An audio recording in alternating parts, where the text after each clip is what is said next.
And we are live for the 2022 NHL Deadline. It's going to be a long day today for us guys on Windy City Hockey because I'm expecting quite a bit of trades. There already has been one trade that has occurred today.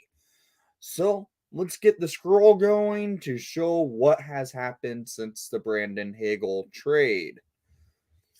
So on the screen down below, it's going to show all the trades that has happened since Brandon Hegel has been traded, like Hegel to Tampa. Then Minnesota's made a couple trades. Lindholm was traded. Giroux's already been traded. We've seen quite a bit of action in the last 72 hours, and now it's deadline day. So let's see how this goes for the NHL. Welcome to the stream. If you're just coming in and you're new to the channel, please leave a like and subscribe if you haven't done so already. I will highly appreciate it as we are on the road to 1,000 subscribers on the channel. So let me get the share link out to everyone on Twitter and we'll be all good to go. Hey Brian, how are you this morning? Listening while at work, can't watch the... Alright Brian, that's fine. I understand it's a Monday, people are going to be at work, some will be at school, so I understand. Don't worry about it. If you just want to listen, that's perfectly fine with me. I don't know if there will be any trades this early. There has been one trade that broke at 6 o'clock Central Time. So there might be a couple trades to happen later on in the deadline. Will Calvin Dahan be traded today? I think he might be. So we'll see what happens in the Dahan story for the Chicago Blackhawks.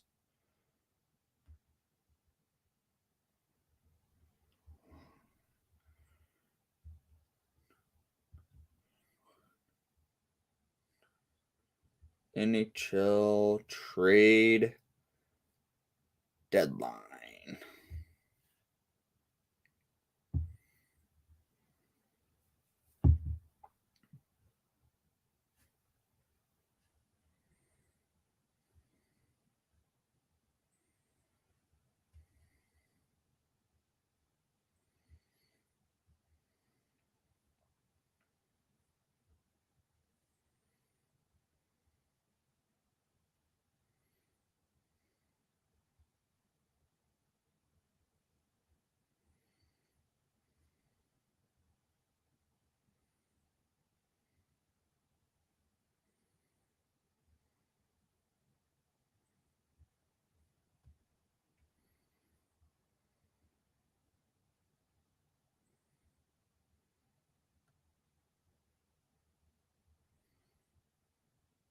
Welcome to the stream. If you just entered the stream, make sure to leave a like and subscribe if you haven't done so already, as we have a set goal today to try and reach closer to that 1,000 subscriber mark.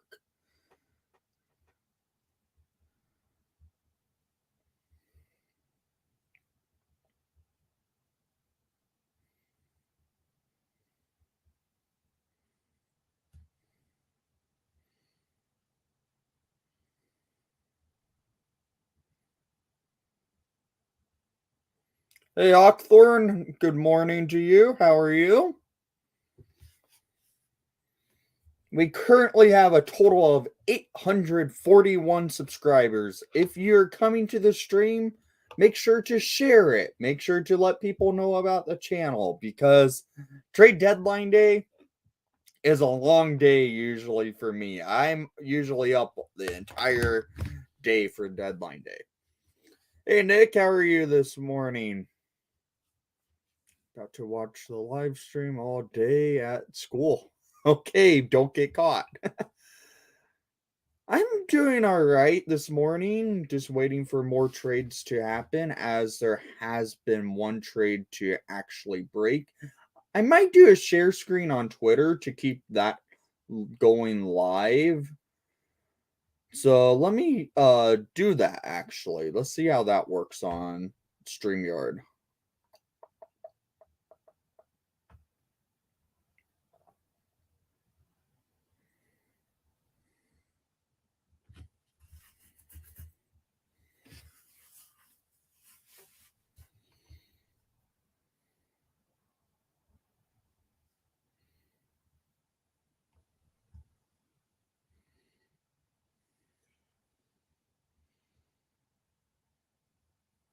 So right now, as you can see, I'm on Twitter to keep an eye on the insiders.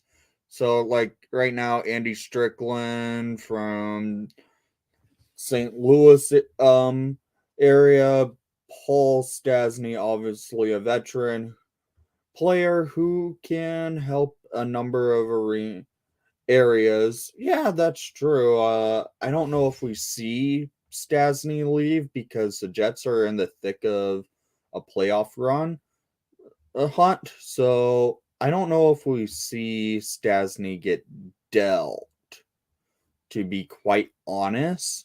But who knows?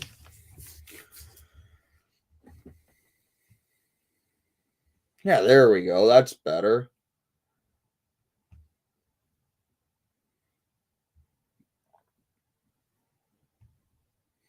How do you guys like having the scroll going for the trades on the bottom of the screen?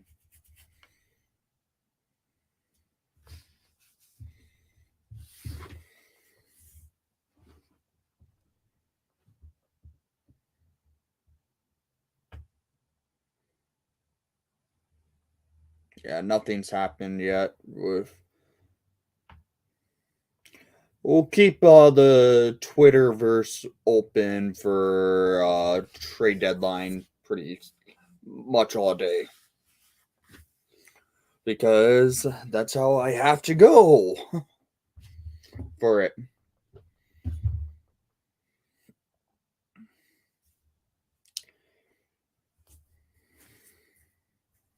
Looks good. Okay. Yeah, I tried something new for the stream to get trade deadline stuff going. Guys, if you want, make sure to share the stream and let people know I'm doing this thing all day. Who do you think will go? Well, that's a good question, Hawkthorne. On the Hawks, if that's who you're asking, who do I think will go on the Hawks? I honestly see Calvin Dahan being an option getting traded.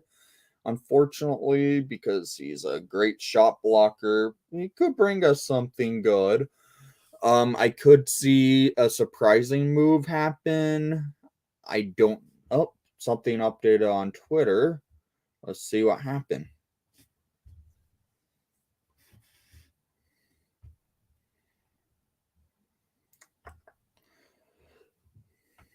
So as of right now, it looks like Justin Braun likely to be traded to out of Philly, a player of interest to numbers of teams looking to land the D-man. Teams will try to. Okay, so keep an eye on Justin Braun from Philly right now. But it's going to be interesting to see what happens due to the fact the Hawks are going to be a seller. We know that. Kyle Davidson's not afraid to make a trade. The Hawks are going to do something to make a deal work out for this team for this rebuild. So I want to let you guys know, I don't think I have a feeling a team is going to overpay a load on a DeBrincat, like multiple picks and prospects. Nick, I don't think the Hawks are going to trade DeBrincat. I've seen the stories that they have been they've been listening to offers, but let's be honest, Cat's going to be a tough one to move out because he's a good player to build the future around. I don't think the Hawks moved to DeBrincat. It will be very dumb of Davidson if he moves out to DeBrincat. I get it, he has a great contract, but I honestly can't see the Cat getting moved.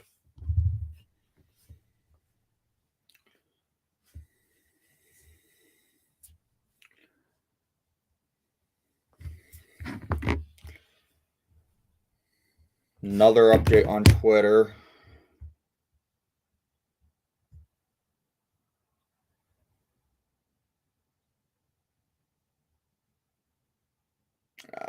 Nothing to worry about. It's TSM making a tweet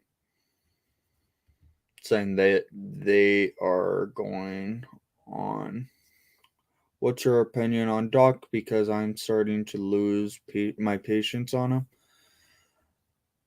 I still have a lot of faith that Doc can find his game. He's starting in the last like 18 to 20 games. He's starting to find himself as a good power forward in the league.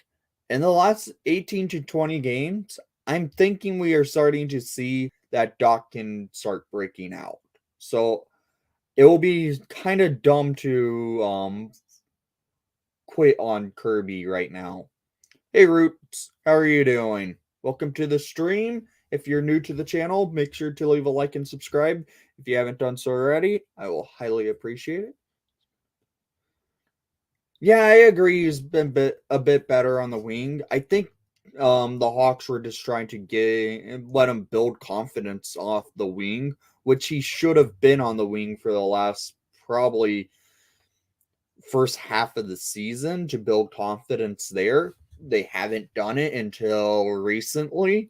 Last night he played center with the Hawks, so we'll see what happens on that side.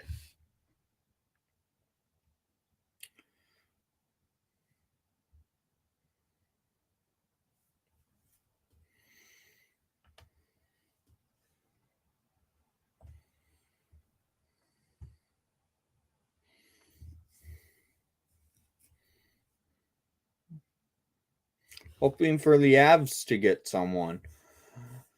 Uh expect the Avalanche to be very busy today. I'm expecting them. Here's my list of teams that are going to probably be very busy for acquiring, and then here's the list of teams that are going to be busy moving out.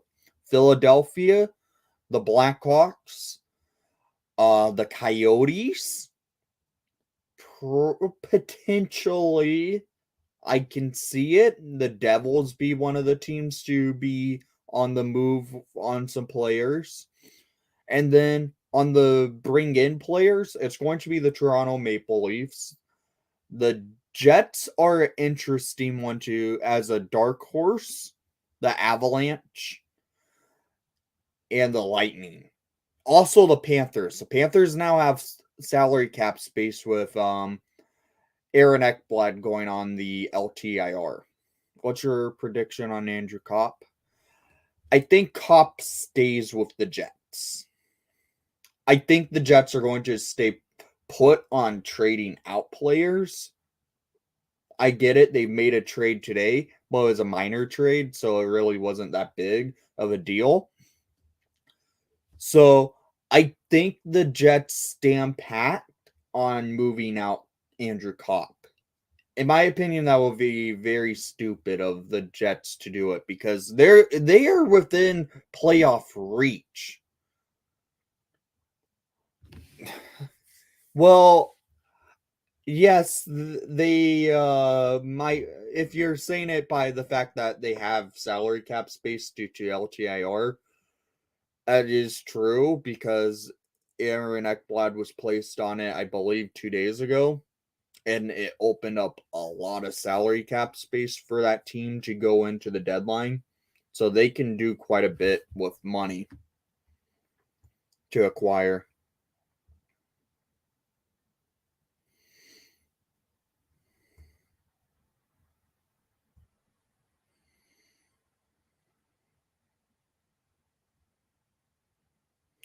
Looks like TSN has gone live for their trade deadline stuff. Makes me wonder what. Yeah, that injury for Ekblad did look nasty. I hope Ekblad's okay. I really like him as a player.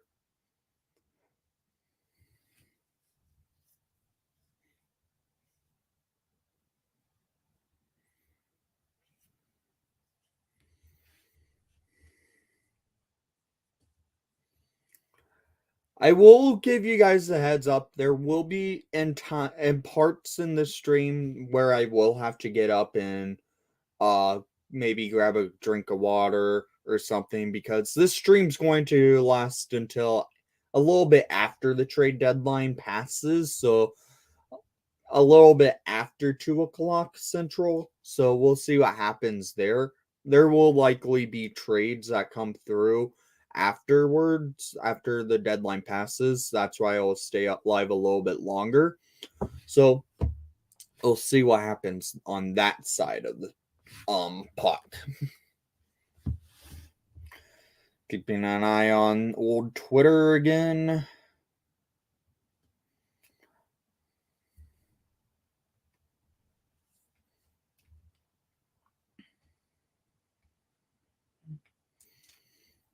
I would take Makar for Norris this year. 100%. Yeah, I honestly can see Borkstrom getting traded. Hawkthorne. Apparently, the Hawks have been looking to trade him.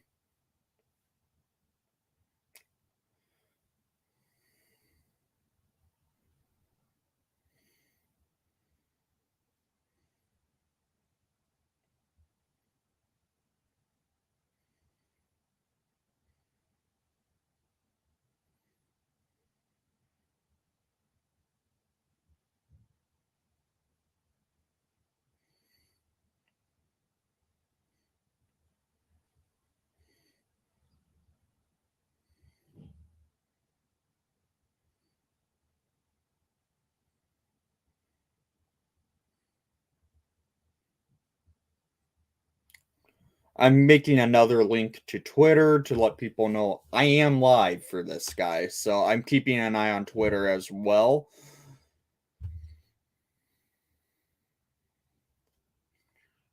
Yeah, Yoshi's been great as of late, but Kale McCarr's been great all season.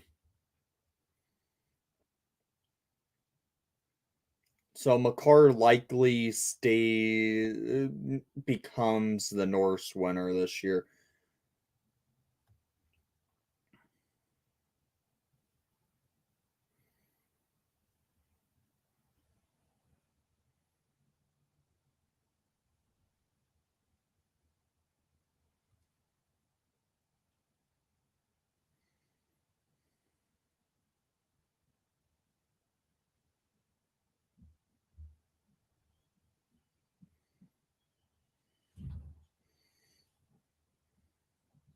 I could see a player like Eric Gustafson getting traded also from the Hawks, because he's not that good. I get it. But I can see a team maybe want a veteran defenseman for depth role on their team. The guy did play in the Stanley Cup final last year with Montreal, so could be an interesting one to keep an eye out. Yes, he's been healthy, scratched quite a bit this year. Have you liked the moves Davidson has done so far? I really like the Sam Lafferty trade. I really like that one. That one's showed that it's worked out for the Hawks.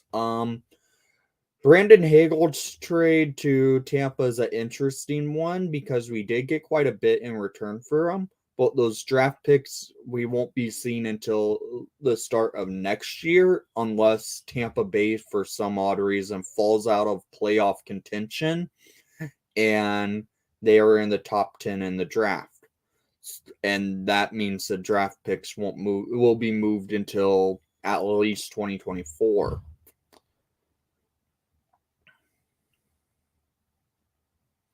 What's your opinion on Steph Jones this season? I haven't watched many Hawks games, so I'm curious. Jones has been frustrating. Defensively, he's been very frustrating to watch. Offensively, he's really been snake bitten scoring goals because he's a goal scoring defenseman and he only has 4 goals.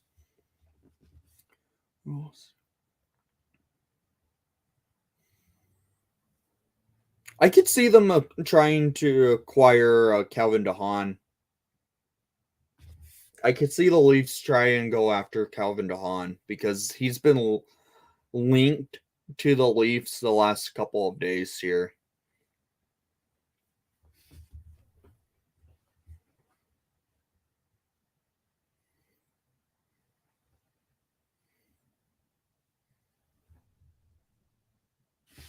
I mean, keep an eye on Twitter. Nothing new for the last 20 to or so minutes. So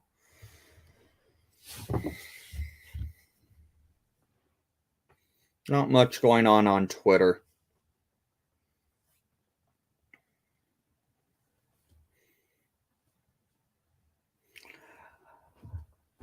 I could see Andrew Kopp getting traded, but I honestly think Andrew Kopp remains a Jet.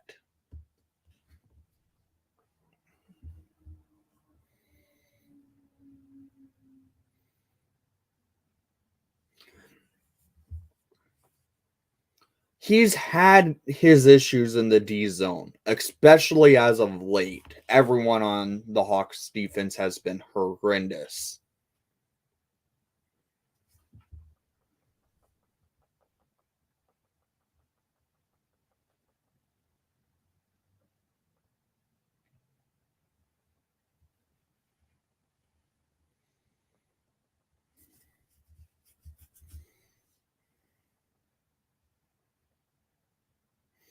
The one team that I have a weird feeling going to be the true dark horse busy team, it's honestly going to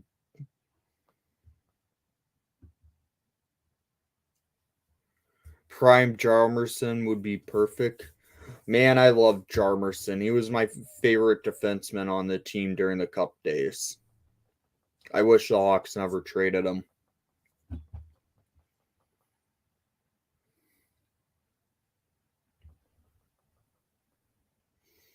There could be a chance there could be a unboxing on this during this stream today.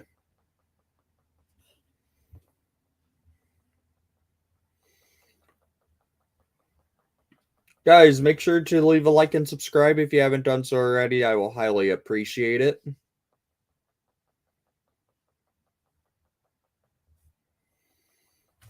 Something updated on Twitter, so let's see what happened.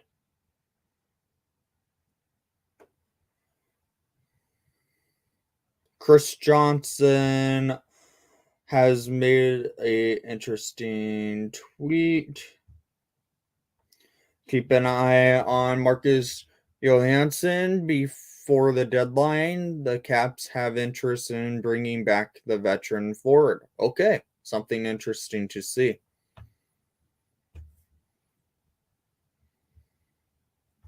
Johansen's a good player to keep an eye on.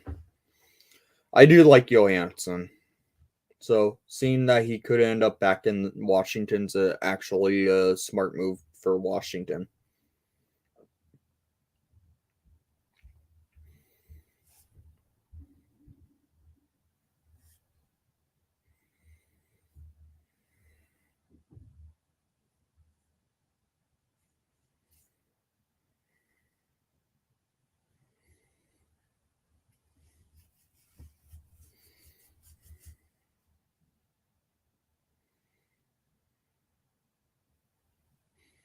Yeah, Radish's play has been really impressive in his first 2 games.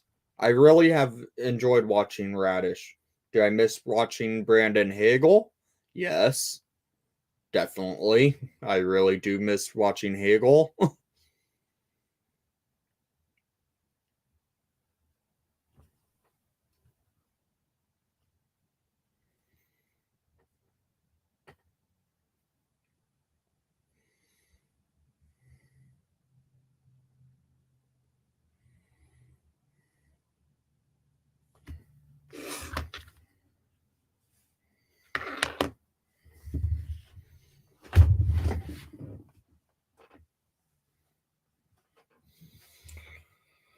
I really am just saying this. I really hope Marc-Andre Fleury does not get traded. Minnesota is the team to watch out for on that side because apparently 2 days ago that they were really interested in Flower. There's interest in Josh Brown. Teams looking for depth on the blue line. Keep an eye on him from the Sens. From okay.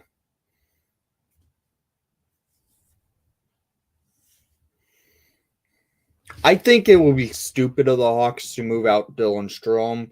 He's a good player to keep around. He's been very, in my opinion, I think they might be keeping him because of the fact they just acquired Taylor Radish the other day. And the thing with Radish, DeBrincat, and Strome all played on the same line in Erie.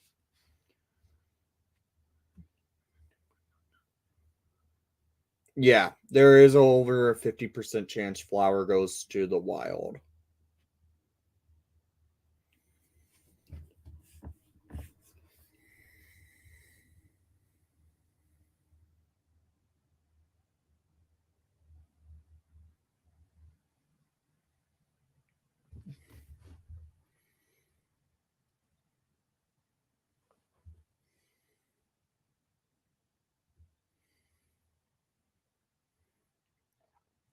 Or he showing that he can be a great player and he can get traded for more value.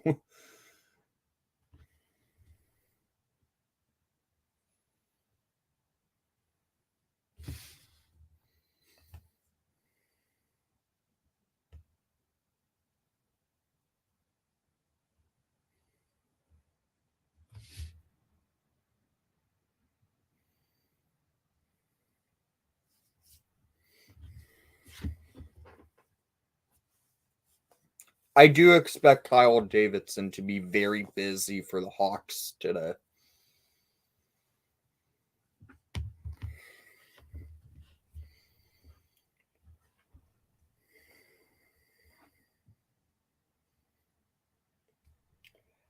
If you guys didn't watch my review from last night's game, I could do the little bit of a watch the review from last night's game on the stream right now.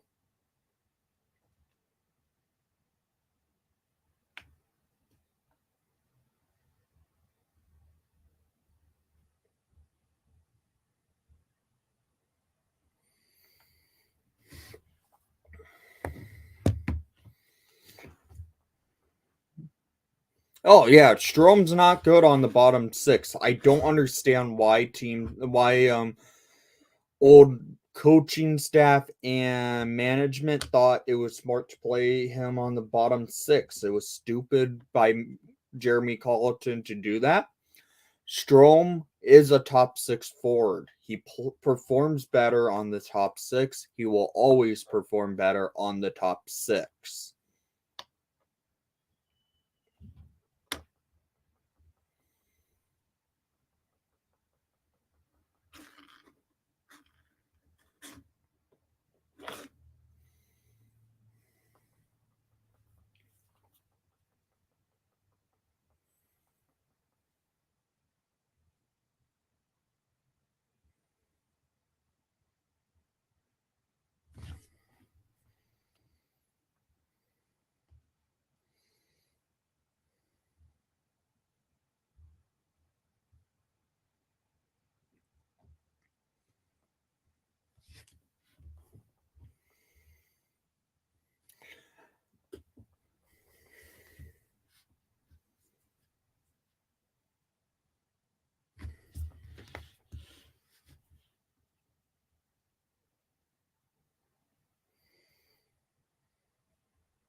Mark Lazarus made an article on Flower, so we'll see what happens. I will read into that in a little bit.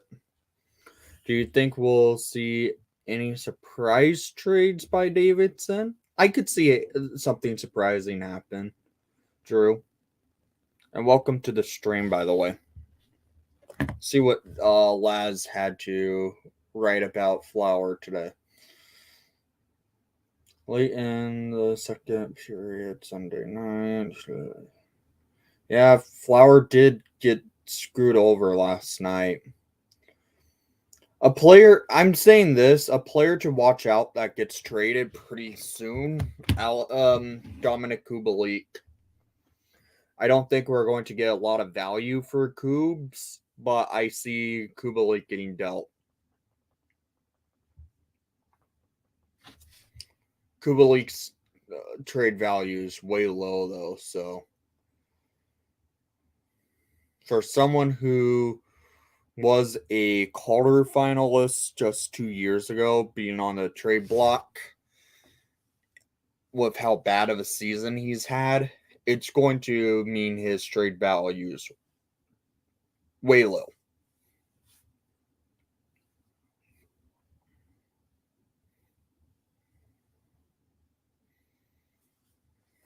I think so. The thing is, I think he's a snake bit. Look what happened. What was it? Yeah, 2 years ago, 2 seasons ago.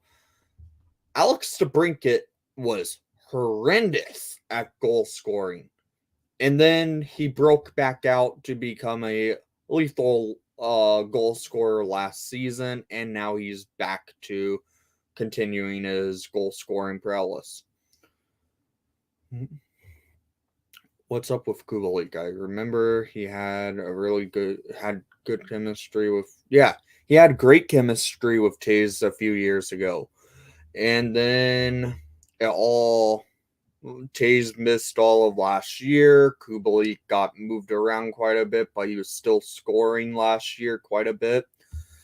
And then this year, the Hawks have been playing him either on the fourth line. They've been moving him way too much around the lineup. Kubalik's is this majorly snake bit. Oops, something happened on Twitter.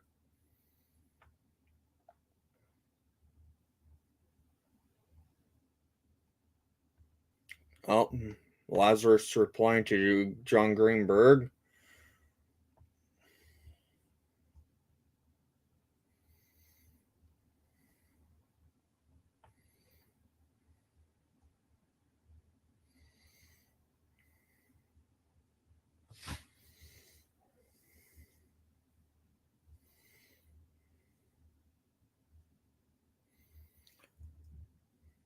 So honestly, Kubalik is just majorly snake bit as of right now.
Who's the biggest winner so far pre-deadline?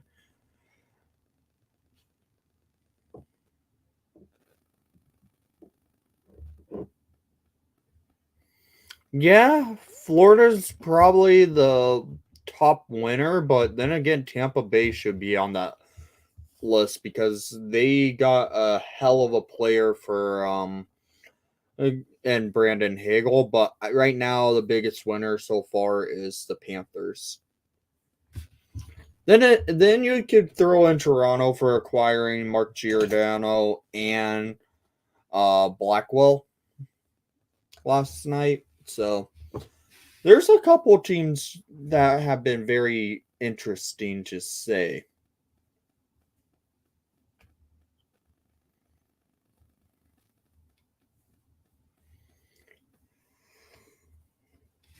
Whew.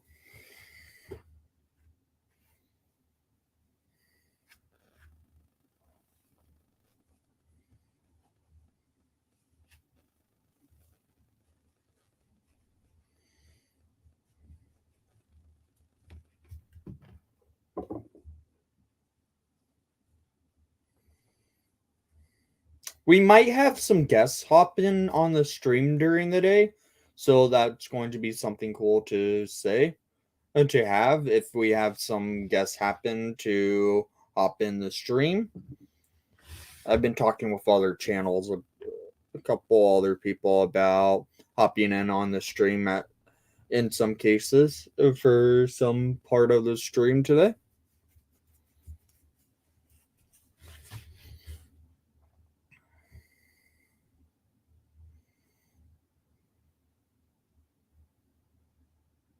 Kevin Weeks just made a tweet.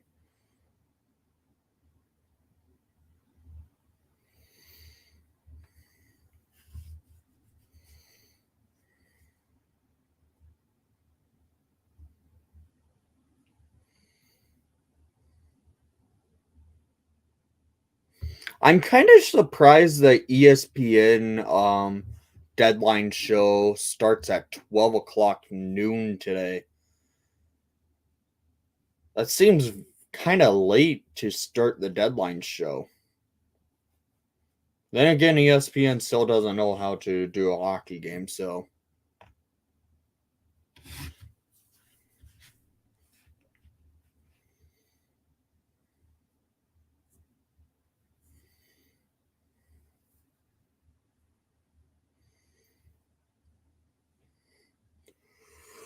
Whew.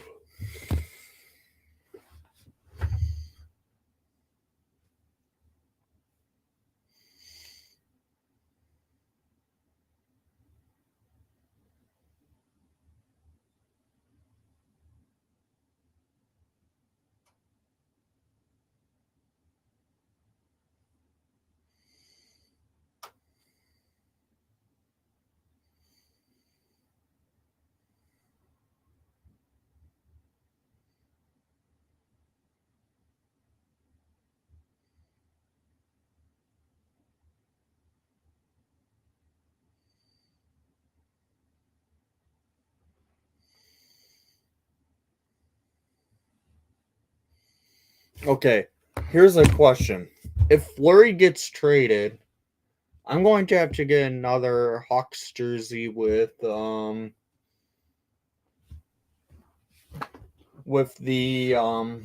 Tony Esposito patch on it. Who should I consider going after? Because right now the Hawks are in a blow up mode, so I'm scared on even getting a jersey with a name and number on it as of right now.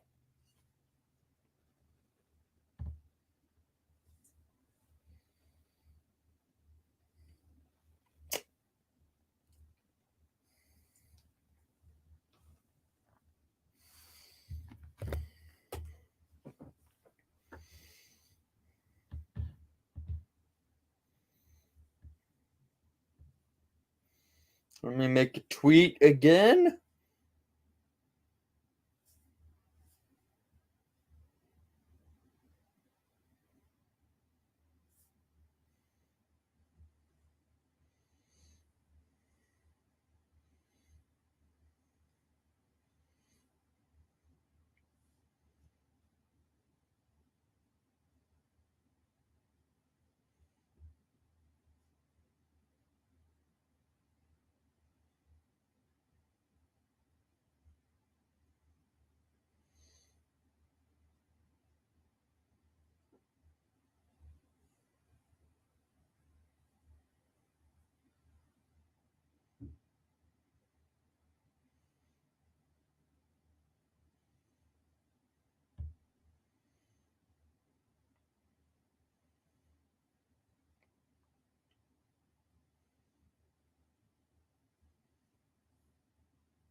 All right.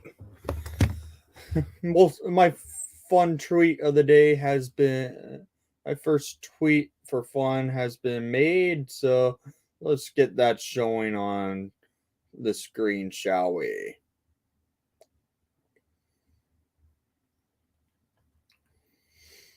So, guys, if you haven't followed me on Twitter, here's my Twitter account. And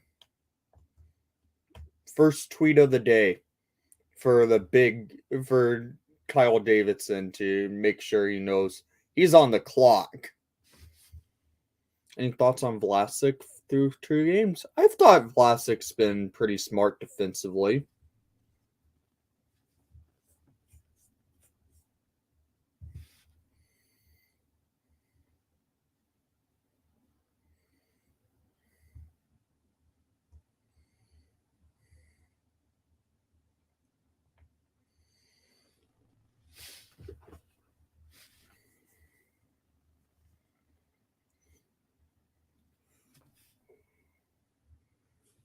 He wasn't utilized a lot and wasn't put into bad situations, so I thought Vlasic was played well.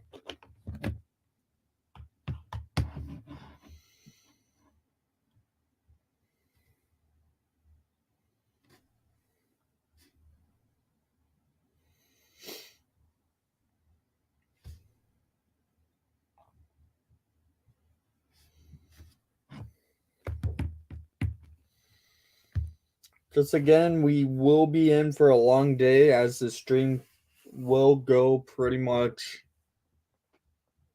up until past the deadline.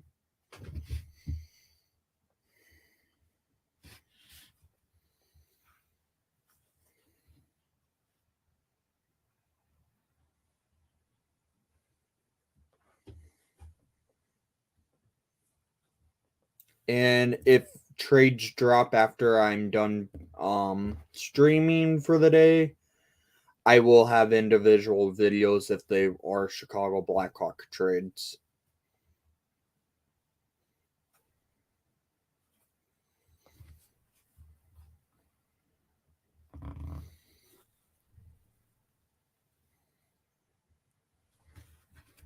Huh. Well, he is a Chicago boy, and Vlasic. I like Vlasic. Good prospect to have. He's a big kid.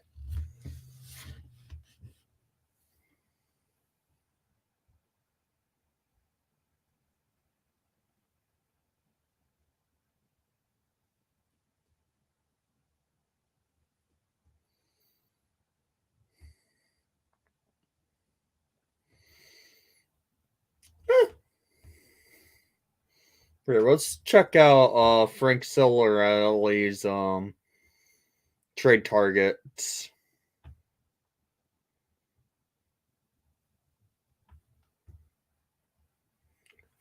In a second. Let me pull it up, see how his is showing.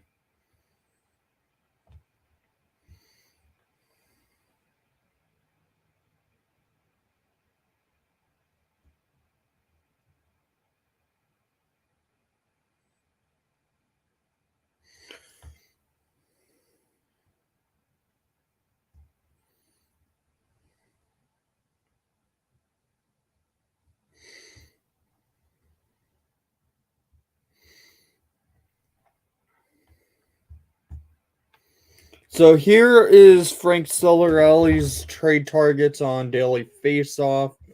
At number 1, he has Marc-Andre Fleury. Then he has Andrew Kopp at number 2, Nick Leddy at number 3, Ricard Raquel number 4, Max Domi number 5, Tyler Mott number 6. Who would have thought Tyler Mott as a number 6 on a trade deadline day? Justin Braun, Bertuzzi. That's interesting to see Bertuzzi on here. Good see something happen there. Sean Monahan, Jacob Chikrin. I'm kind of shocked with Monahan being on here, but then again, he's on his final year of his contract. well, has 1 year left on his contract. Chikrin, Georgiev. This one's a good one to watch out for if someone's looking for a goalie. Connor Garland from Vancouver. Brock Besser's on here. Okay. Then Calvin Dahan's at number 14. Carson Soucy, Travis Konechny, Colin Miller, Pavel Zacha, Anton Forsberg. Wait, John Gibson's on his list of top 50 list to be traded. I don't think that's going to happen. Philip Zadina, Johan Larson. Okay. We're starting to get to more players that not much to look at. Donskoy, Kessel, just Barry Kapanen, Jeff Petrie, Mackenzie Blackwood. He's had a rough season this year on the Devils. Jake DeBrusk, who's been on the trade talks for the last multiple years. Whoa, screen glitched. There's quite a bit on this list. Let's stop sharing that and go back for Twitter.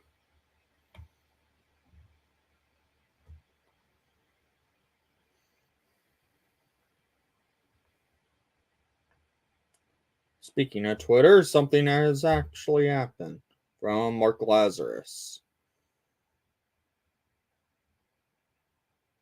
Update on Wild plans to trade Jack Mcbain to the Coyotes this morning, and Marc-Andre Fleury on our Wild trade tracker on the Athletic. Okay.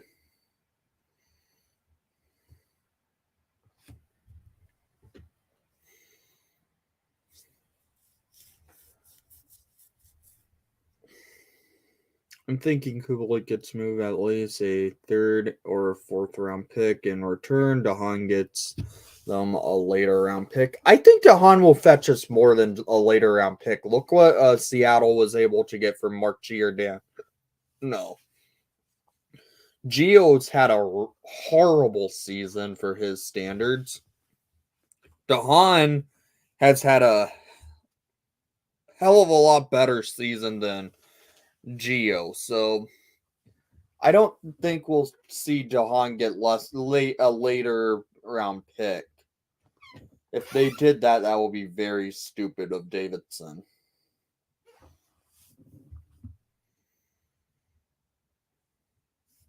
I mean, keeping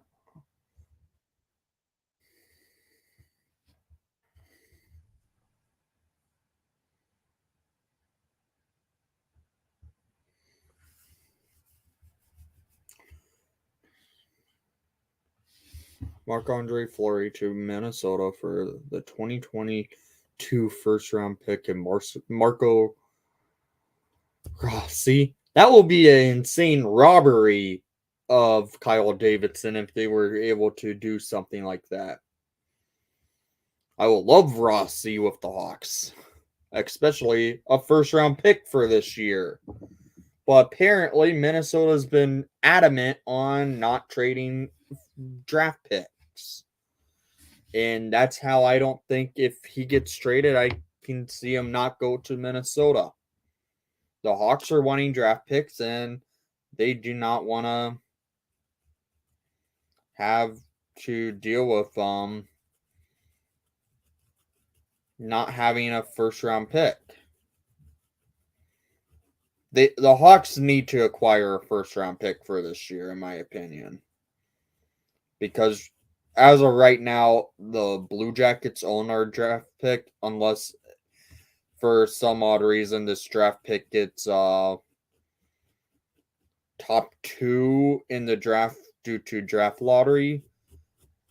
I kind of hope it doesn't get top 2 right now because next year's draft's a lot stronger at the top end and on the bottom end. So I would rather keep our draft pick for next year.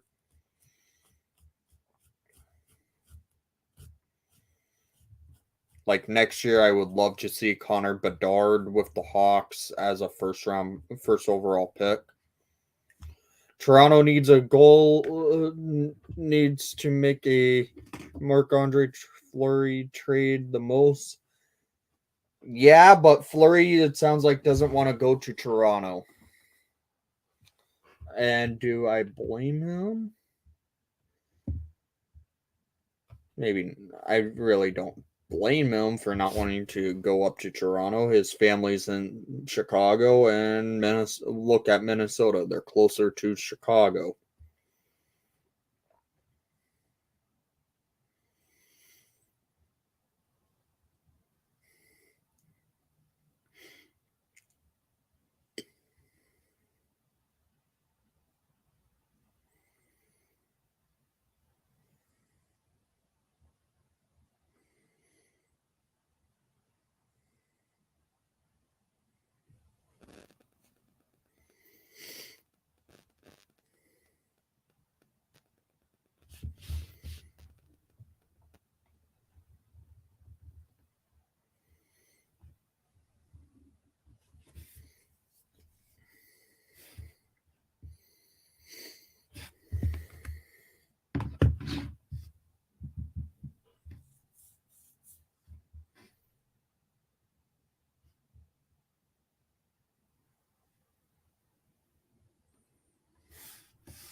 I thought I put that on there. Why is Cap Friendly now making that tweet now coming onto my phone?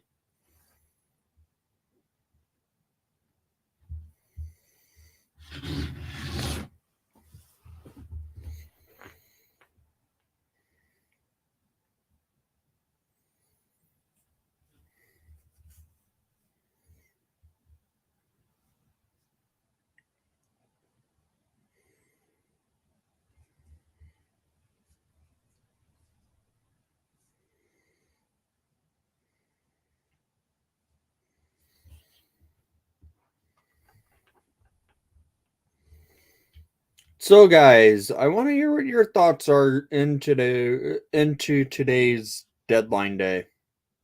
Oh, new tweet has occurred. Taylor Radish really looks good. Yeah, Taylor's looked really good with the Hawks. The Hawks are utilizing him in a better way than Tampa was.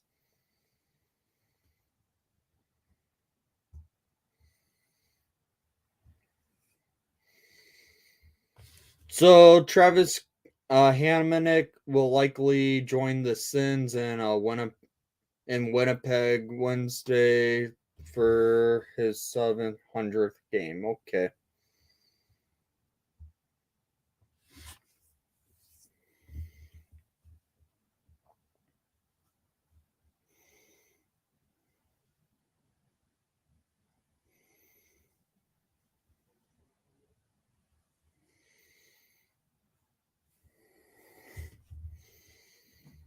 We're already pushing 1 hour on trade deadline day on this stream, boys. That's actually a really good start.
Fixing my lighting.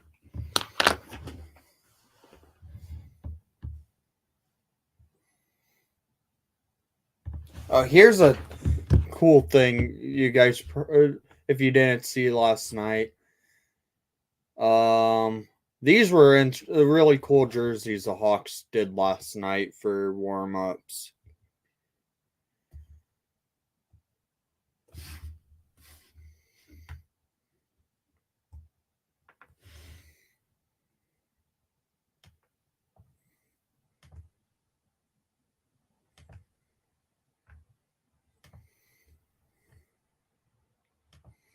Yeah, these jerseys for warm-ups last night were really awesome. I really want to get one.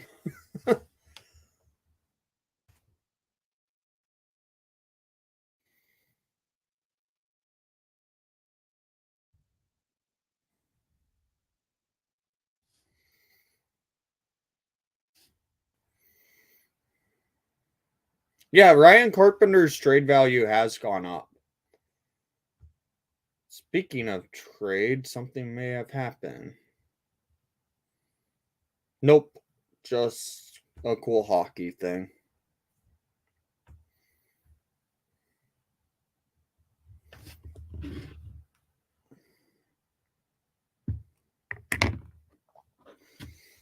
I don't know. I don't think I would be able to afford getting one because those jerseys are for auction.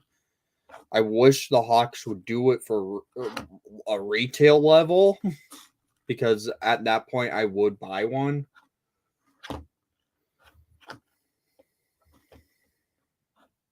Like last year, the Hawks made the Chicago style jersey for warm ups, and I would have loved to have had that, but they only made them for warm ups and placed them on auction, and I couldn't afford to do an auction like that.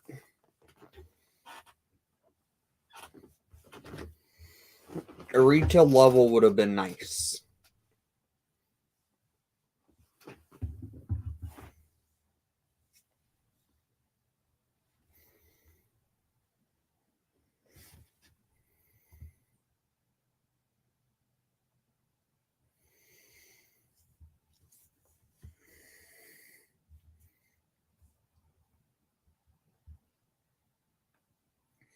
Do I play NHL 22? I do. Not right now. I haven't been playing it often just because of school and stuff, but I play it on occasion.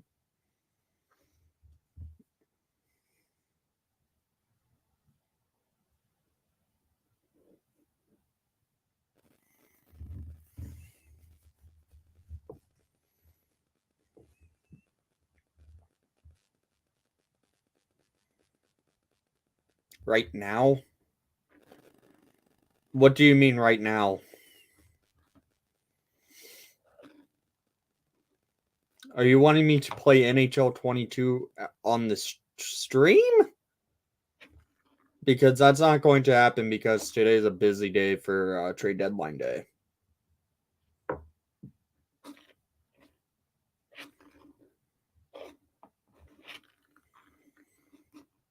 We have officially reached the 1 hour mark. When it hits about 1 hour 15 minutes, I'm probably um going to go grab a water real quick and then the stream will continue from there. But right now we'll stay live for another keep the live stream going for another like 15 minutes, but the stream will continue running. I will just have to walk out for a second to grab a drink of water.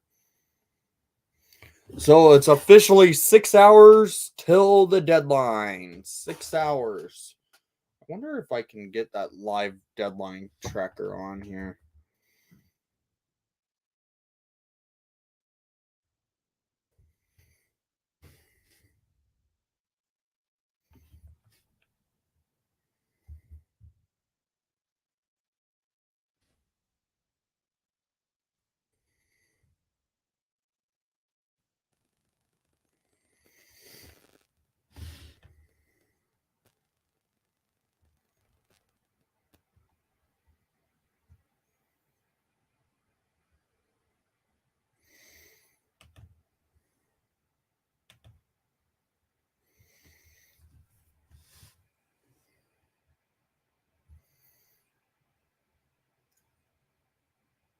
So here's a live trade time remaining from Cap Friendly. Cool that they're actually doing that.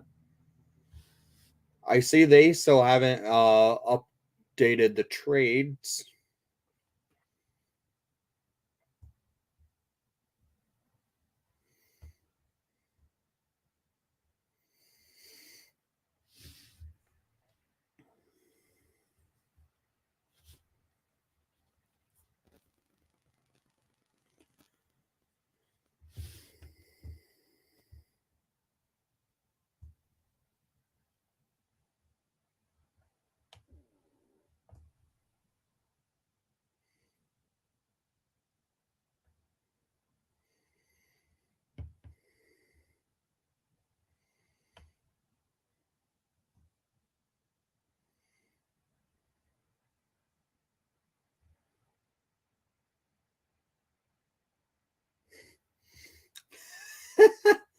You gotta be kidding me. Is that seriously a thing on the TSN stream? You gotta be kidding me. I have to show this.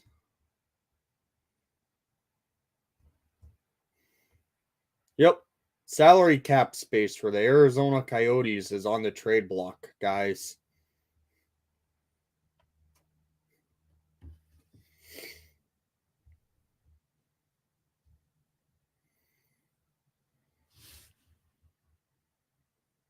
Yeah, I really like this year's St. Patrick's Day jersey. Granted, it's pretty much the same jersey that every team has had in the last recent years, but I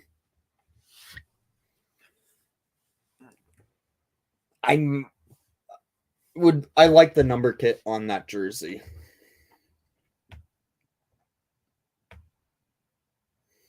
Elliot Freeman with a treat.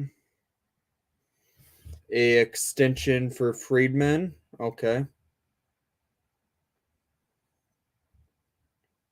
Well, not an extension for Freeman. It was a extension from Arizona for a 3 year with $2.725 million for the Mintra. I'm not going to post that on here just because not really worth that. It's just going to be all trades down on the scroll.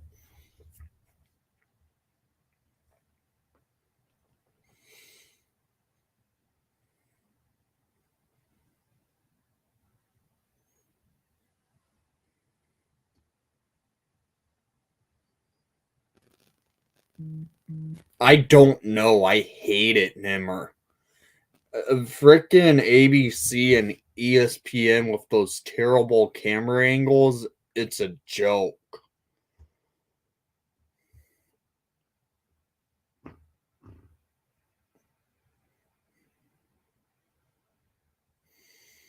Sends GMs joining Trade Center on right now. Okay.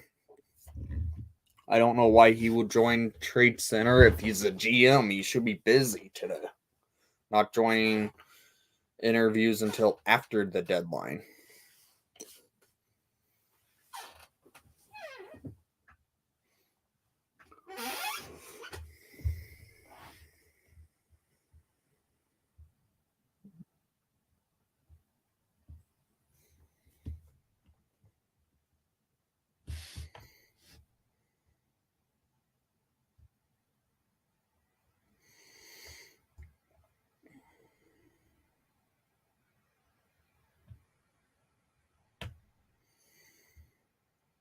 Yeah, here's the most recent signing for the Coyotes.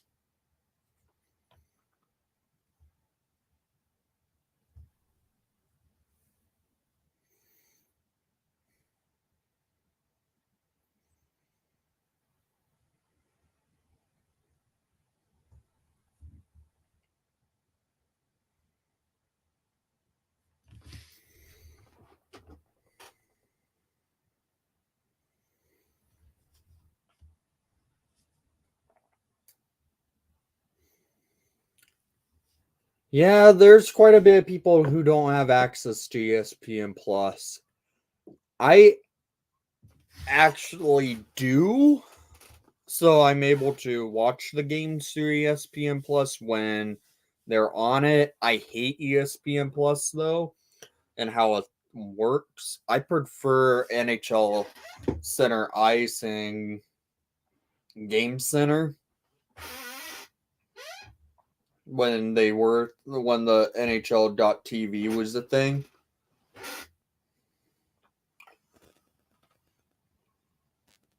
But it's now ESPN Plus.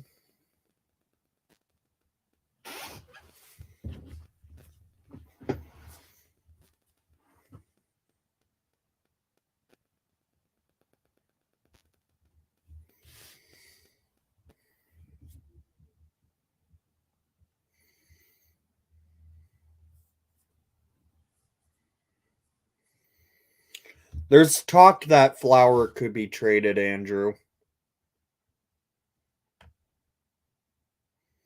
Do I want to see him go? Probably not.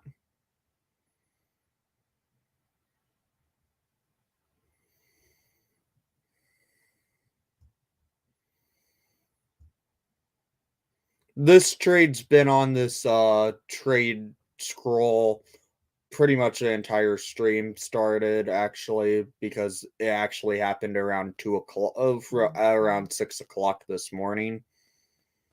So this is an old trade, basically, most recent trade that's happened. TNT, I think, has the next two Hawks games, and ABC gets the Vegas game. Is that how it is? Let me check. I'm going to make sure on that. I'm not 100% sure.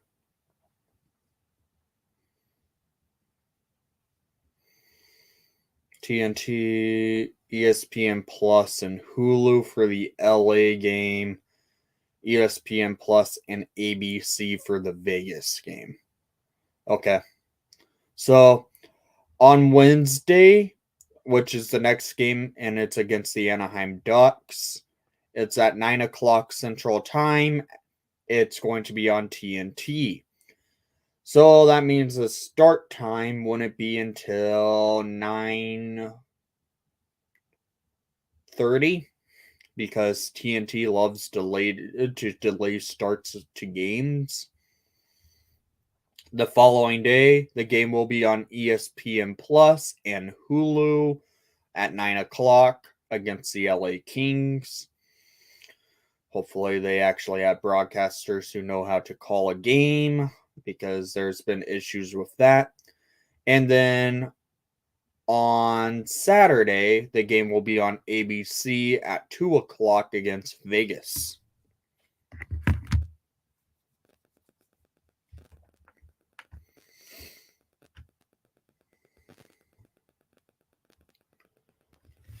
Dorian confirms they've had discussions with Forsberg's agent, and well, we'll see where that goes. Okay, so there's talk that Anton Forsberg could get traded. Great to he's not the best goalie on the market.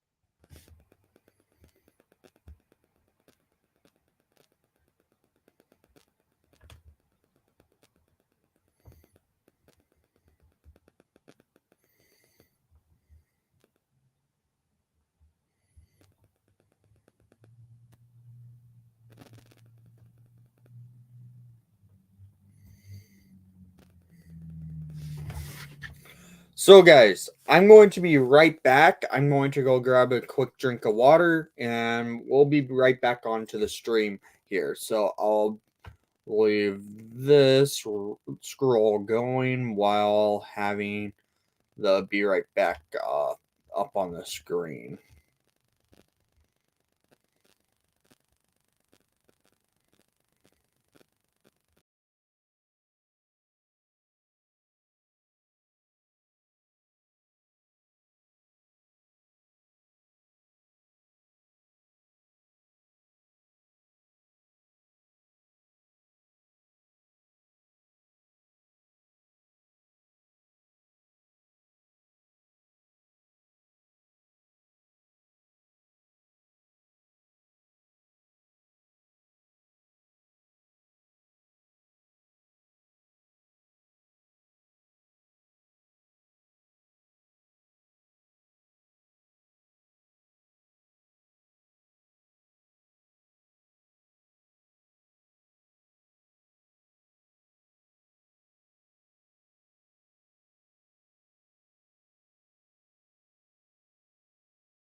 All right, I'm back. Sorry about that.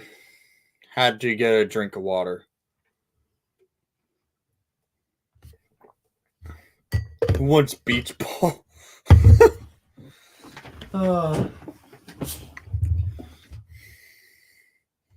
Let's see what just happened. There's a trade notification, maybe.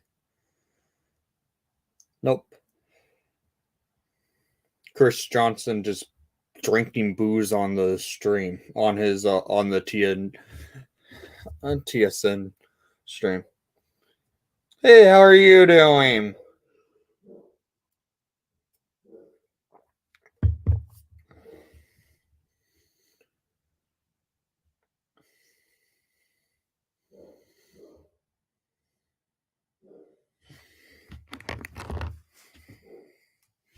It's been a while.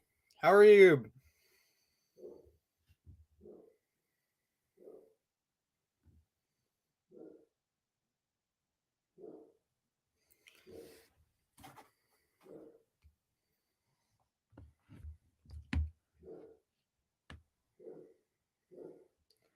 Yeah, I've been doing fine, Ryan.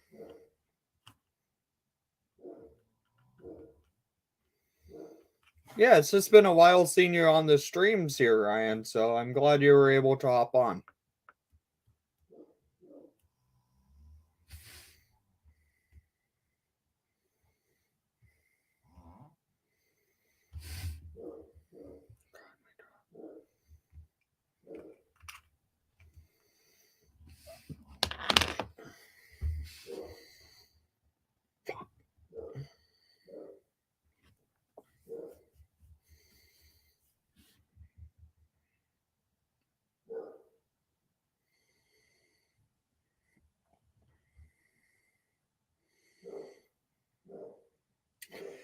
Yeah, I think the Hawks will be busy as well.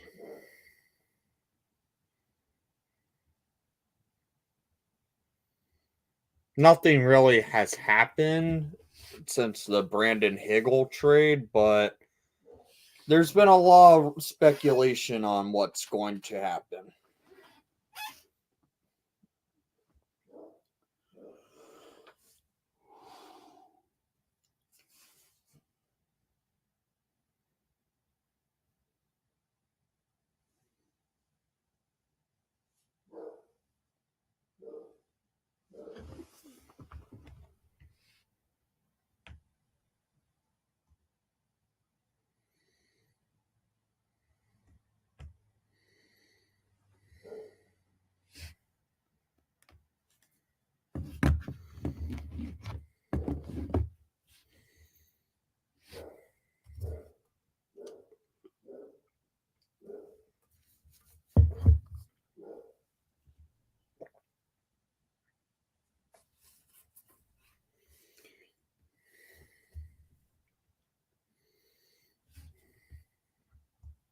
Keeping an eye on Twitter all the time right now because a lot of stuff has been going on, but no trades to really report on. So,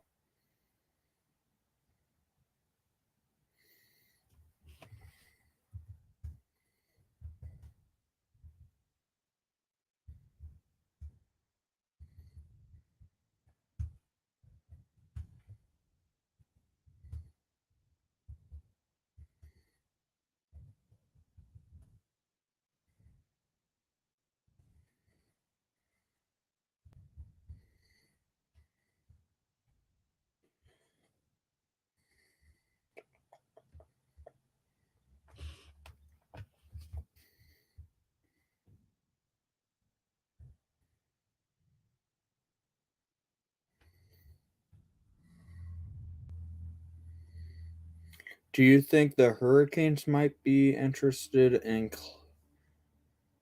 Clutterbuck from the Islanders? Maybe.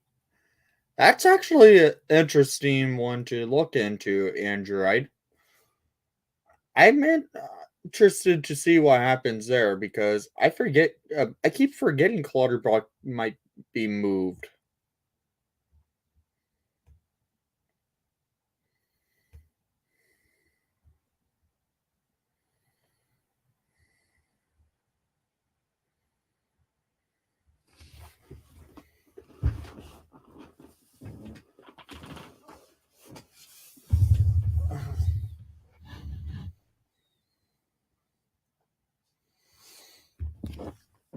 I know a couple years ago on this trade deadline stream, I did order a pizza.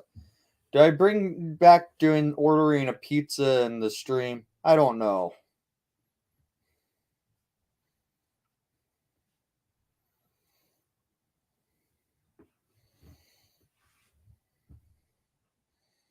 Guys, if you're coming by the stream, make sure to leave a like and subscribe if you haven't done so already. I highly appreciate it. And also share the stream to anyone who is wanting to get word on the trade deadline.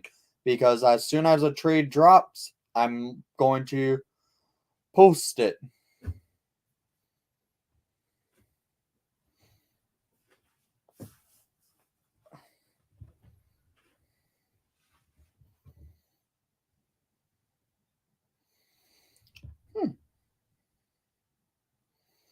We might have some unboxings on this stream today, too, guys. We'll keep an eye on packages come in. Because as of right now, I have a couple things out in the mail coming in to be delivered maybe today.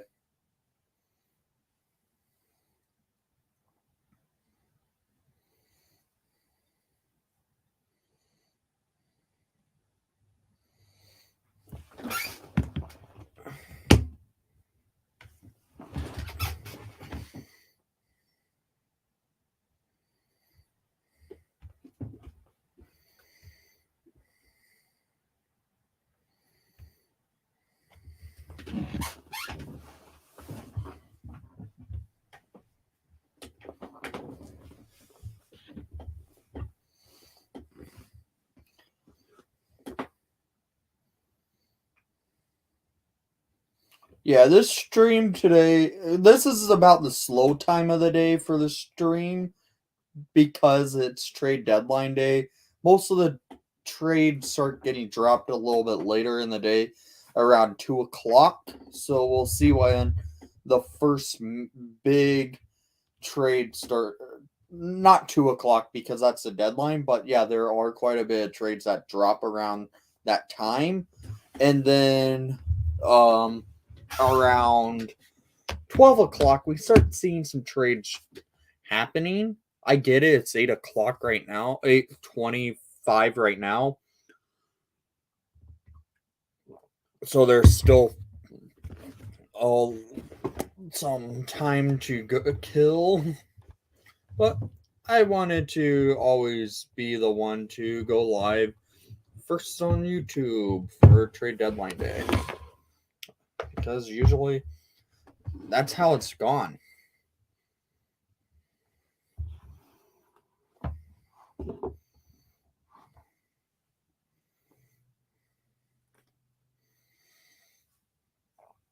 Hurricanes could potentially be interested in Andy Green. I don't know about Andy Green. The Hurricanes are interested in an old player like Andy Green. That's interesting, if you ask me.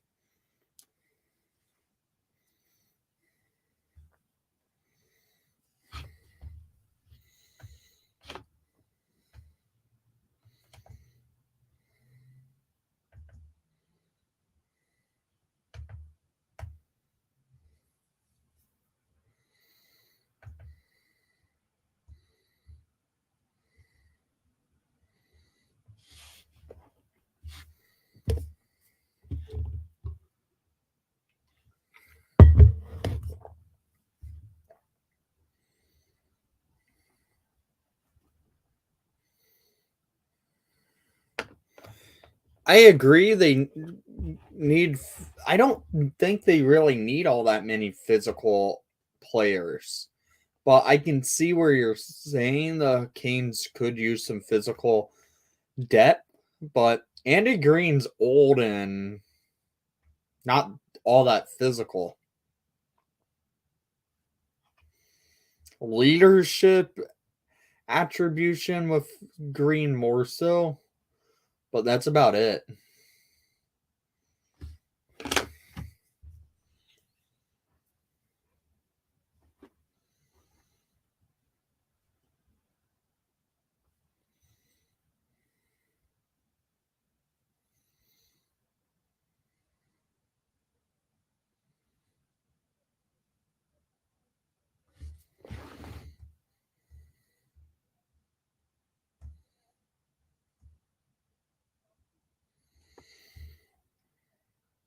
There is 5.5 hours remaining on the trade deadline.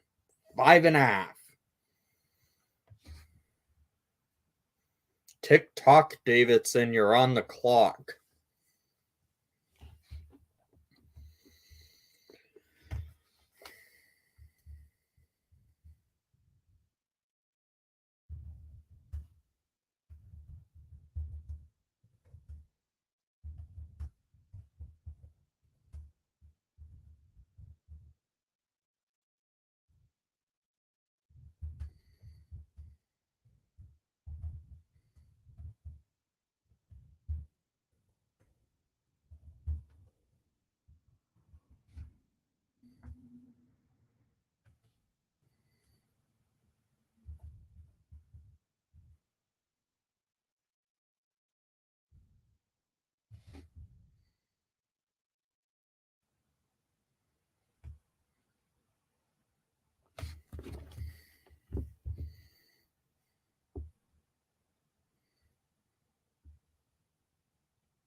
Oh, stupid allergies.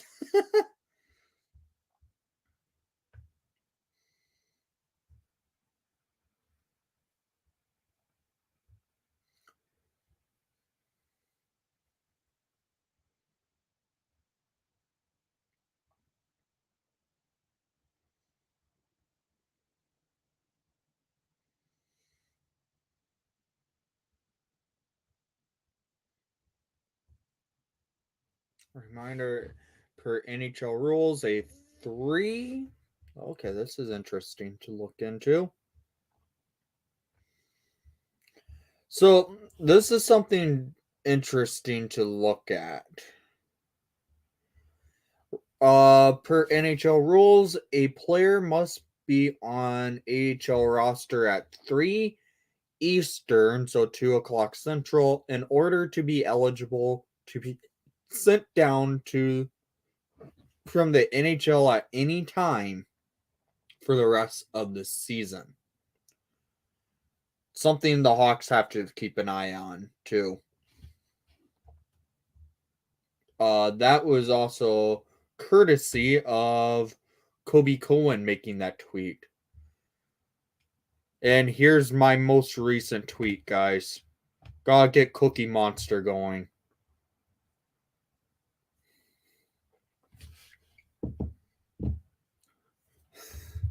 That is me, how I am during trade deadline day with the Hawks.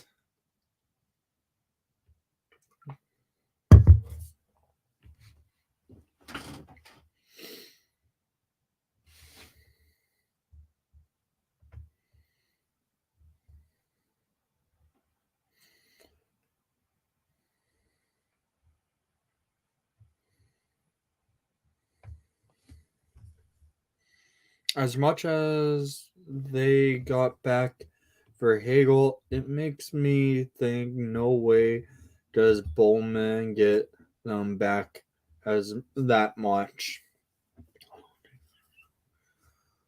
Oh yeah, Davidson's showing how bad Bowman is.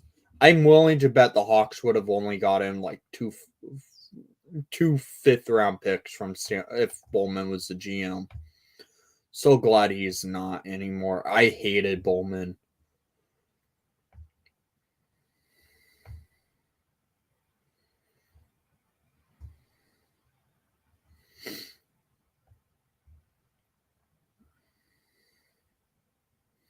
Yeah, guys, make sure to like some. If I'm making a tweet, I want to see some likes on Twitter also.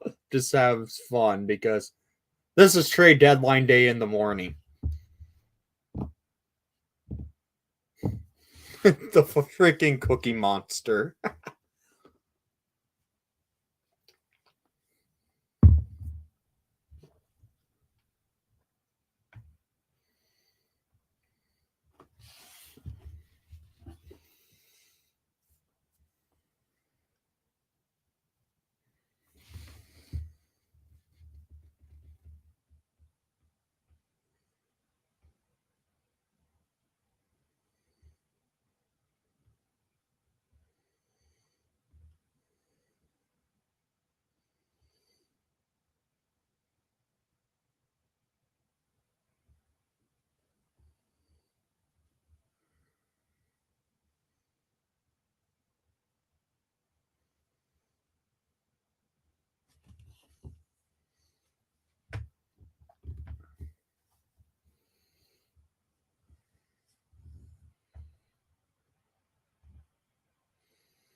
This is from Cap Friendly.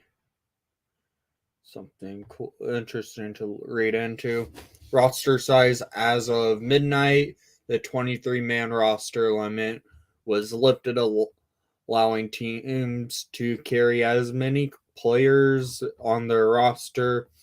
Salary cap slash upper limit. Clubs must continue to respect the cap upper limit and cannot surpass. Okay.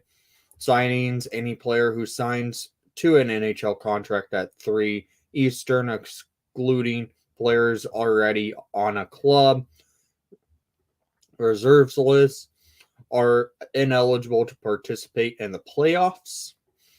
Schedules as of today, there are 40 days left in the season.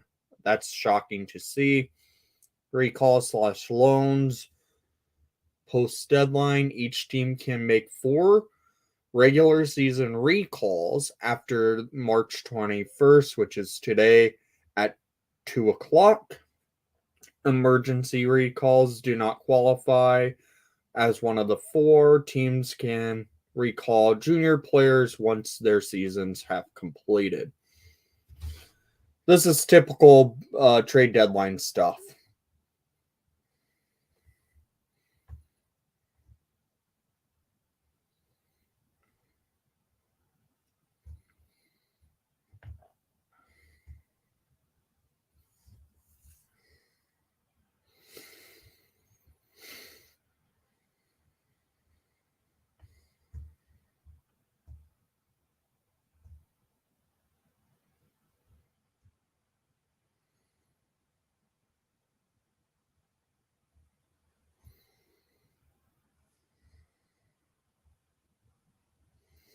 As much, yeah, I already talked about that.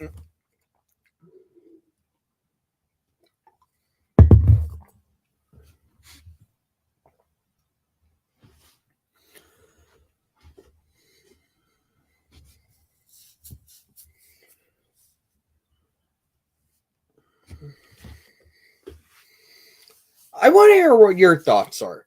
Where could you see Calvin Dahan end up at the trade by a trade today? Does he remain with the Hawks? Does he get traded to a contender? Where do you think Dahan gets moved to?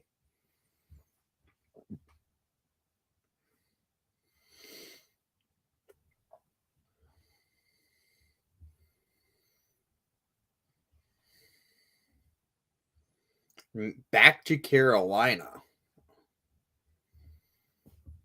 Did they? I don't even recall them liking him in Carolina.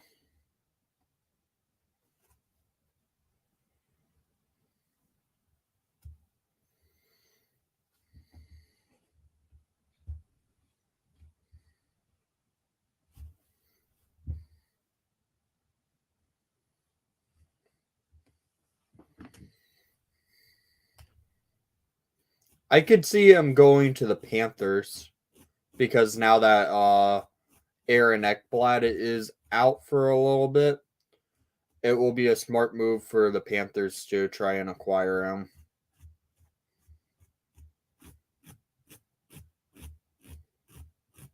Dahan to the Golden Knights. Now, I don't see Vegas really doing much because I honestly think Vegas is going to fall out of the playoffs.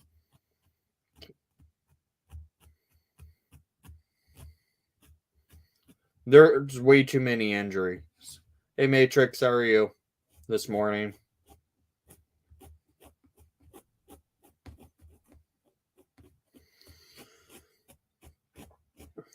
Guys, I will say this. I do plan on going to the Pat Foley final game this season, so I will be going to go to the United Center this upcoming month to watch the Blackhawks this April, to watch the Hawks in the United Center take on the Sharks for Pat Foley's retirement ceremony game,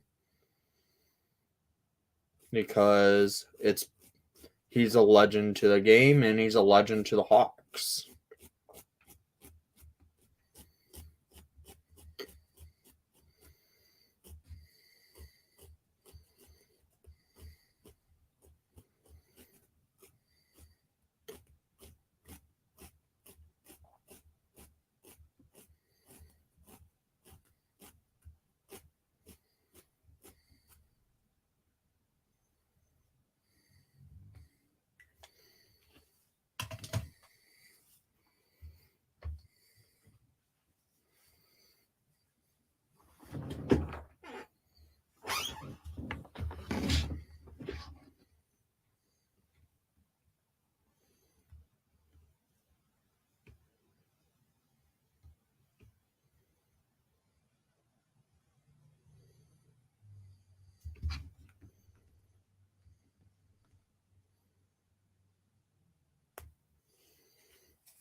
I do hope Strome stays also.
Yeah, from what the reports are, he waived it to go to Minnesota. I expect the Hawks to keep DeBrincat. He's a crucial part for the rebuild.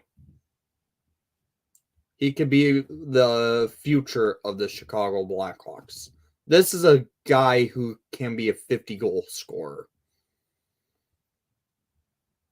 Because as of right now, doesn't the Cat have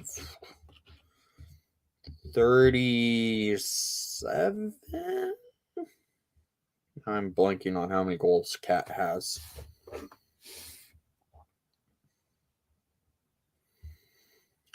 The Cat has 34 goals this season. How many goals did he have last year? I can't remember exactly.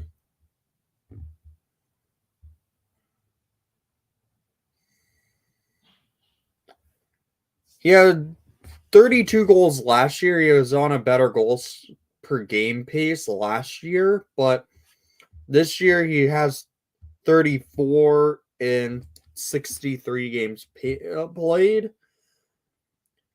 He has the same amount of points as he did last year with 34 goals, 22 assists, 56 points. Last year he had 32 goals, 24 assists for 56 points. This is a guy who I can see do 50 goals in a season. If we keep DeBrincat, Strome, and that guy who now those three were together on the team 18. Are you talking about DeBrincat, Strome, and Tyler Radish?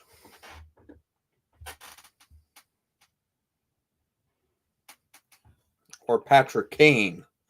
If you're talking about Kane, or that will be very stupid of Davidson to move on from Kane.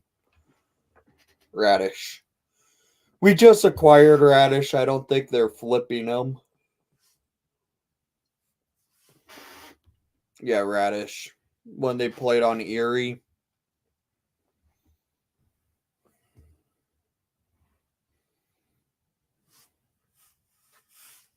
You know what? This hat's like actually annoying.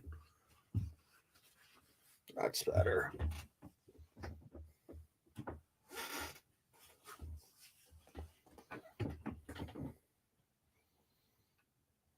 Oops, something happened on Twitter.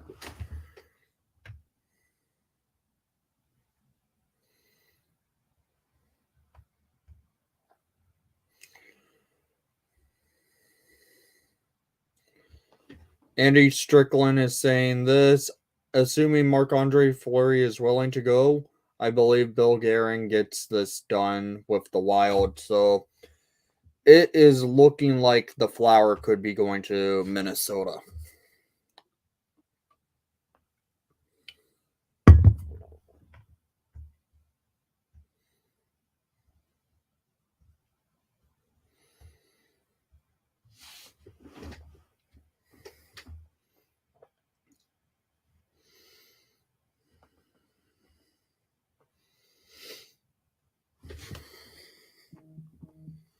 That means I'm going to have to look for a new jersey if that's the case, if Lauer gets traded.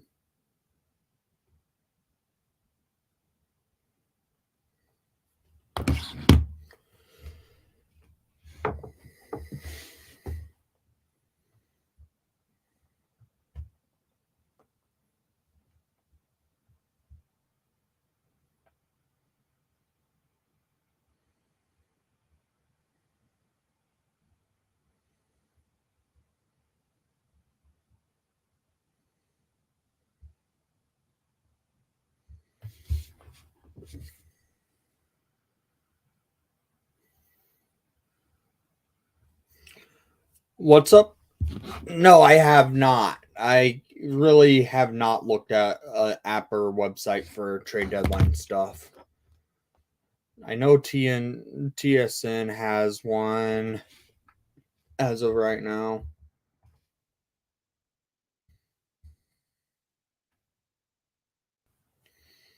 Let me look at ESPN Plus because I do believe they actually are streaming the same stuff from TSN.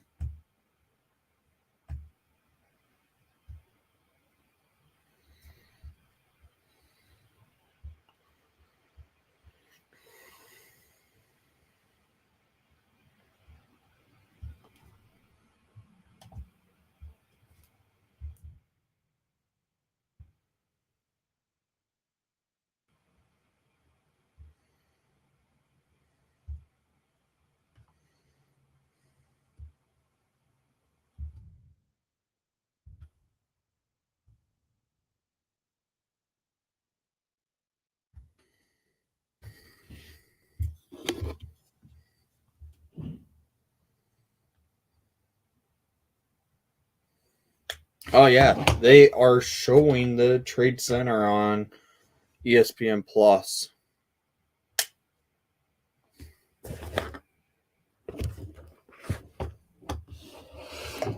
So I can actually keep an eye on Trade Center on ESPN Plus.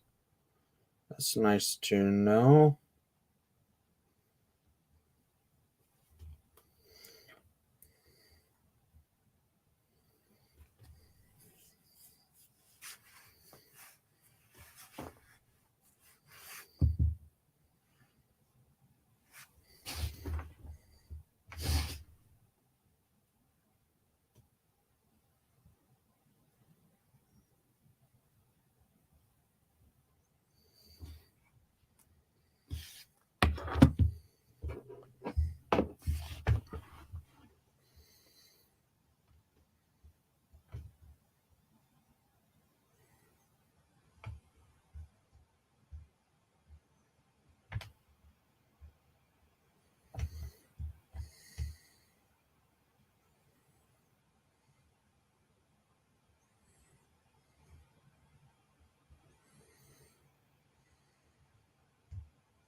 Yeah, it's on ESPN Plus right now.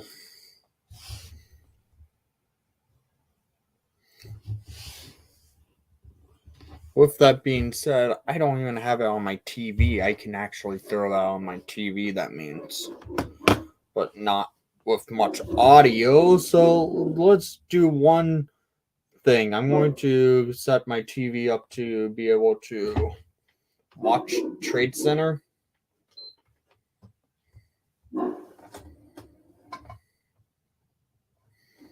No, there's zero chance that Murphy's getting traded, especially today.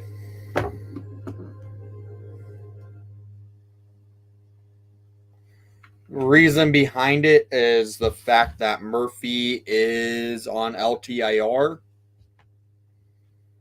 and I don't think a team will want to deal with a player on LTIR if he's can't do much.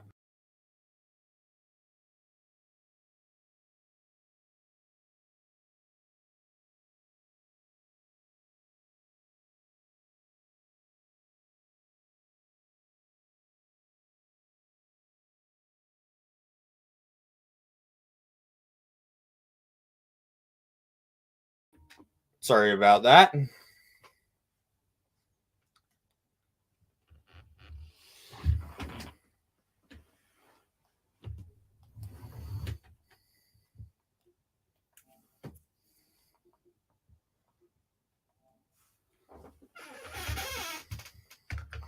I'm just trying to get my TV to actually show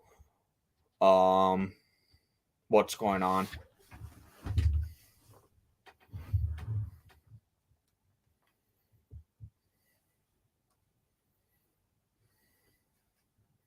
Now, I do like the guys on TSN, since they actually know what they're doing there.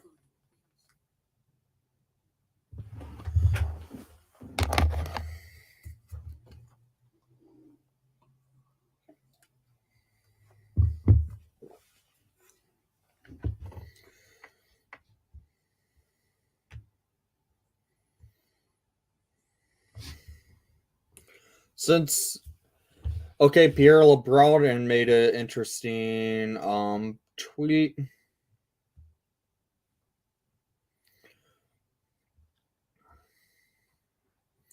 Since the Stars are in the playoff race, are most likely keeping pending UFA John Klingberg, although slight window open in event that offer happens. Okay.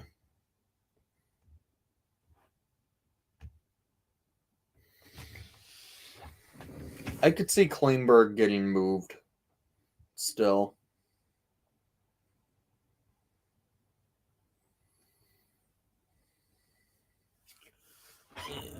Of course, typical ESPN Plus fact away, their stream dies.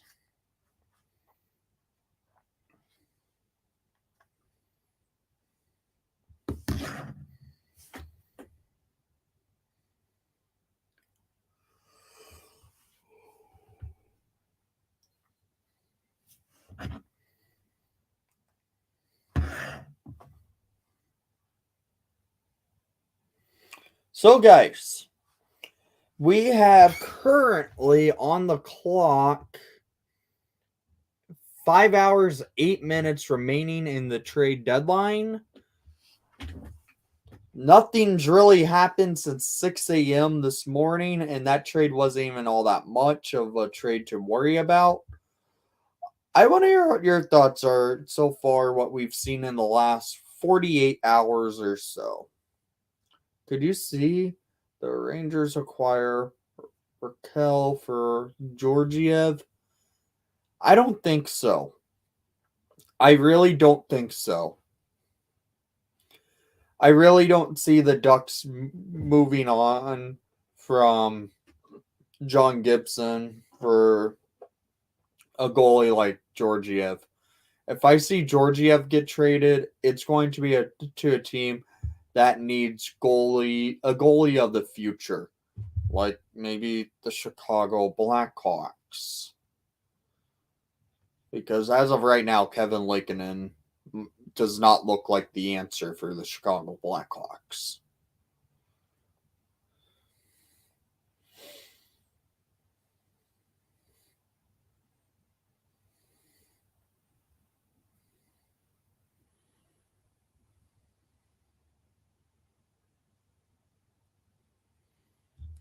On TSN's trade bait, they show Raquel as their number one target.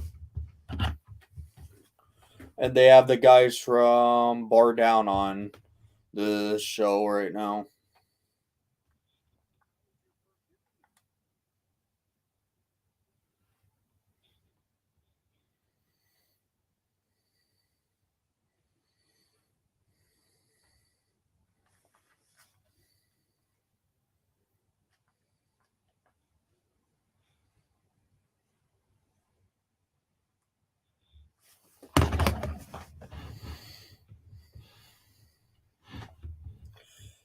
Their TSN's trade bait's kind of interesting. Seeing Ricardo Raquel at number one, Max Domi at number two, Justin Braun at number three, and then Andrew Kopp at number four.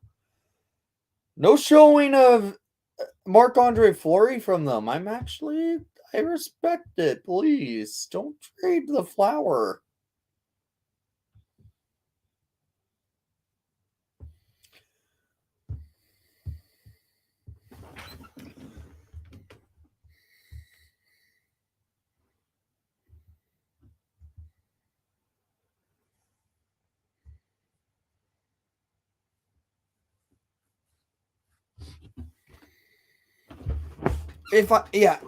I only see Georgiev getting traded to a team that needs a goalie of the future and to a team that could use a goalie now.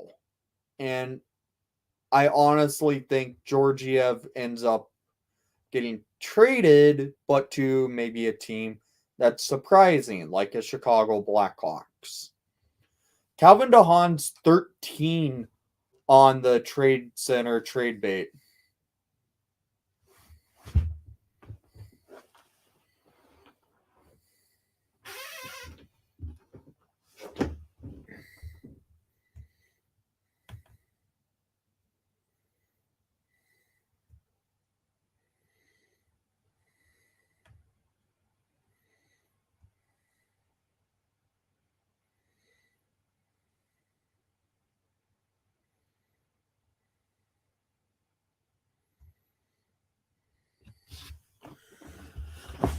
Guys, make sure to share the stream and have people hop in and have a fun day on trade deadline day on Windy City Hockey.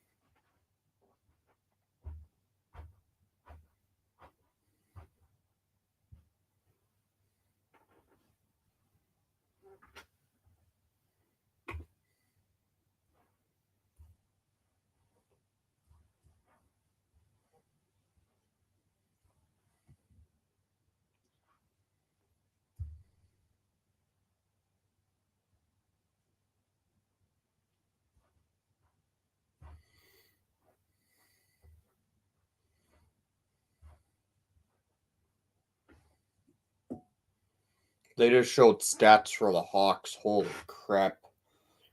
We're terrible. Granted, the offense has gone up in recent weeks, so that's a bright side.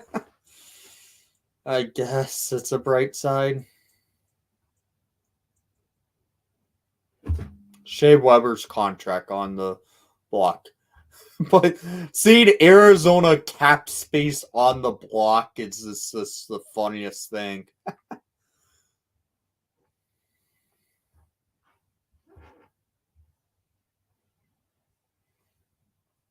That just shows how much of a joke the Coyotes are. Because the Coyotes trade block is cap space, and that's ranked 17th. Ahead of it, it's Connor Garland and players like an actual player. Like, what the heck is that? So I could see the Coyotes get involved in a three-way trade.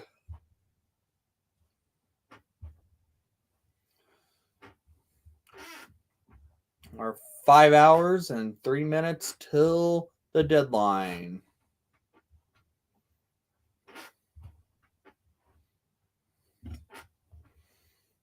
Hey, Zach, how are you doing this morning? God. Panthers are ranked first for goals per game. That's ridiculous. Wow, the Kings are in the playoff hunt, but with that bad of a power play and penalty kill. I bet you are tired. It is early.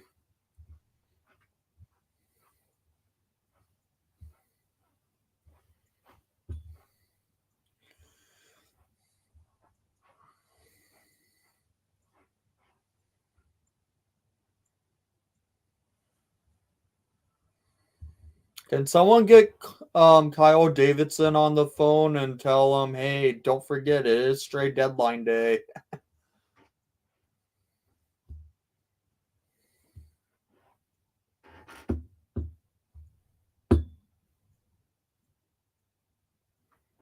He banned you on Twitter? What did you do to get banned on Twitter by him? In my opinion, he's not the best for Blackhawks inside Blackhawk Twitter.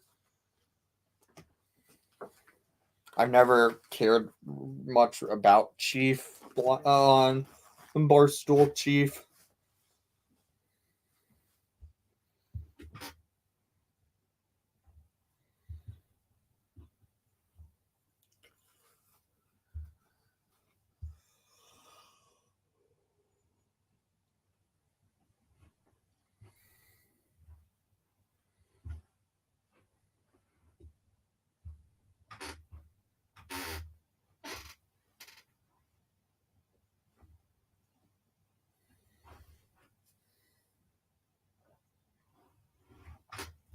I'm glad ESPN is doing it smart by using the TSN stream.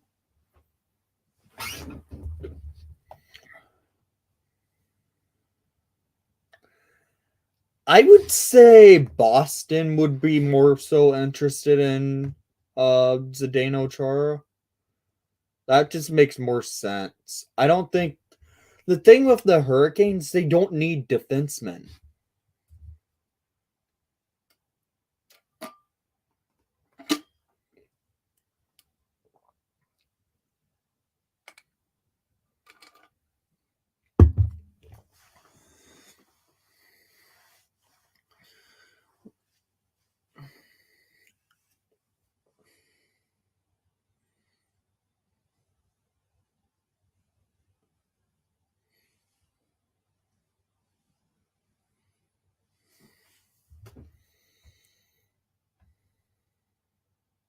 Mark Lazarus just with a tweet.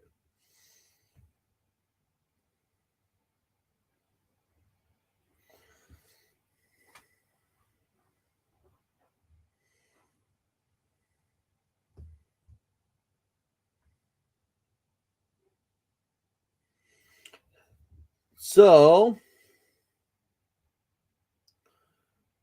this is how much time is remaining on trade deadline. 4 hours, 58 minutes.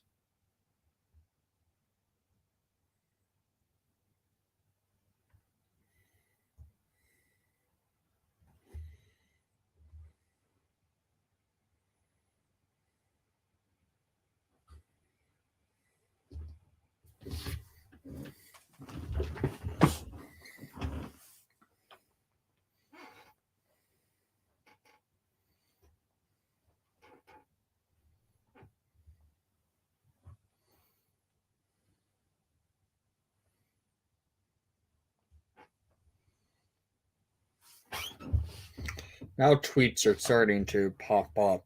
People are waking up, it seems like. It's 9 o'clock, and we have a couple of nothing.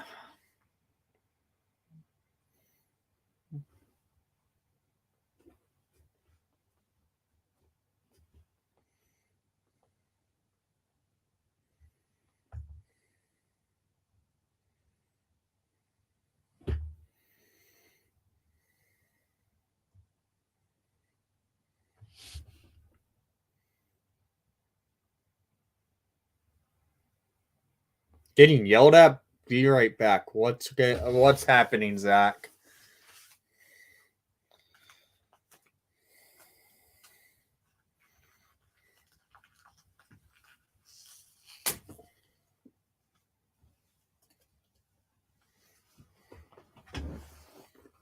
Hate how shirts put those random tags on.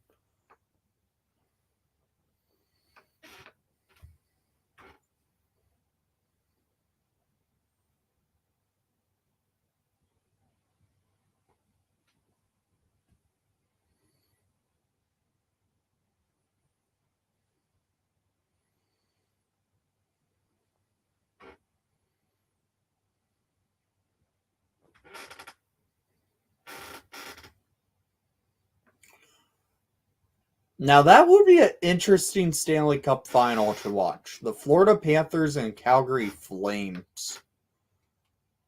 I would be fine with that.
I'm making a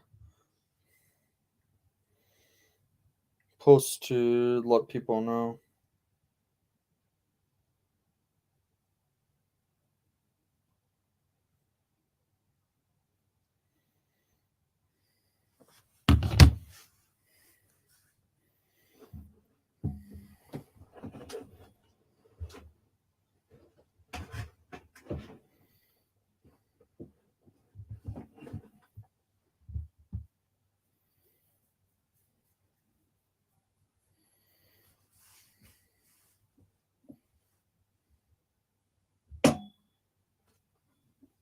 Guys, make sure to share this stream and let people know about Windy City Hockey, as we are trying to grow this channel and get it up to the 1,000 subscriber mark.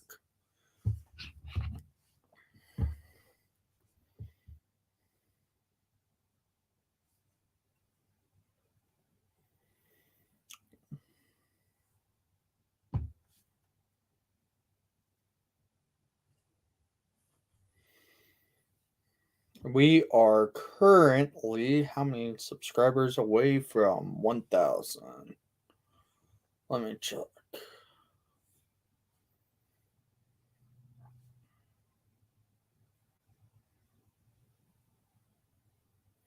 We are 158 subscribers away from 1,000, guys. Let's try and get this stream going. Let's get it popping.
Elliot Freeman with the tweet.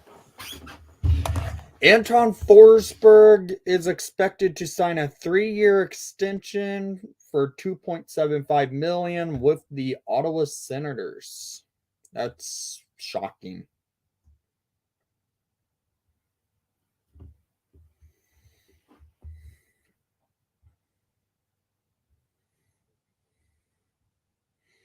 How did Forsberg become a good goalie? Like, uh, let's be honest. He was terrible with the Hawks. He was getting called beach ball in Chicago.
You skipped school today.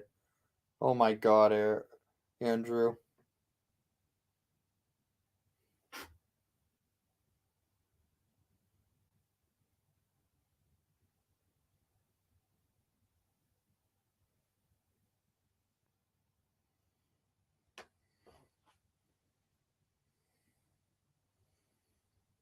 I luckily don't have classes on Monday, so I don't have to worry about missing any class or missing any trade deadline stuff.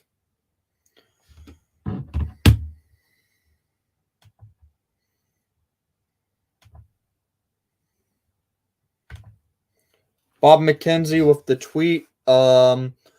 Minnesota and Arizona trade unsigned collegiate Jack Mcbain on Boston College for a second round pick from Vancouver. So Mcbain to the Coyotes. Let's add that to the banner.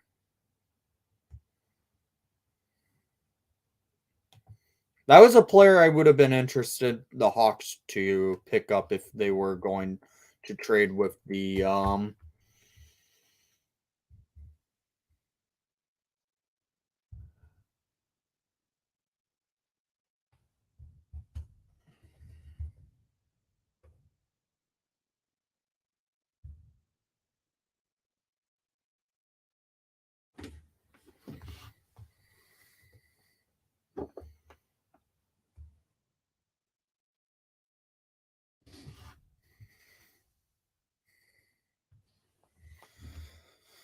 So we get our first trade in a couple of hours.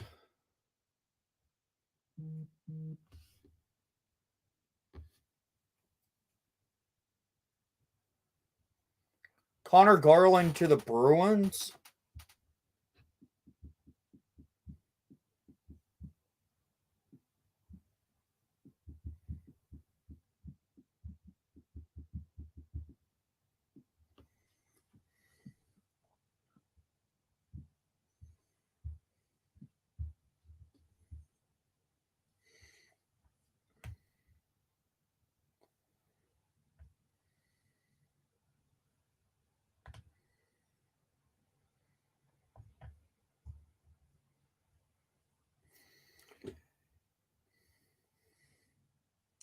Hey Jameson, how are you doing? Looks like Connor Garland's going to the Bruins.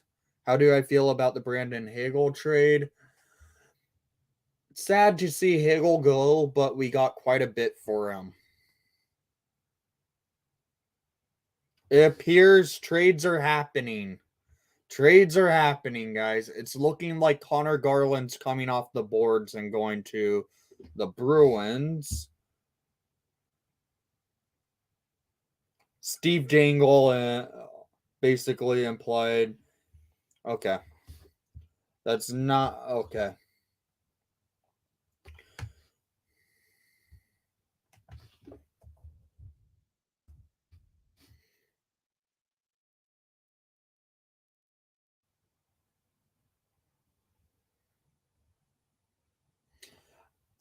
We have to keep an eye on the Connor Garland stuff, but it's not official yet. Wait, like a legit, please. Jameson, it's not official yet. But it appears that Garland is going to be getting traded to the Atlantic, and it sounds like it's going to be the Bruins.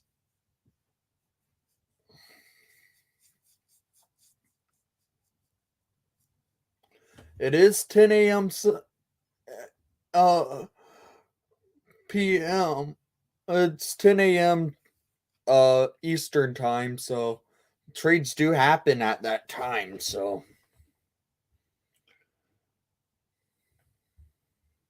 I think I spelled McBain right.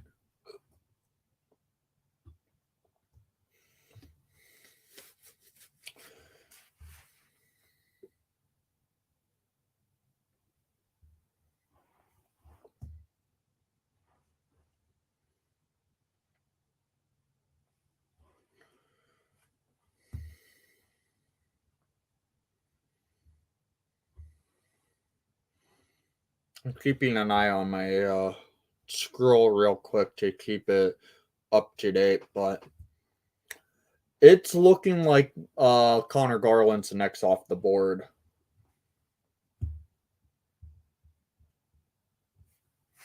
Yeah, I spelled his name right. Trade DeBrincat for Ovechkin. No, thank you. It's trading an elite young goal scorer for a goal scorer with that's old but still can score. I would keep the younger guy.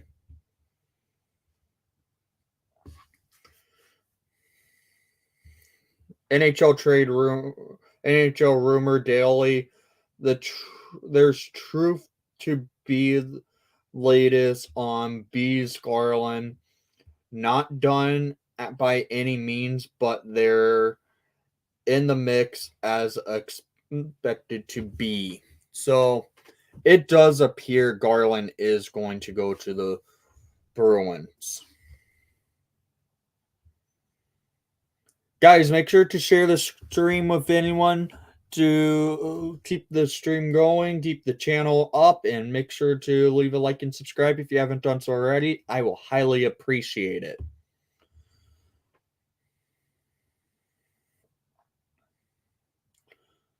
Who else are S?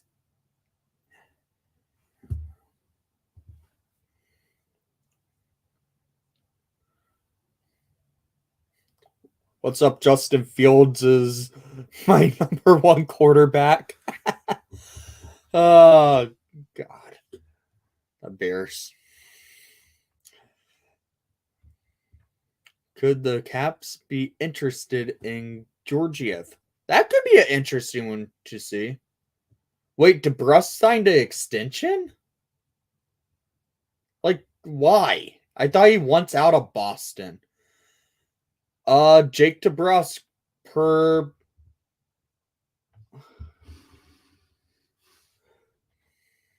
Frank Silverelli. It is a extension signed for 2 years at $4 million AAV. That's okay, a little bit of high payment if you ask me. Now we're seeing some action, boys.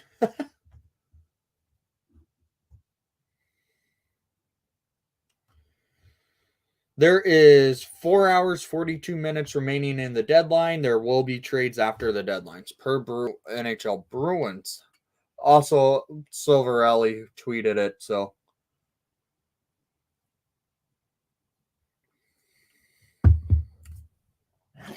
Yeah, it's not terrible, but in my opinion, it's a little high for someone who asked to be traded a while ago.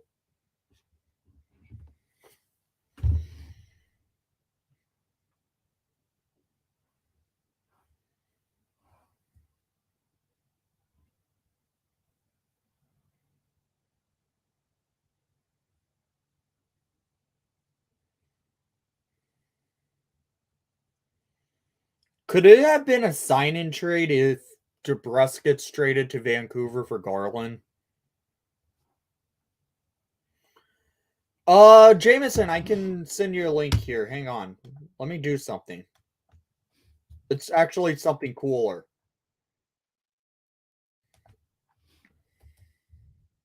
It actually is a lot more easier to get you onto the stream this way.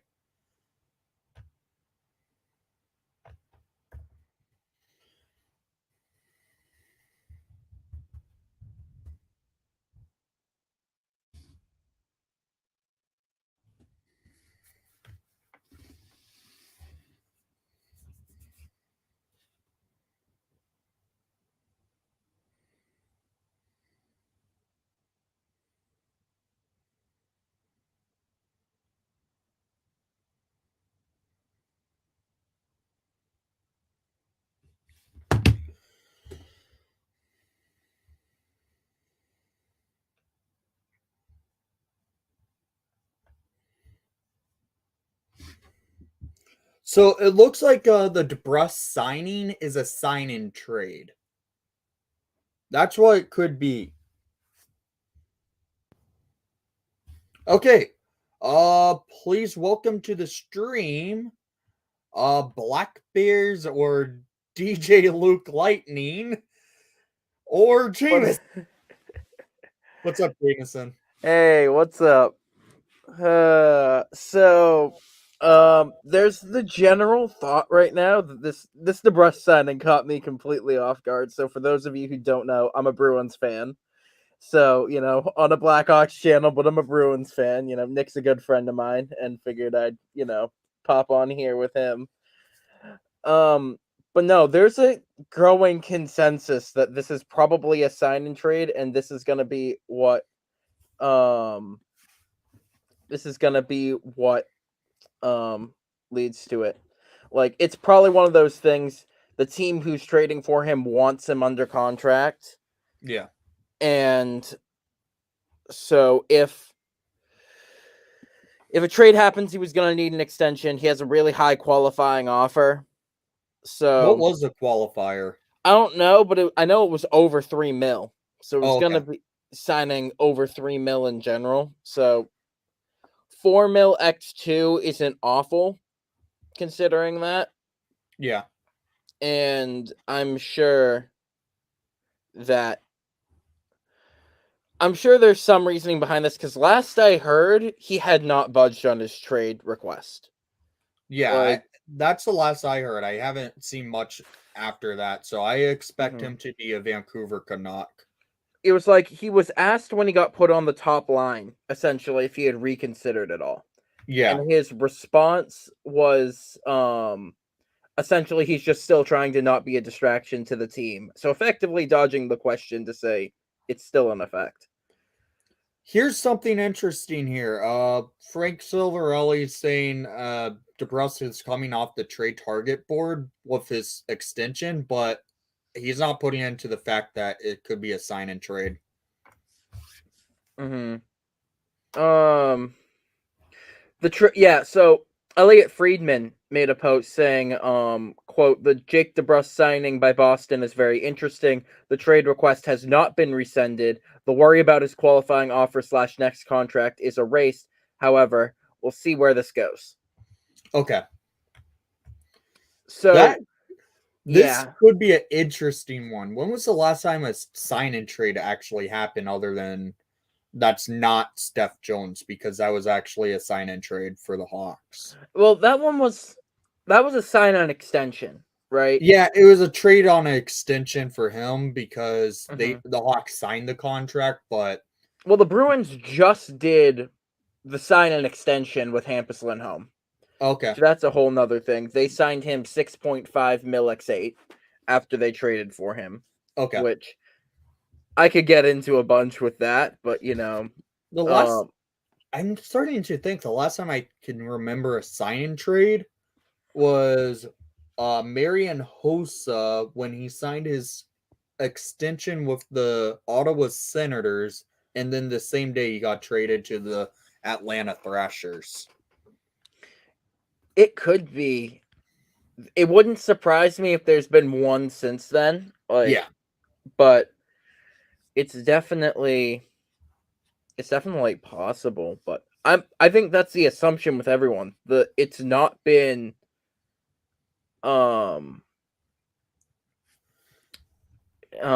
this has not been utilized in a while. No, it hasn't.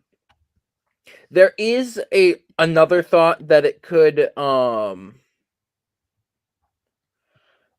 it could be just giving Boston some leeway to wait until the offseason for a trade. Yeah. But the Bruins are, so per David Pagnotta, the Bruins are still engaged in trade talks involving DeBrusk.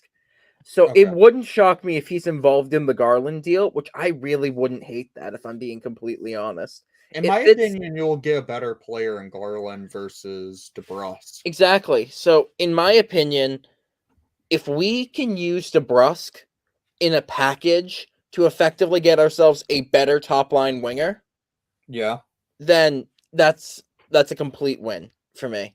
Okay. What all do you think would have to go in return to Vancouver, since they're rebuilding, and I think Garland still has a little bit higher value than just DeBrusk? Definitely. And seeing how seeing the trades that they've made, it wouldn't shock me. I think you're looking at either DeBrusque plus a first in 2023 Okay. or DeBrusque plus a second and a B-level prospect. I think the Bruins are making it pretty clear they want to keep the good level prospects that they do have. Maybe it's Yeah. Connor Clifton could be another name that could go, or Jakub Zaboral, maybe Senyshyn too. One of those Okay. three could maybe move. I have no intel. This is just me spitballing. Yeah.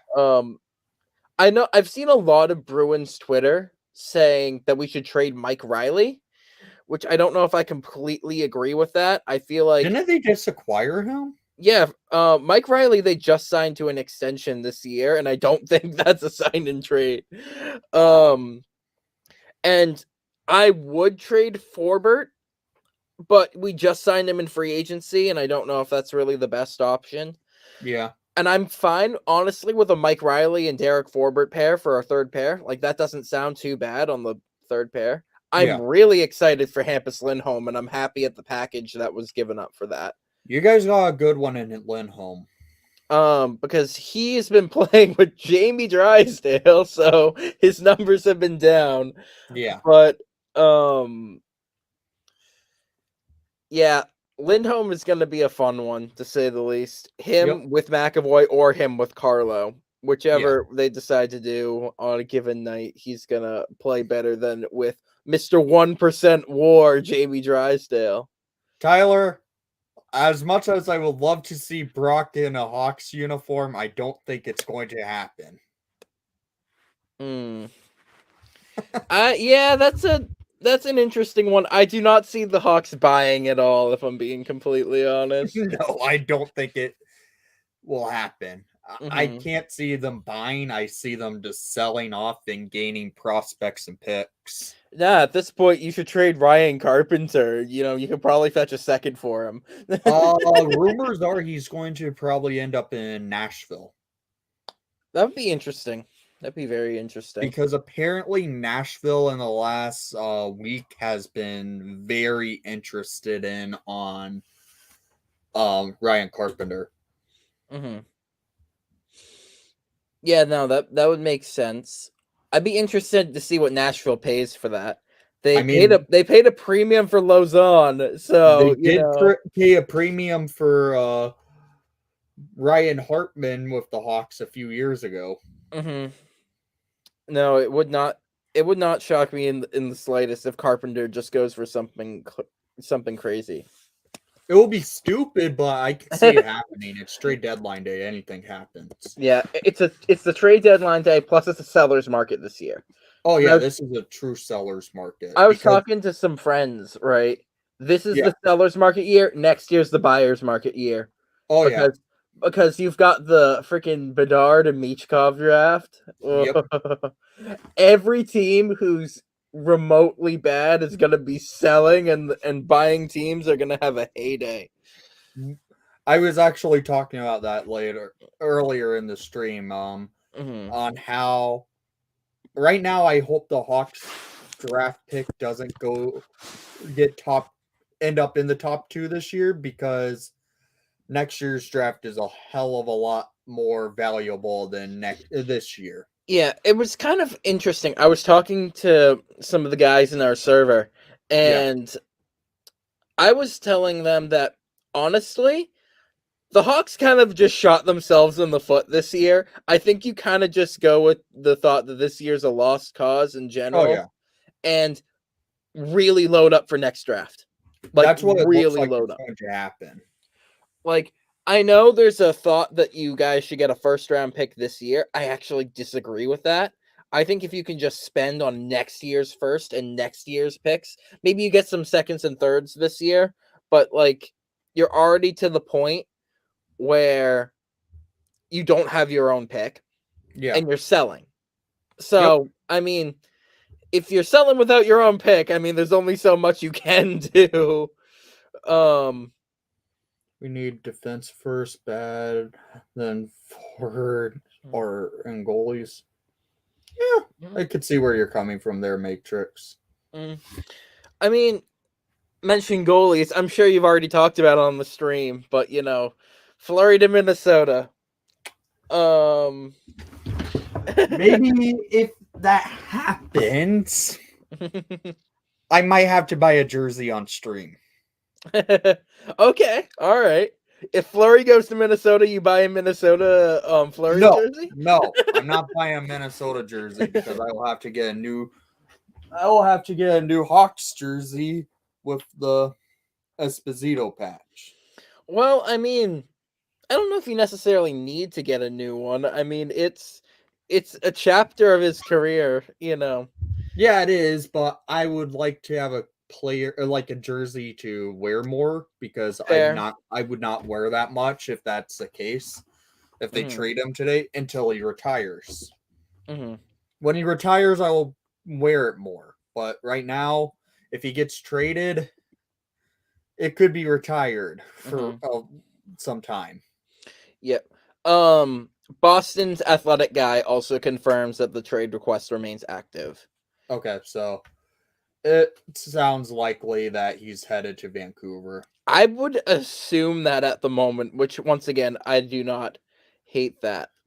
Former fifth Um, round pick in 2020, Matt Kessel of UMass is set to play Minnesota in the first round of the NCAA tournament. Kessel is expected to sign with the Blues at the conclusion of the tournament. mhm. Okay. Yeah. So how have you liked the deadline so far? Um, I think it's been kind of one of those. It's been a weird deadline year because it's been pushed back. So you're Yeah. seeing a lot more trades before the deadline, and there's been some big ones already. But I do think it's going to be a pretty active day. Um, Which trade that happened before today shocked you the most? shocked me the most. Yes. Um,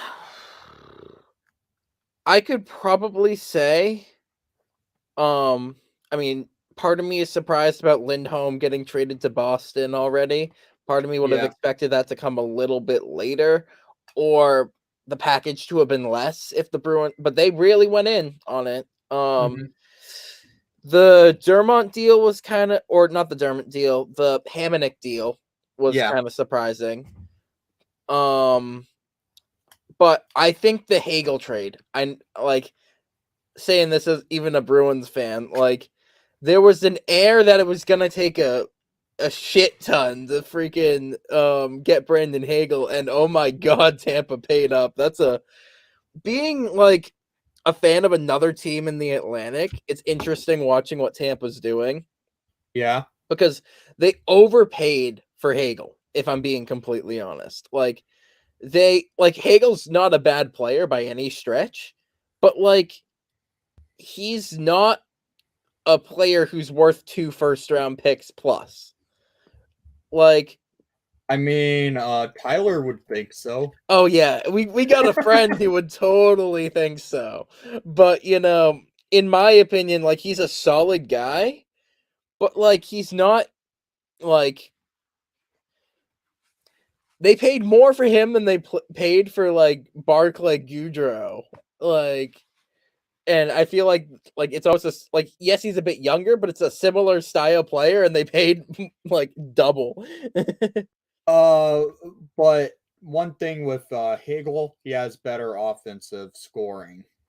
Fair. No, I mean you're not wrong. I mean he's a good player, but I don't feel like it's gonna be, I guess, enough of the impact that it's gonna become worth the 2 first round picks, especially when you're looking at what 1 first round pick plus got for Boston. Like they went and got Hampus Lindholm, and they're already in probably the most stacked, like you could Here, argue the most stacked top end of a division is the Atlantic right now. let me show you something what Hegel said when he scored a hat trick a Oh, I couple think I remember. I think I remember this interview. 2 first, couple prospects, and McDavid. Well, he went for 2 firsts and a couple prospects, just not the McDavid part. Yeah. uh, You think with this hat trick, the price goes up to 2 first round picks? Yeah, 2 first. Flyers, couple prospects. McDavid, I mean, it's a great interview. I mean, He basically called it though. he did basically call it, but it's interesting seeing what Davidson's doing. Because I mean, he's making it clear the asking price is high. Oh yeah. There's If I could get Wally on the stream, I would love to see what his thoughts so far has been. Oh, that would be very interesting. I know he loved the Hegel trade, if I'm being completely honest. What? He didn't. I know he loved the Hegel trade. He didn't love losing Hegel, but he loved the return. Oh yeah, I know. And I think knowing what Wally does on Twitter with the Hawks prospects stuff, Oh yeah. No, I would Wally love to see what great. Wally would do, what Wally's thoughts were, because I really have not talked much with Wally. Mm-hmm. No, I know that. I know that, you know, like, I'm a Bruins fan. I don't follow the Bruins much, but I follow all of Wally's accounts about the Blackhawks because he's just that good. Oh geez. Ben Sherratt's gonna make his Panthers debut on Thursday versus the Habs. That was a bad trade, in my opinion. Oh my god, that was such a bad trade. It was interesting. The Panthers could have done much better than Sherratt. Oh, easily. They could have done way better than Sherratt, and it kind of fucked up the market. But like, it was interesting. I got into an argument with Tugi on Twitter, and effectively he's like, all the Atlantic teams are ahead of us, and I'm like, bro, take a look at what the Atlantic has done. Florida traded for Ben Sherratt and a guy who wouldn't waive his NMC to Boston.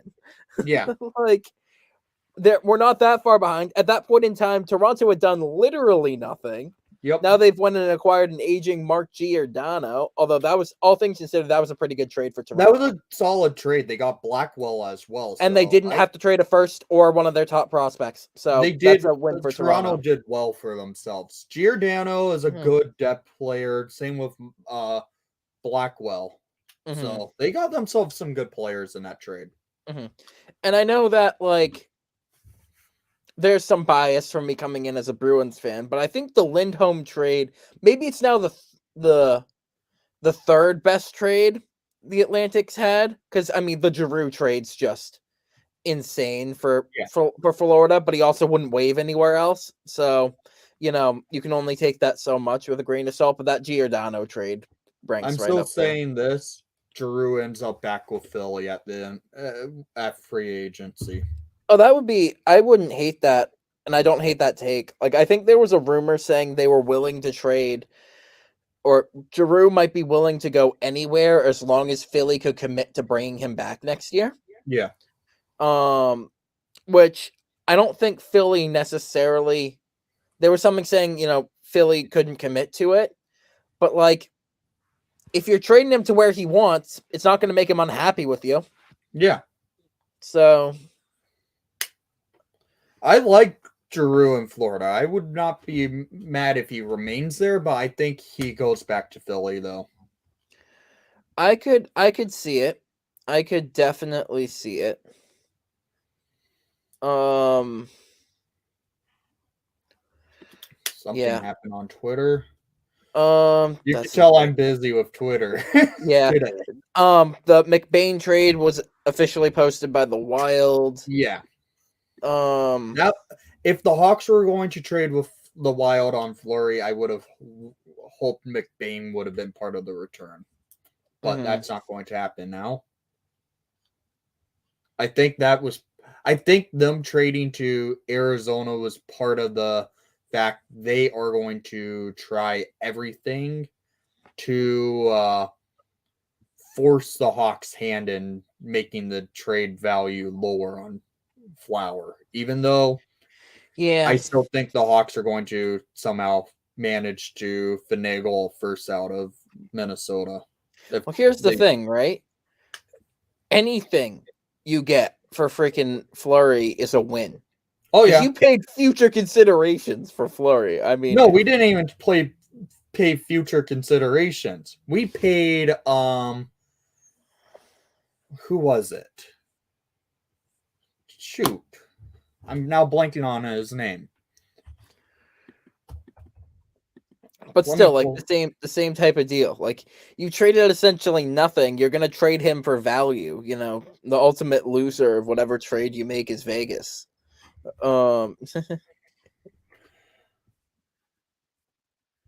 Like, jeez. We They could've- basically screwed over Vegas Oh, easily. You easily screwed over Vegas. because Vegas now is in royal hell with how their cap situation is. Mhm. Robin Leonard potentially out for the remainder of the year, Mhm. and they are on the brink of missing the playoffs. Mhm.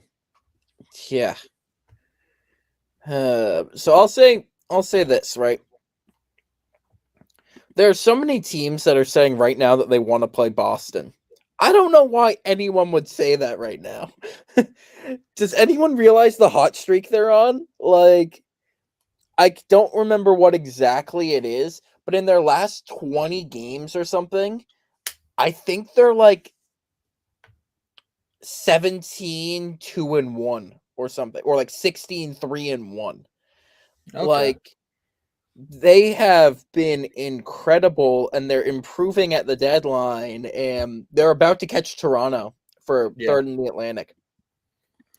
Here's Like- a question for you. Jeez. Yeah. Do you think Boston would be interested in bringing back Chara? Because Chara's contract's cheap and it would be a smart move on Boston's part to bring him back as a depth defenseman Mhm. and let him retire as a Bruin this year.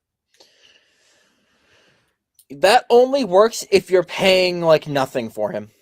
I think that's what's going to happen. He's not that good Um, anymore. He's I- not that valuable Mhm. on the trade market. He's low on the Mhm. trade block for any trade value. So I would think if you gave up like a future considerations, maybe a conditional 7th round pick, you guys could get Chara back for almost nothing. Yeah. I mean, I don't think you're wrong. I just remember when Chara was last with Boston, he almost felt like a hindrance at times. Like, Yeah, I don't know if we necessarily need to go back and get Chara, but okay. You'd be interested in a player like Calvin Dahan on the blue line? Because I know Boston's been looking for a left-hand shot defenseman. Well, we got that with Lindholm. That is true. No, I don't know if Boston goes after another defenseman, if I'm being completely honest. Okay. I think Bruins fans want it, but I don't think the Bruins themselves want it. Yeah. Because they signed Mike Riley to an extension. Analytically, Mike Riley's been pretty good. Yeah. I know a lot of people. I'm not huge into analytics, but I can look at it enough to be like, okay, this guy has some value. We should probably keep him around, especially when he's a third line guy now. Yeah. Like, we're not going to be forcing him to play second line minutes. Uh-huh. Then you're looking at the other two defensemen you have that are potentially roster guys. You've got Forbert and Clifton. Forbert, you just signed in free agency. And if you're putting him on this pair, I don't think it's awful, like, for Forbert. But Clifton has not looked great all year, in my opinion. Yeah. I think if you trade someone, you trade Clifton. And I think while it hurt to lose Vakanainen in the Lindholm trade, he was going to be like the 8th defenseman on the depth chart. Yeah. Like, he had no place on this team, so might as well trade him for some value, and you get Lindholm with that. So I do not mind it at all. As I'm just also constantly refreshing Twitter. What's up? How are you doing? So how do you like my scroll going with the trades on it? The scroll? It's pretty good. I know at one point when I was looking at it, like, the bottom of Hag's name got cut off, but I don't know. That probably has been fixed by now. But I like the scroll. Did it get cut off? Let me see, because I just saw one that looked fine, but I remember looking at him just like, hold on, is that Hag? I thought, did the name get cut up? But yeah, I'm gonna just watch it scroll through again. But yeah, I thought this was a good idea to have for the trade deadline. Definitely. No, the scroll is very nice. Okay, it's fine. Yep. You fix whatever it is, it got fixed. Or maybe on the stream it's let me check on the stream layout actually. Also, you should probably post the link to the stream in the Discord server if you haven't already. I did in the fantasy league. You did in the fantasy league. Okay, actually, let me just go in the fantasy league and pop. Let me just pop this open and see. 22. Okay. Okay, yeah, no, it's looking fine on the stream too. So I think we are all set with that. But no, I figured, you're doing a deadline stream, might as well, might as well pop in and join you for a bit.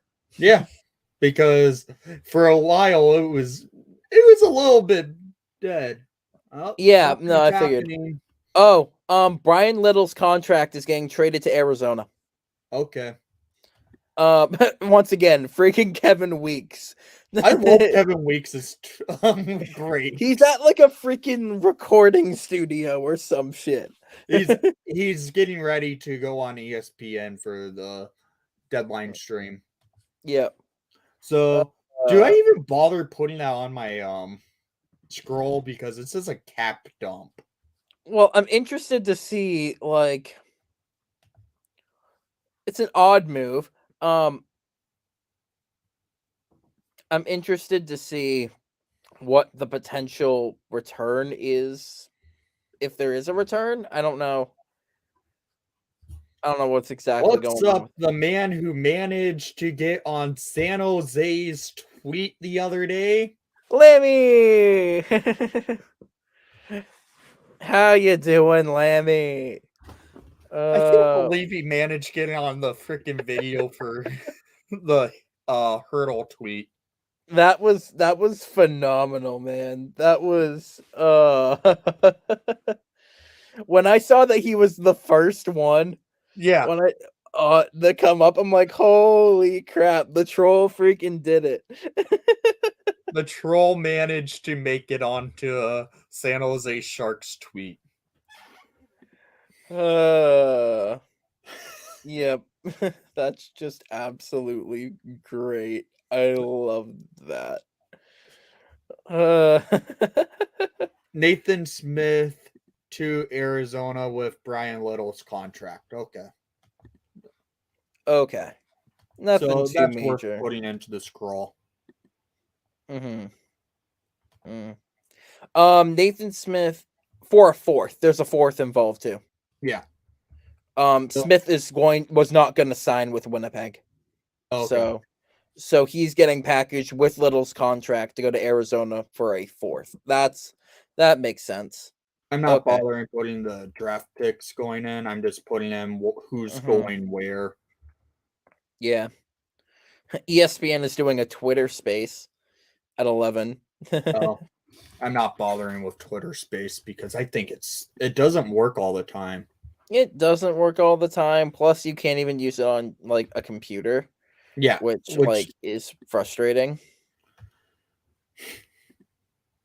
Wasn't even trolling at the time. The Sharks president compared the difference between re-sign and re-sign. Yep. No, that when he made that post, that was kind of funny, and you were right on top of that, man. That was great. I know it's like I know you weren't even trolling, but it's just funny that went through everything. You got the first freaking tweet on the Sharks. I understand some teams need high salary contracts, but Coyotes a bit overdoing it. Well, if you look on the TSN trade bait, the Coyotes cap hit, salary cap is on the trade block, so they're willing to take on cap. No, I think it's pretty interesting. They get a prospect through this. They're only trading Yeah. a 4th-round pick, and they need to stay at the salary cap floor. So I'm assuming they've got some deals in the works too, and that Yep. was probably a piece of this. What did Bob McKenzie just say? Oh, that's just that. Okay. Um, I've got like 2 different Discord servers, Twitter pulled up. Jesus. I love trade deadline day. Oh man, it's fun. Yes it is. On an NFL note, I'm just gonna quickly say Ravens agree to terms with fullback Pat Ricard on a 3-year deal. Go Pat Ricard, love him. You know. I'm making a little bit of edits to the scroll every now and then because it's going. I guarantee it. It's going to pass the characters allowed for it. So I made a few Yeah. edits already. Mhm. Yeah. Let's see. What did LeBron up? He just retweeted Bob McKenzie's.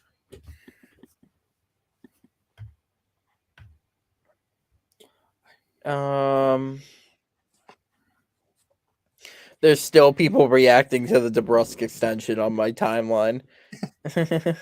So, yeah, I don't think Brian Little is coming back. I think he's pretty much in the same boat as what Marianosa said. Yeah, no, I don't think Brian Little has. I think his injuries made him done. Like, I think So he's another Coyotes legend added to the list. Brian Little. Brian Little. Coyotes are not afraid to take on guys who are like essentially dead, you know? So from a hockey sense. Johansen to the Capitals. Marcus Johansson to Washington is now confirmed. Deal done. Okay. I'll put that on the scroll. I didn't see that he got That's, traded officially. that I is knew he was 25 seconds ago from Chris Johnston. Okay.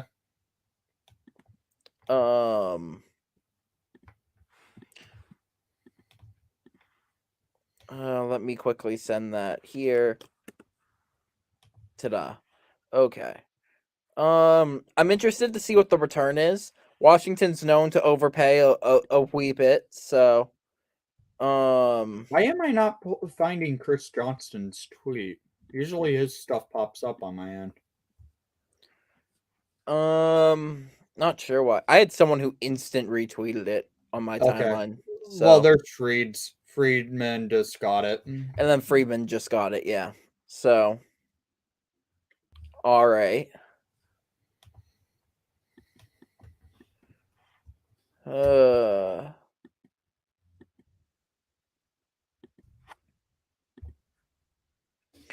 Another interesting thing I've seen, a lot of Bruins fans are all over getting Andrew Kopp right now. And I'm like, no, we do not need Here's Andrew the Kopp. thing. I don't think he goes. Really? Yeah. I actually think the opposite. I think he's almost a lock to go, and I think he's going to be one of the guys who gets an absolute overpay of a pick. Like, I think someone trades a first for him. The reason why I'm saying I don't think Kopp leaves is because they're in a playoff push. They can easily make the playoffs with, I believe it's 3 games in hand on Vegas, and they're only 2 points out of the playoffs. Mm-hmm. Yeah. No, Winnipeg is close, but like if Kopp goes, it's gonna be for a shit ton. Mm-hmm. That's just how it's gonna be. Also, I'll be right back here quick. Right. I've got to change location. I've got to pull a Kevin Weeks, you know? Okay.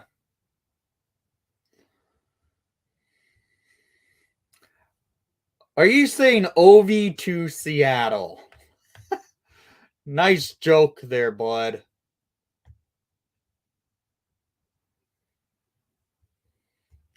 That is not happening, Zach.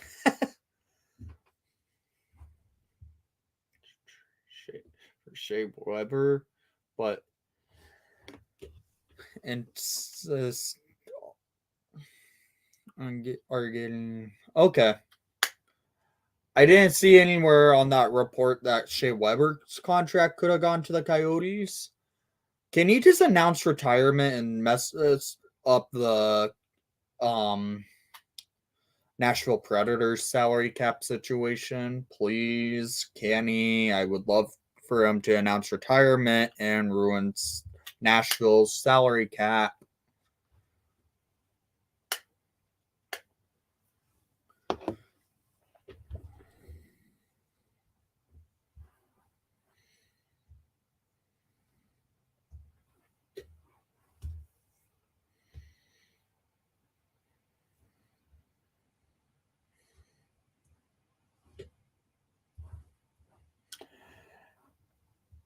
I can understand why he banned you, Zach.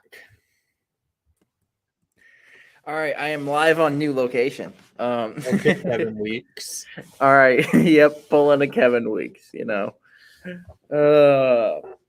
I can set my laptop down. All right, this is good. Hey, you're now not the only person with a Pro Player Authentic. Oh. Hold on.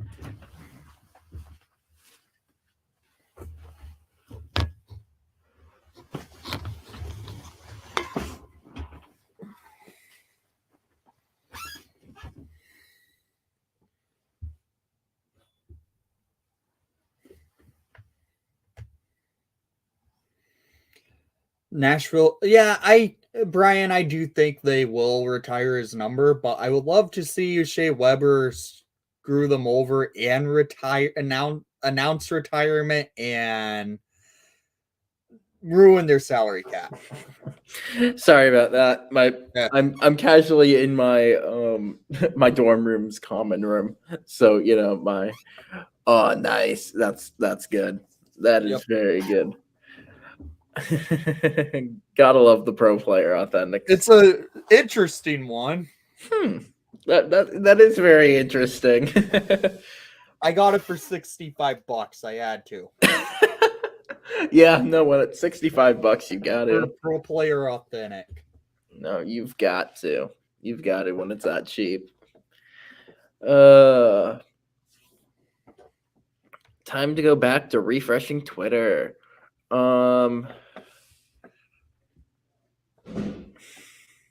Let's see. We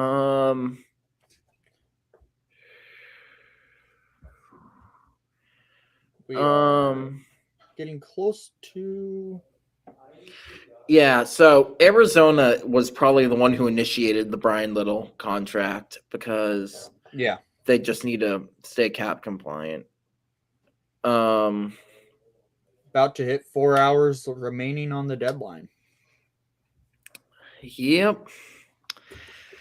I think there's still some interesting stuff left today. It probably won't have as much as normal because there's already a decent amount that's happened, but I think there's still going to be some. Yeah. I'm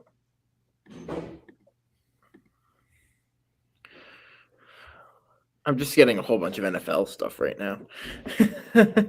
I turned off NFL. The Patriots finally decided to go visit, free agents in the second week of free agency. Jesus Christ, I don't need to hear all about it today. It's NHL trade deadline day. Let me just enjoy that. This is an unofficial holiday. Jake DeBrusk is trending in the US, I think. He probably just trending in frickin' New England.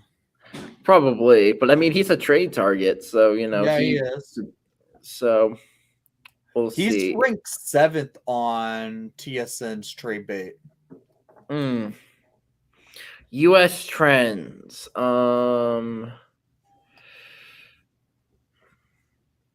Nope, DeBrusk is 18th trending in the US right now. Oh wow. Yeah.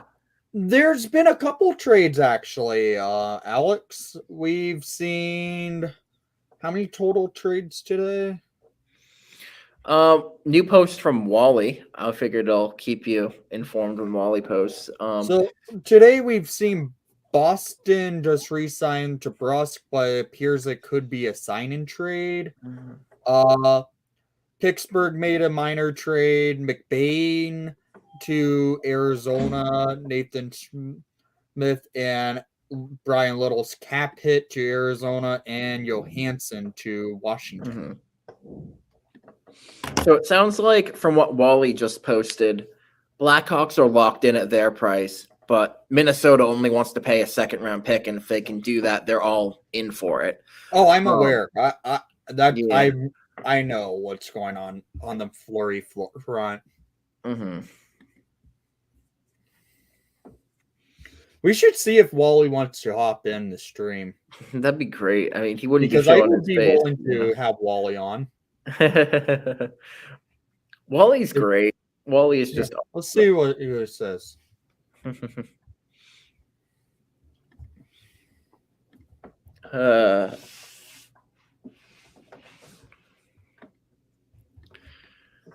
But yeah, I've got no classes until 2:00, and then 2:00 I've got a class till 3:15. So I'm gonna be just checking the final deadline stuff through my final class. Domi not on the ice for Blue Jackets practice. Yeah, because he's expected to be moved. Yeah, he's definitely expected to be gone. So, that is not surprising, but it's kind of just confirmation that he's more than likely gone. I wonder what Kekalainen's going to pull out of his butt on this one because he loves robbing GMs. Oh my god. I heard Boston's interested in Domi. I don't think we should go after Domi. You know where he should end up? Montreal. No. Where? Toronto. I don't hate that thought. I don't. I think it makes the most sense. It does make some sense. His dad played for the freaking Leafs, and the Leafs could use a little bit of a pest on their team, and Max Domi can be known for being a pest. Yeah, no, you're not wrong about that. Wherever he goes, he should be a third line center. Oh yeah, I agree. The thing is, when you look at a team like Boston, so of course I'm gonna give the Boston perspective because that's what I can do. A lot of people are saying classic waiting for a trade from the Hawks. But there's the consensus that the Bruins should probably get a second line center. I'm not sure about that, if I'm being honest, because right now our second line has been good, even though Eric Hall has been our second line center. So I don't know how much I want to mess with it. We could get away with it, and then Hall probably gets bumped to the fourth line because our third line's been incredible the past stretch. Like the past few games, I think they've been outscoring teams 10-1. Yep. Which is pretty dang good for a third line. Man, Frederick's starting to come into his own. That's your pest on Boston right there. I love me some Trent Frederick. But Domi doesn't fit that. Like, Domi is not the type of guy I'd want to throw as a second line center at the moment. And, like, everyone wants to link Domi to Boston, and apparently Boston's interested. I just hope someone outbids us because we don't need him.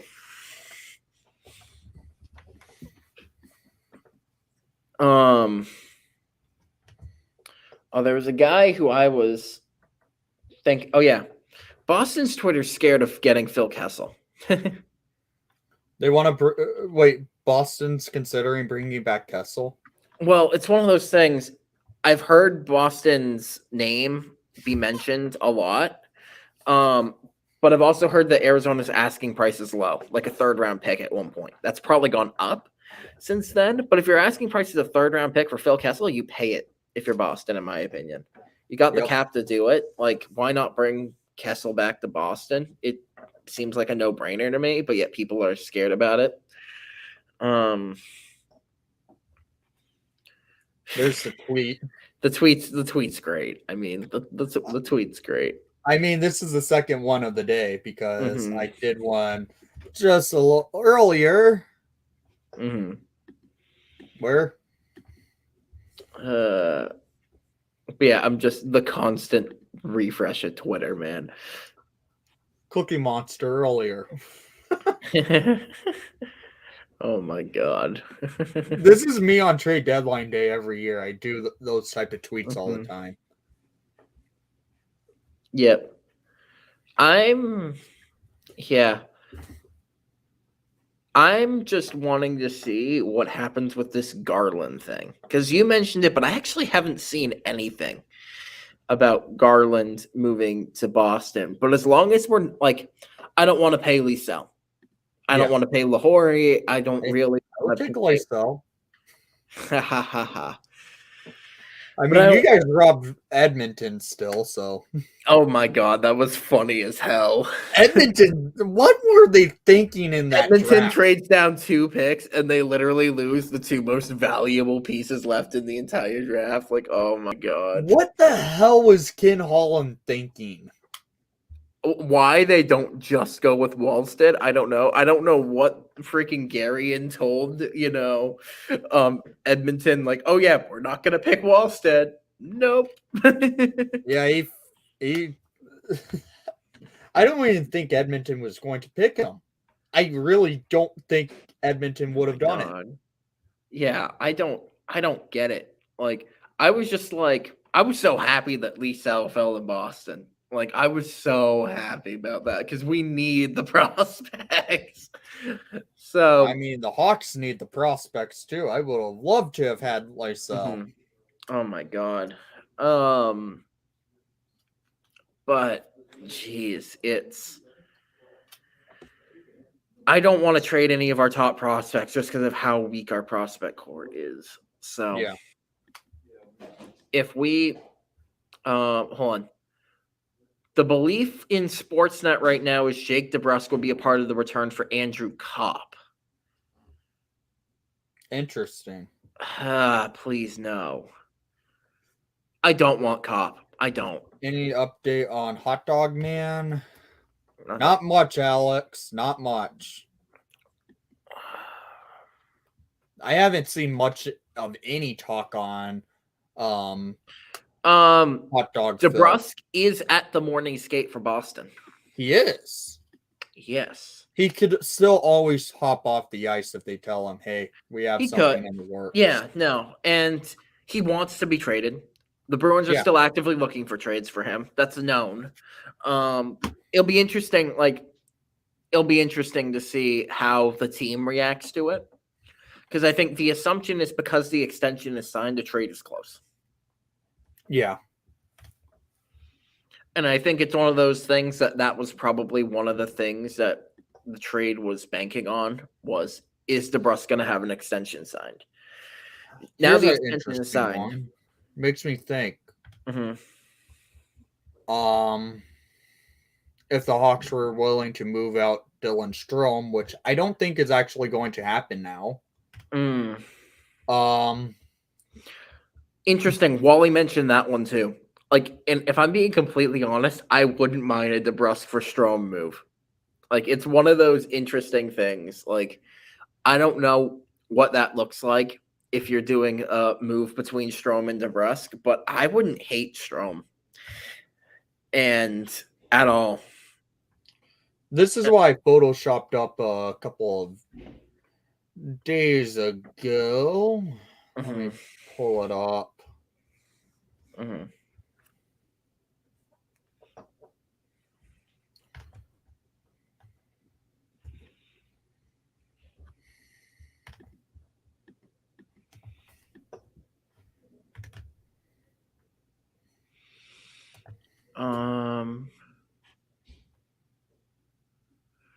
Okay, hold on. Jeff Merrick on Sportsnet Trade Deadline saying that DeBrusk could still be moved, and that earlier on in the season, the Rangers and Bruins had talks of a DeBrusk trade with Philip Cheadle going the other way. Cheadle's not worth it. No, he's not. But I photoshopped this the other day just in case if they actually happen, because if the Hawks were to trade Dylan Strome, I honestly would have thought he could have gone to Boston. I think I agree with you. If Strome goes, I think it's with DeBrusk going on the other way. Yeah. I don't think it's going to happen now because I think acquiring Taylor Radish was a key part on keeping Dylan Strome because Radish, DeBrincat, and Strome all were on the same line in Erie. Yeah. It'll be interesting to see how that goes. But He had 2 points yesterday, so that's yeah, good. I wouldn't hate it if I'm Boston. I wouldn't hate it if I was Chicago. Like if I'm being honest. DeBrusk has history in Chicago. Yeah. His dad played for the Hawks. He also Edmonton too. There's a connection there. Yeah. Fleury in Minnesota coming down. Wait, what? Elliot Freeman. Blackhawks are trading Marc-Andre Fleury to the Wild. Sounds like a conditional second-round pick that can become a first-round pick for Chicago. You gotta be kidding me. Fleury gone. Are you kidding me?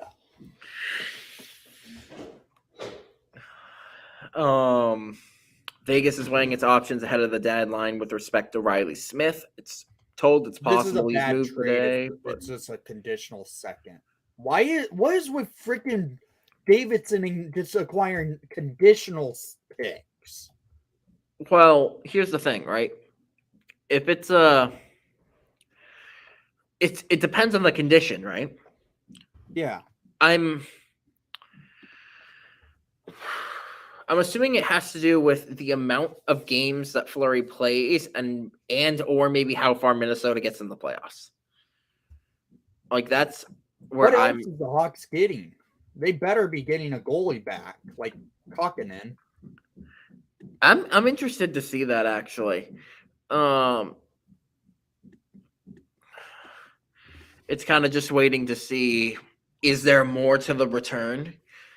Why is Urban Meyer trending? What the hell? I don't know. It's like he's been trending all day. Oh, so because he allegedly didn't know who Aaron Donald was. Fleury is a Minnesota Wild, and I don't know what all is coming in return for us. Yeah. So I kind of like the Wild, if I'm being completely honest. I know I'm on a Blackhawks channel and saying that, but I think it's a very good move for Minnesota to do. I think, and I like it in the sense that I'm a Bruins fan, and it means Toronto's not getting him. So, there is that option. Apparently, he did not want to go to Toronto. Yeah. Yep, I just got a message from Lammy. Done deal. From David Pagnotta. Sources Lammy.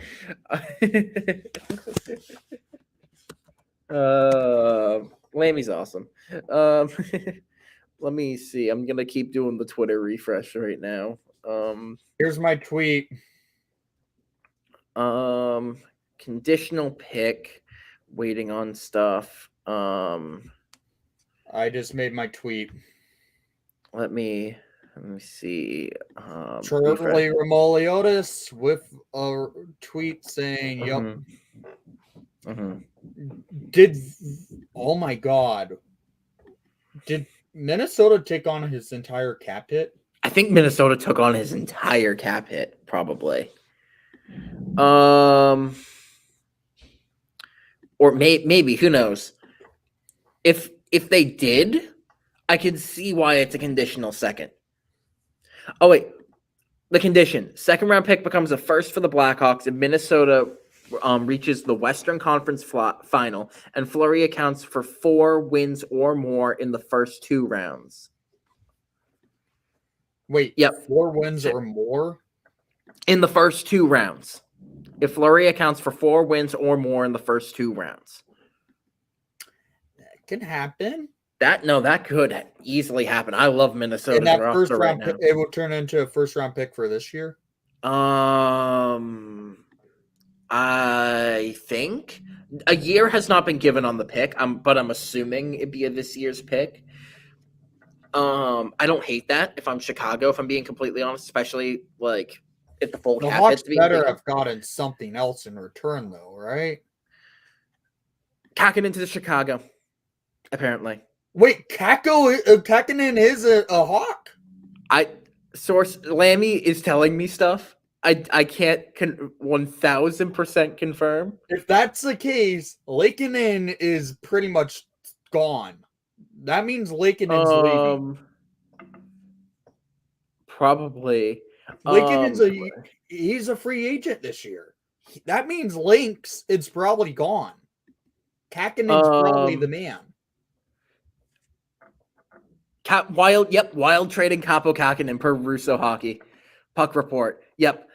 Okay. Kakinen is going. I like Kakinen. I do like Capo Kakinen. Okay. That's good for Chicago. I like Capo Kakinen. Trust me. But am I going to miss Flower? Yes. At least it's not Cam Talbot. Yep, the Flower is a Minnesota Wild, and the Hawks are getting back a conditional. Let me just sent me something. What? Kakinen's going in a different trade. What? So they're trading Kakinen, but it's going in a different trade. Are you serious? Oh, jeez. Disregard. Russo. Now the Hawks are stupid. Well, here's the thing. I'm assuming the reason they're trading Kakinen is because they just got Fleury, but That's what it is. But why won't the Hawks try and have acquired Kakinen? They don't have goalies. Lakeinen sucks this year. Yeah.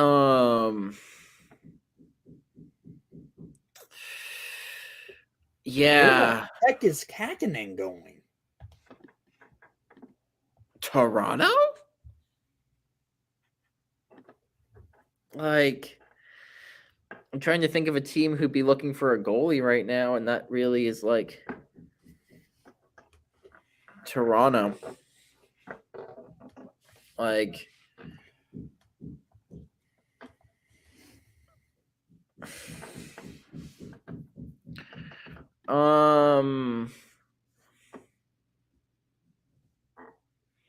yeah, you're waiting for everything to become official because I'm assuming you probably get a couple other random picks.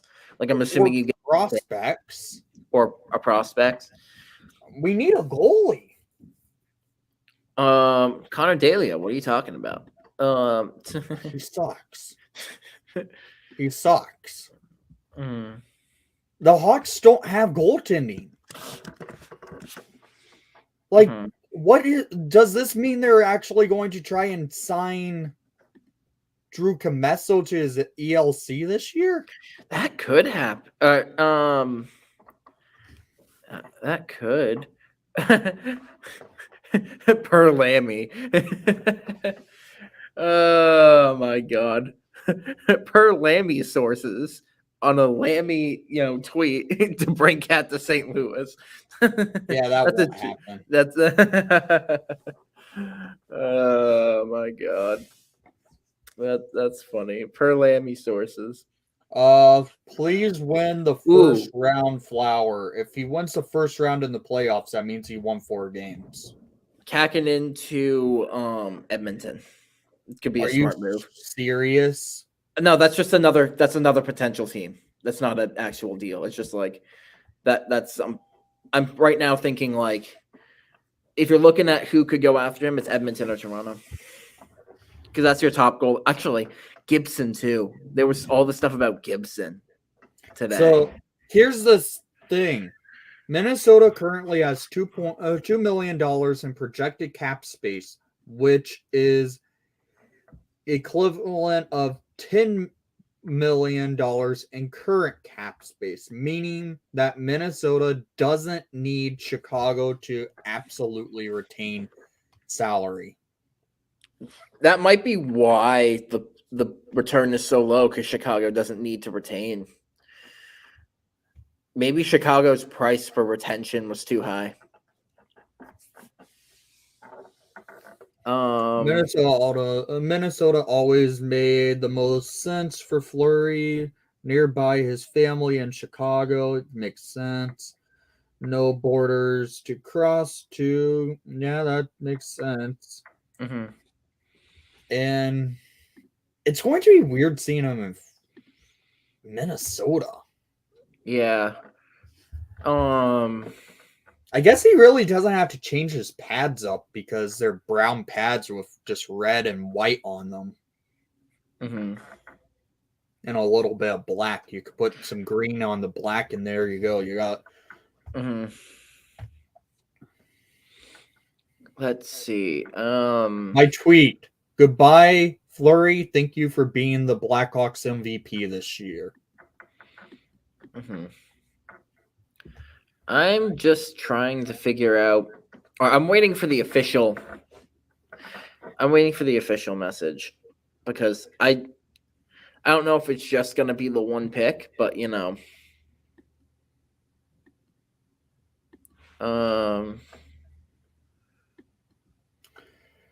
So, people are saying this is a good composition for the Hawks if it's just the second round pick. Oh, I think I agree. I'm being that completely. turns into a first. I think I agree. Minnesota's likely to win the first round, right? Depends. I don't know where exactly they are in the standings. I think they're likely in the 2-3 matchup. I think because Colorado is leading the league in points right now, I think.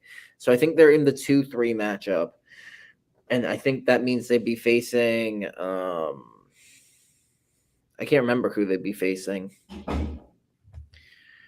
Like one of those like Nashville, Winnipeg, Dallas type teams, I think they play St. Louis right now. St. Louis. Yep, that's what it is. Which I can see them winning that matchup more than likely. For the Marcus Johansen trade, Daniel Sprong and draft picks are part of the deal to Seattle. Okay. Not awful. Who's saying that? I'm trying to think. Who? I did say this earlier. Mm-hmm. I do think the Hawks go after Georgiev.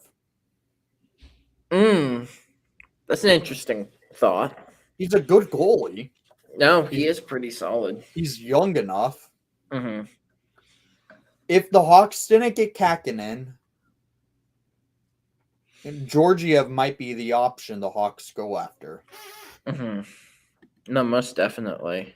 Because we could just trade them Lakeinen. We get Georgiev, we trade them Lakeinen and something for George. Mm-hmm. And I guess that works. Okay. Let's see. That's nothing new from Russo. He was just letting people know the condition. 50%. Now here's the thing. Johansen. 50% retained. Okay. Who's the source? Pat Friendly is saying at least. Pat Friendly. Okay. So the second rounder will be a first if they win 2 rounds and Fleury wins at least 4 games in those rounds. So it is both. So he has to win 4 games in each of the 2 rounds? No, he has to win 4 games total, but the Wild must advance 2 rounds.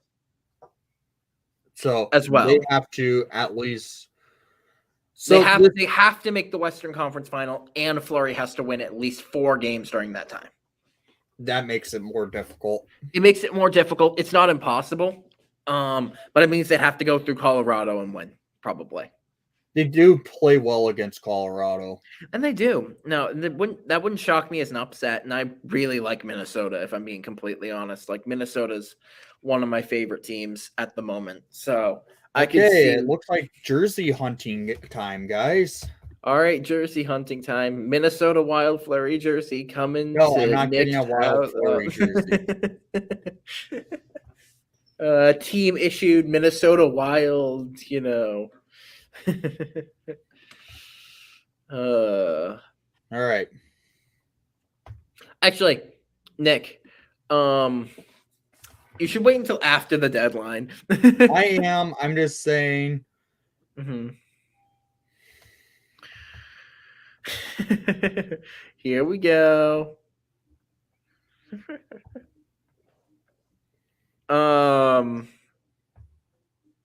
All right, so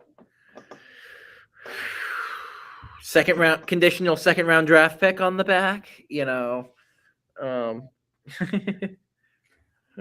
I guess I uh, could just do a retired number. hmm. Hmm. I can't believe this. Yeah, I'm not happy either, Tyler. It's a second round pick right now. Yeah. Yeah, Anton Forsberg re-signed earlier. Some places are calling it a conditional first. Some are calling it a conditional second. We'll see. I think technically it's a conditional second because it stays a second unless. Yeah.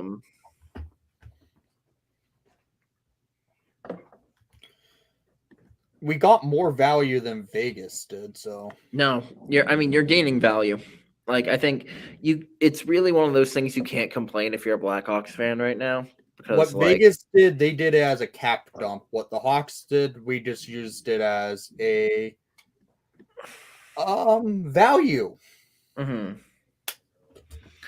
Oh, people are just constantly. It's just an expose type thing is coming out about Urban Meyer. That's why it is. Routinely threatened players with release. Said, quote, you couldn't get a job making more than $15 an hour. Didn't know who Aaron Donald was. Deep arrogance and always shit on everyone. That type of thing. How the hell he got an NFL head coaching job? Who the fuck knows? Oh shit, Kakkinen to New Jersey. Potentially. That means Blackwood's on the block. The guy who sent it instantly deleted it in the server, but then don't. This one you'll be interested in. St. Louis Blues and Nashville Predators among teams interested in Calvin Dahan. I don't think the Hawks. If the Hawks trade with St. Louis, they're going for First. Highway robbery because it's divisional play. No, I think it's going to be one of those things. Calvin Dahan fetches in next year's first from someone. It's going to be one of those. Interesting. Crazy, it's going to be a crazy thing, or he's going to fetch it this year's second. It's going to be one of those two. I hope he doesn't go to St. Louis, but if he goes to St. Louis, give us a high compensation with this. Mm-hmm. I've already been streaming for 3.5 hours.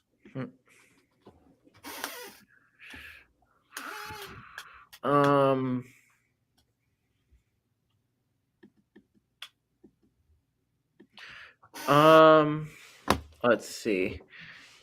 Wally made his usual Ken Davidson, set of replies with all the memes and stuff. Kyle Davidson. Kyle Davidson just ended your franchise. You just lost a trade to Kyle Davidson. I don't point of view, Kyle Davidson. I don't think they, in my opinion, the Hawks didn't win this trade. I don't know, man. Like, you're comparing it, like, it's one of those things. Fleury is an aging goaltender. Yeah. And it's unlikely you get more than 1 year out of him. You're getting a first for that. I'm just saying, the Hawks don't have a goalie right now. True, but I'd imagine there's something in the works. I'm expecting Georgiev to the Hawks. Or Connor Dalia. You can just go with Connor Dalia. I think he's down in the A? Yeah. Yeah. Still more stuff coming out about DeBrusque. Jesus Christ. I get it. People like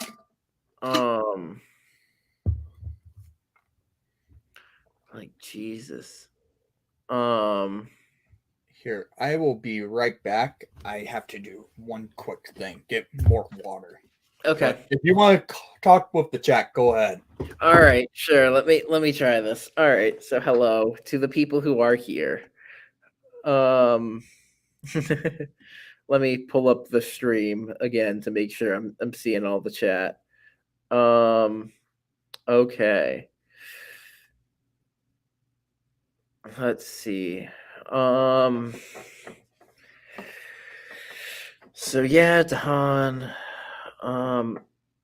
I think, the Hawks already proved that they're trading within division with the Minnesota trade. So it wouldn't shock me to see. Hey, Matrix. So let me also just look. Oh, John also popped in the chat. Okay, nice. 8 people here. Blackhawks already proved they're trading within division, so I don't think it's out of the question for them to make a trade with St. Louis or Nashville at the moment. Would be very interesting. Let's see.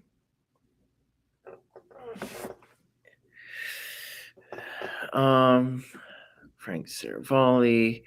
Nope. Okay, that's just the same thing we've already been going over. I've got some friends who are posting, various different links to tweets and things like that. Plus, I keep constantly.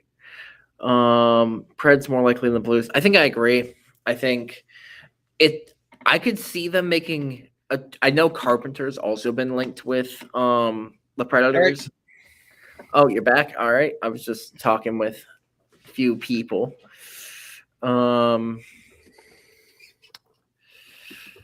Yeah, I agree. Matrix Flower does deserve a little bit better than what the Hawks were doing up front of him this year. Now he has a chance to win another cup. Mm-hmm. Because I could see the Wild actually pulling one off this year.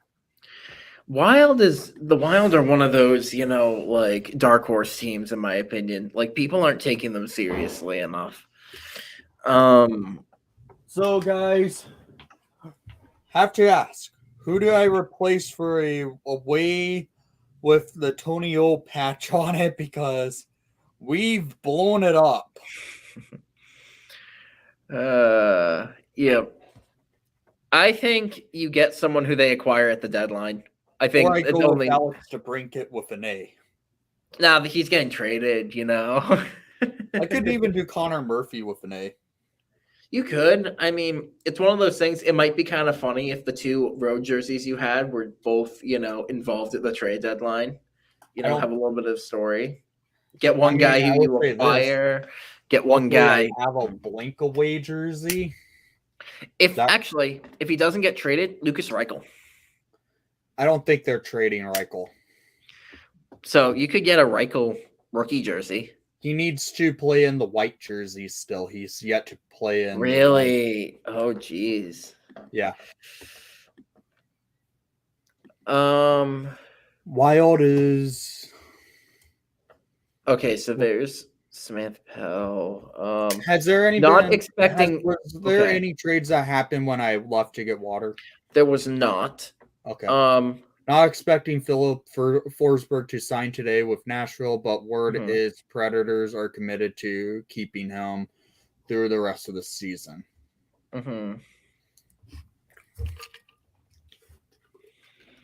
Cam Talbot is starting tonight. Wild confirm. Yeah, because Fleury played last night and nearly broke his hand at and Kakinen's gone, effectively. Yeah. So I have not seen the New Jersey stuff come back up. So that was probably a fake trade. It probably was. Or it was up and then it was instantly right back down in the server. So I could see it probably being a fake trade or jumping the gun or something. In case you were wondering, Blackhawks informed Marc-Andre Fleury of the trade to the Wild ahead of the trade call. Sounds like he was continually kept in the loop by Davidson. Yeah, the Hawks were actually smart, not freaking Vegas. I mean, Vegas not being smart. When's that new?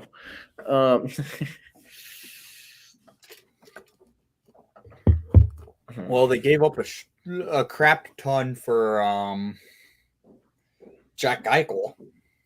Mm-hmm. And look at what that's done for them. Barely in a playoff position, and now Jack probably Eichel's injured again, and Jesus, it's that just team is so cursed with the injury this year. Yeah, and they have Am I no complaining? prospect pool. No, I'm not a Vegas fan. I like Vegas. I'm all kind of weird in that way. I kind of like them, but Well, geez, Nemmer, it's a what? Here's the thing. The pick is a second round pick only if Fleury doesn't win 4 games and the Wild makes it to the conference final. Then Kevin Weeks. Kevin Weeks. Wild are trading Kakinen to the San Jose Sharks. Are you serious? Yeah. Oh my god. Did he do his video? He did his video. It's in some kitchen. I have to stream this. My god, I love Capo Kakinen.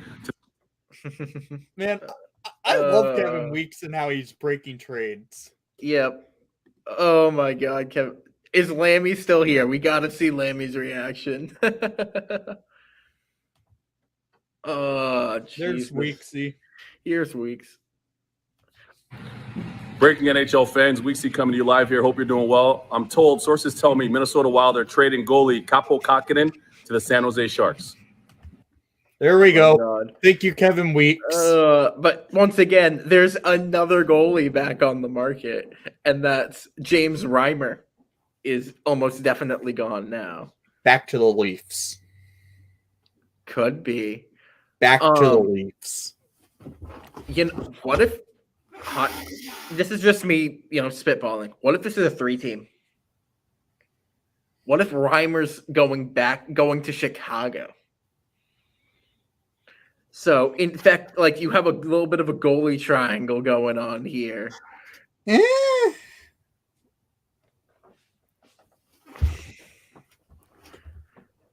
I don't want Reimer. I like Reimer. I don't want him.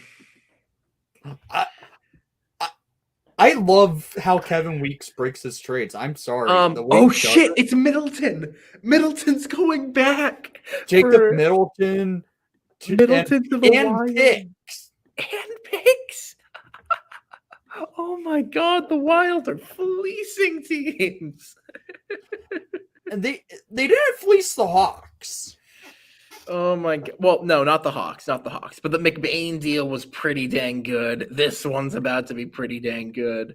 Kyle Davidson has done well at trading. Mm-hmm.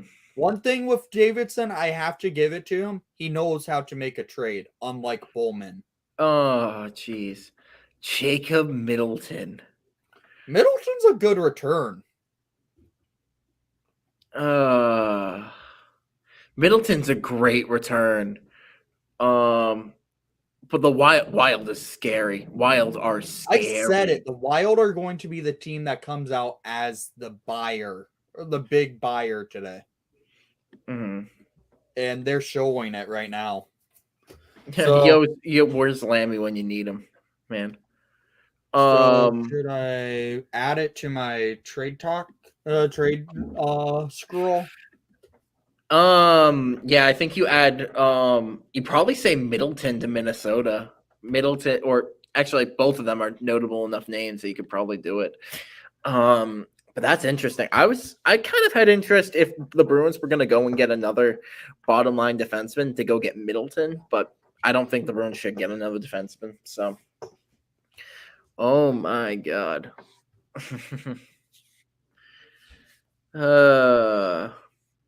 That's funny. That is funny as hell.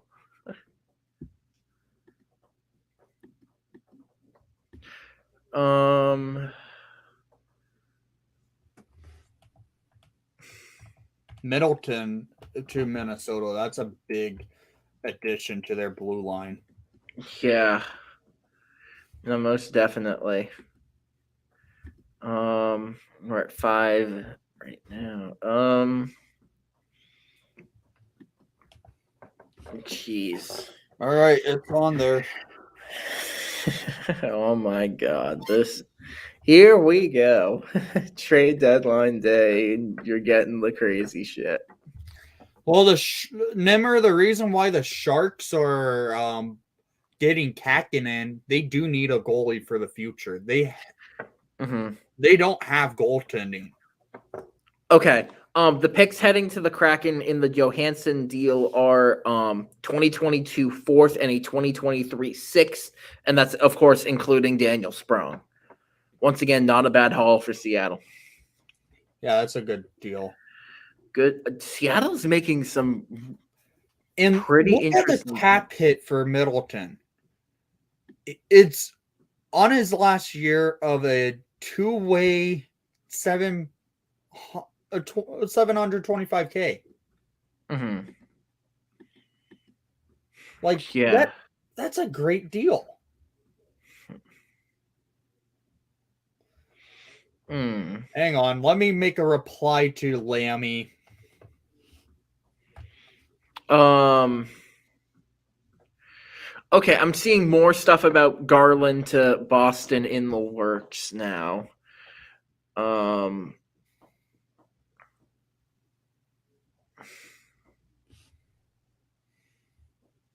Here. Reply to Lammy's tweet about DeBrincat to St. Louis. Just funny. Look at my reply. Trust me. Let me. I'm just looking around on Twitter so much right now.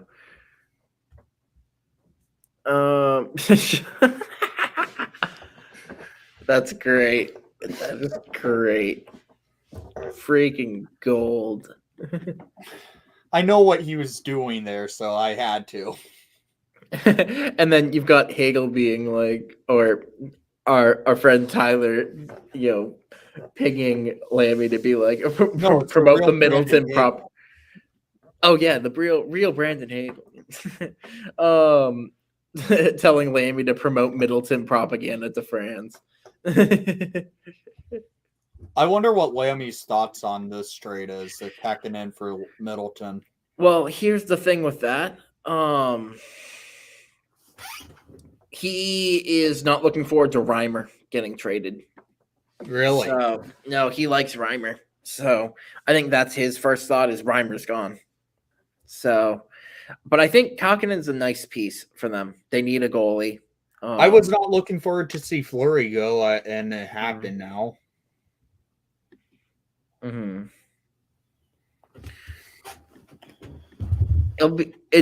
just gonna, I think, start getting this like goalie rotation that starts getting through.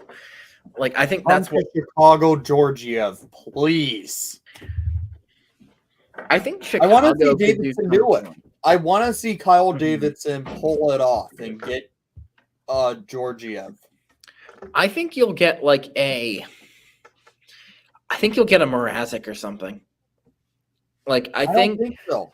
That means we'll likely have claimed him off of waivers. That could happen though. Mrazek is on waivers. We'll know at 2:00. Yeah. Mrazek likely gets claimed by somebody, in my opinion. I would take Mrazek. What is his cap hit, anyways? Columbus's coach Brad Larson says that Max Domi was taking a maintenance day for a foot injury. Sure. Sure. A foot injury for Max Domi. He's getting traded. Yeah, nah, he gone, bro. He gone. It doesn't. Hey, I mean, if he has an opportunity to play against the Hawks again this year, I would do it because I want to face Max Domi any night. I can't stand him with how much he's a little prick out on the ice against the Hawks. That is off the ice. He's a cool dude just because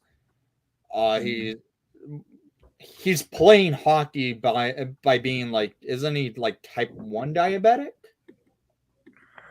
I think so. Maybe. I know he has a dog that helps him with his diabetes. All right, let me continue reading this.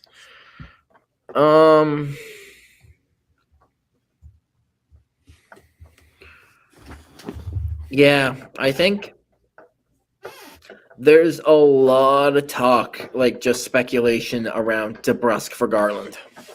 That's what I'm seeing, and I wouldn't hate that. Okay.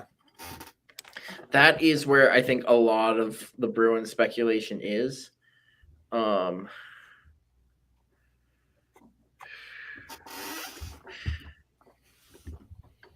we'll see what it turns into. Because I do think DeBrusque is gone today. Yeah. It had to have been a sign and trade. Yep. Chris Johnson confirms that 50% of Johansen's contract was retained in the Washington deal. Which, here's one thing I have to say. The Fleury trade is usually a trade that happens at the deadline. Mm-hmm. This is not a trade that happens with 4 hours remaining at the deadline. Yeah. Saravalli. Blackhawks are retaining 50% on Fleury. Then they better have gotten something else than just the pick. I'm assuming so if we're still learning information about it. I think if we're still learning more, there's still more in the trade. There has to be more in it because 50% retained for a second round pick is too low. A little bit, because that adds a lot of value to Minnesota. I do think a prospect's going back. Rossi.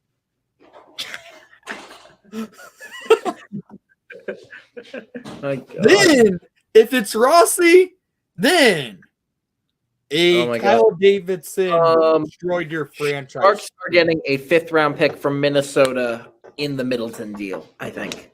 Okay. Could be worse. Yeah.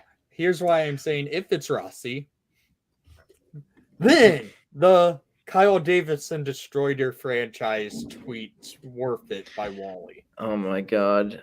Or what did Romoliotis tweet? Yeah, he just basically confirmed the 50% retention. Mm-hmm. Yeah, So we're gonna get a goalie carousel, aren't we? It's looking like it. What if? Who's Anaheim gonna trade for? 1 second. Because right now there are 4 teams who need a goalie at this moment. You could maybe say 5 if you want to throw New Jersey in there, but you're looking at mainly Toronto, Edmonton. Then Anaheim, potentially if Gibson goes, and Chicago. Those are your 4 who are going to be looking for a goalie like Reimer. Yeah. So maybe Reimer back to Toronto, but I don't think that's the big name goalie they're looking for. I think they're going to go hard after Gibson, and I think you might be looking at a Gibson and Campbell exchange. Campbell going the other way. I think Campbell could go the other way in a Gibson trade, which could probably take both of them out, meaning you're probably looking at either Chicago or Edmonton or maybe New Jersey with Reimer. I think he goes to I'm really thinking the Hawks are going to play it smart, get the youngest goalie on it, and go for Georgiev. I could see that. I could see it. Because the Hawks' next goalie in line, yes, we have Arvid Soderblom, who's not ready at all. Mm-hmm. We have Kevin Laakkonen, who was a good goalie last year, but this year he's completely fallen off the face of the earth. Mm-hmm. Delia, he's horrible. Mm-hmm. And we have Drew Comesso, probably 3 years out from being in the NHL. Mm-hmm. Yeah, probably 2 to 3. Tarasenko to the Hawks. Oh my God. If they retain 50% of their contract and we take a first-round pick in return, also. Then Kyle Davidson destroyed another franchise. Kyle Davidson then actually destroys your franchise. The deadline has been pretty good for the Wild, I will say. Rasmus Sandin may have been hurt the other night. That's just regarding people who have been recalled. So it's just Yeah. like, don't spring to conclusions necessarily with that. I would love Sandin in a Hawk uniform.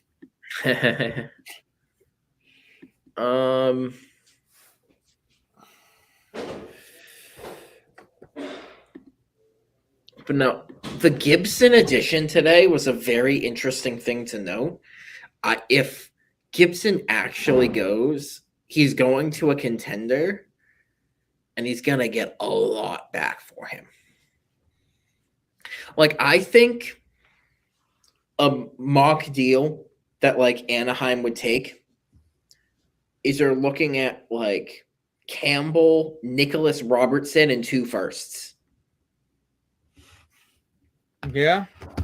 Like, I think that's the deal, type of deal Anaheim goes for, and the type of deal Toronto would need to make in order to get that to go through. Like, you're having to give up an A-level prospect. You're going to have to give up Jack Campbell, assumedly. And you're going to have to cough up firsts. Mm-hmm. You know what I might do in this stream? What? Do something I did in my trade deadline stream 2 years ago. Order a pizza.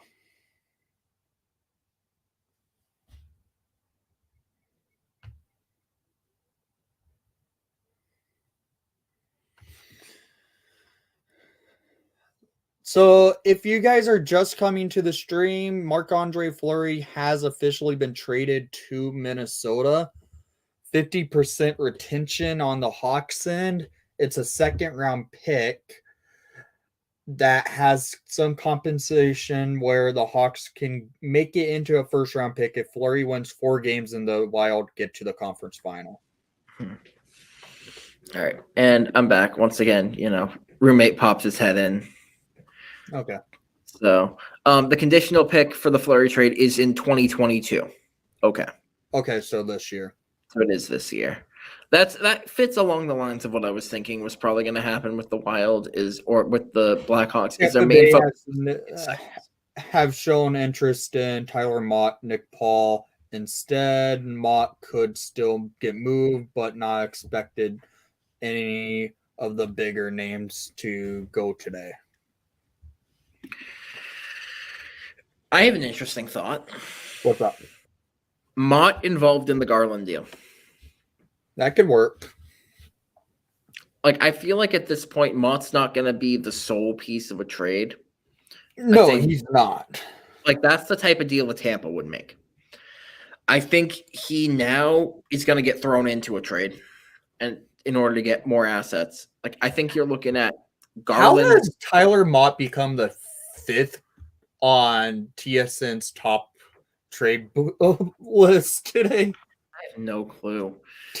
Tyler Mott. Like, the guy is a 4th liner. Oh my God. Just insane. Rickard Rakell still shows up on the board. I wonder where he goes. Rakell's an interesting one.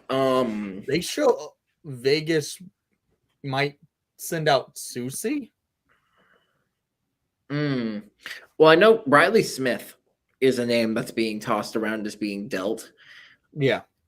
I could see some sort of exchange where Vegas tries to go after a retained Rakell using Riley Smith. Okay. Like, that's just me throwing stuff out there. I'm just trying to think of who could go after Rakell. It could easily be like it could be a Boston. It could be, but they've already made it. I mean, they have a lot of trade history with Boston. So Anaheim and Boston making a trade together is not the most shocking thing in the world. One thing I've noticed so far with Davidson, he hasn't made a true trade partner quite yet. Nope, he hasn't. All his trades have been with different teams, so I'm happy with that. Yep, Sweeney loves, trading with Anaheim, there's always seems to be some random like Philly and Montreal trade or some random stuff like that. I think they usually trade sevenths or some weird thing like that. Yeah. Why do I feel like the Wild and Chicago generally do a decent amount of trades? This was the first trade I remember the Hawks doing probably in. What am I thinking of? Oh, well, I mean, the old GM would have been like Columbus is a trade partner of you. But Let's not talk about Bowman right now. He would do a trade with freaking Columbus, and we end up getting a 7th round pick in return. Yeah.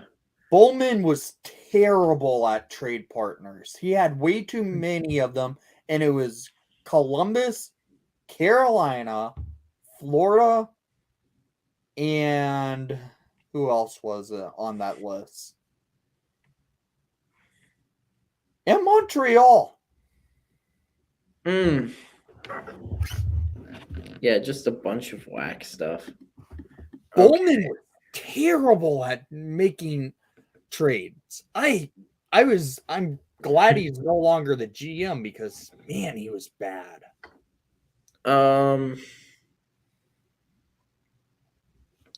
Let's see.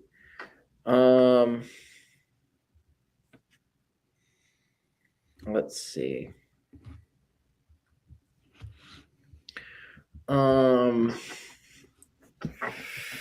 Nothing new has happened yet. Nope, I'm not.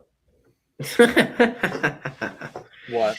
Mr. Booth got called out. Wait, Booth got called out? Yeah, so effectively, like Jillian Fisher put out, a tweet saying, essentially don't put out fake tweets on deadline day, and literal Sportsnet Twitter was like, "We're looking at you at Mr. Booth." Oh, are you serious? I am actually serious. Let me send you this, or let me send you this tweet. Hold on. Man, I love Mr. Booth. That's like one of the only Vancouver Twitter accounts I follow. Yeah, there we go. This is gold.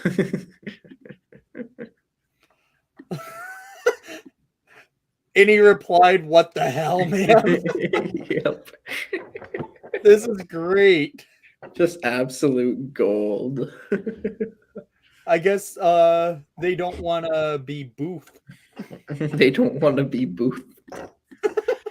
Oh my god.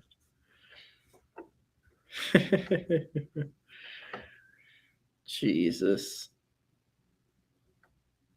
Yep. That's funny. That is very, very funny. Jay Fresh made one of the Kevin Weeks memes being like, "This is Kevin Weeks reporting live from Jacob Middleton's player card." God. I like how Kevin Weeks does this. Kevin Weeks is great, man.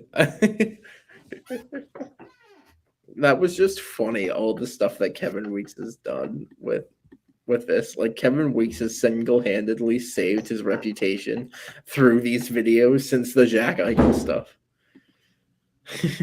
Yeah. Yeah, didn't he say Eichel to Calgary? What? Eichel to Calgary. Yeah, to Calgary. Mm-hmm. Yeah, with a crazy trade package that wasn't at all legit. Like, I remember that night, we were all like, what is the return on Eichel? Yep. Then he was traded like the next day to Vegas, but Yeah.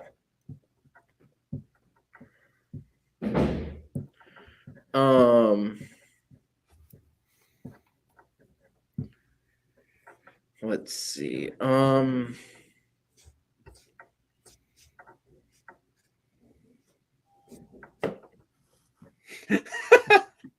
Oh, great. I'll show you this one.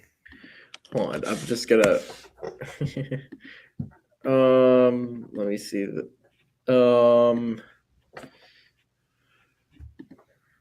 Craig Shinsky, nothing new from him. Oh, jeez. Sorry, Monday morning they test the freaking sirens. That's all right. Oh, Jesus Christ. Hey guys, Kevin Weeks here to announce another trade. This trade deadline. That's a good one. That is a very good one. 4 tweets. New on the timeline. No new trades. Okay. Just everyone refreshing Twitter right now. When is DeBrusque going and who's DeBrusque going for? I don't know. That's the real question right now. I honestly don't know. My God, Weeks' background vids are the real winner of the trade deadline. Who's tweeting that? That was spinning chicklets. Oh, Guys, it's Kevin Weeks reporting from the Shadow Realm where trades are really heating up.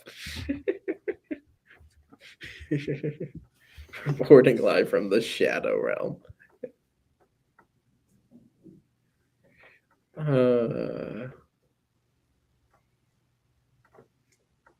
The first Marc-Andre Fleury is the first reigning Vezina Trophy winner to be dealt on trade deadline day. he was also the first reigning Vezina Trophy winner to be dealt in the off season. Yeah.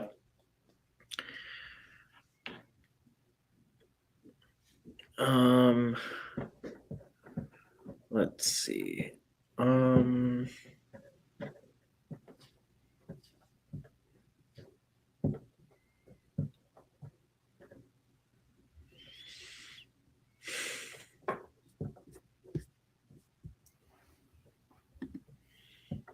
I keep flipping back and forth between like top and latest to see if anything comes up of note.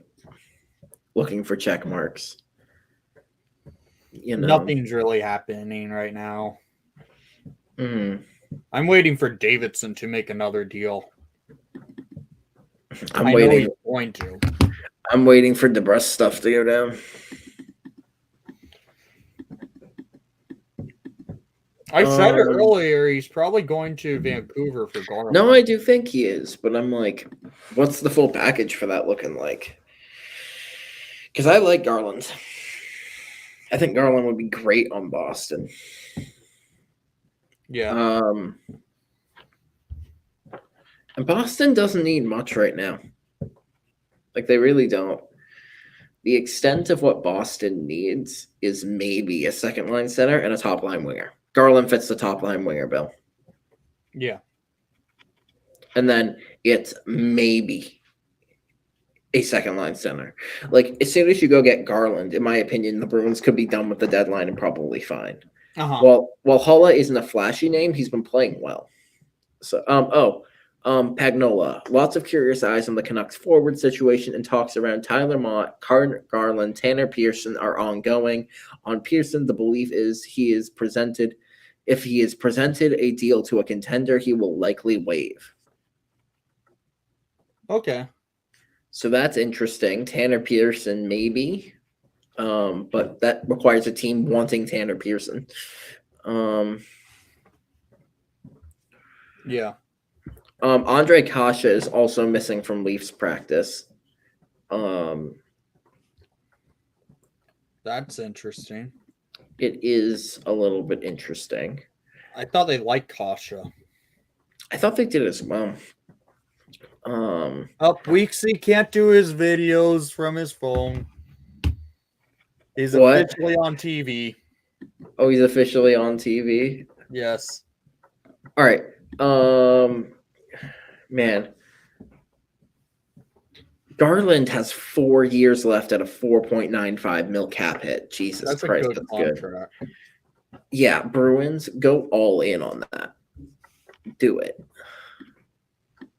I think Weeks is talking about his interesting topic of interest on his videos. Oh my god.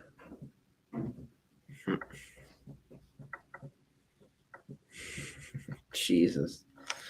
Daily Face Off now is live. A lot of places are now going live. Yep, I was at the the first noon. person to go live for this stuff too. Joining first on the scene,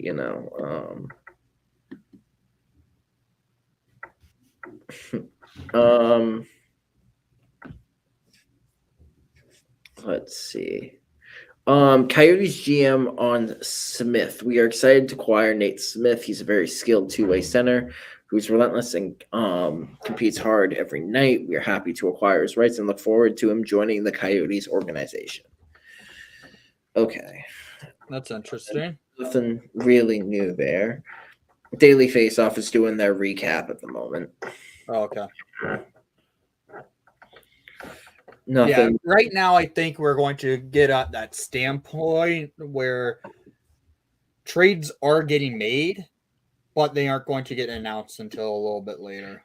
Yeah, I think one will probably be the next big push. Yeah. Maybe 12:30 actually. I think 12:30. The Kraken officially now have 12 draft picks in 2022, 13 in 2023, 9 in 2024, in addition to having $8.5 million in cap space. They are doing such a good job at the deadline. If I'm They being were honest. terrible at the expansion draft. Yeah, expansion draft was awful, but I mean, when you can turn things like Jeremy Lauzon into a second, Yeah. I think Ron Francis is kind of saving his job at the moment. He needs to fire the coach.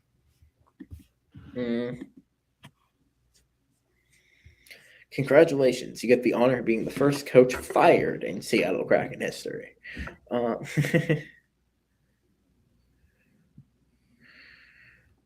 I'm making a Kevin Weeks meme. I don't care. Oh my god. Kevin Weeks reporting live from Nick's Blackhawks room, to talk about Alex DeBrincat getting traded to the St. Louis Blues. I don't know when you said that, Jack, but no, Kakinen is going to be a Shark. He's not going to be a Blackhawk. Yeah, he just sent it in. So, yeah, Kakinen is a San Jose Shark, unfortunately.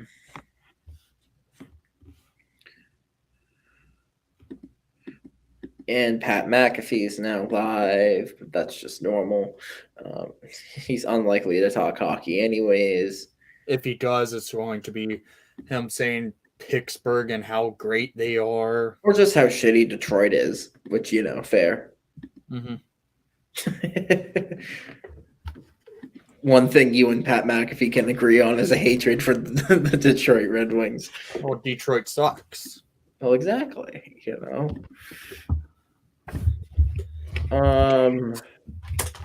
God, NFL, can you just take a day off? Thanks.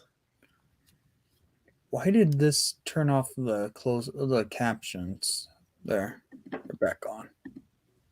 2 hours, 51 minutes remaining of the deadline. Right now, they're talking about the Marc-Andre Fleury trade on ESPN. I'm just doing the Twitter refresh, man. Like, that's my... It doesn't look like anything's happening quite yet. Yep. So,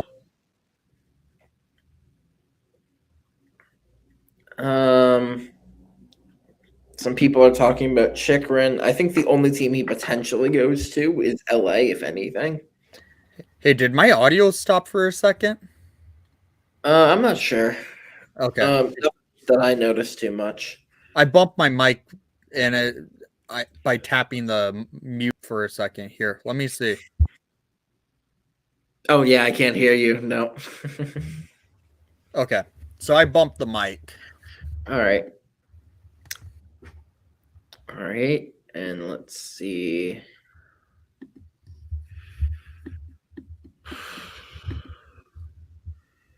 Up. the tw- I would say Detroit's done pretty bad at the deadline this year. because they've done nothing. Well, they traded Stetcher for nothing. Oh yeah, Like, that's right. They had. What is Heiserman doing? that was a bad trade. Watch, and then Detroit will do something crazy, like they'll trade Tyler Bertuzzi for freaking Chikrin 1-for-1 or some crazy stuff. What's up, Fly? A fly. But yeah, like they'll do something crazy at the end of the deadline, but because they always do. But It's all right, Jack. Don't worry about it. Yeah, the trade happened about an hour ago on Kakinen. yeah. Let's see. I can try and get you in. Hold on. Who? Fly. Yeah, I don't know if.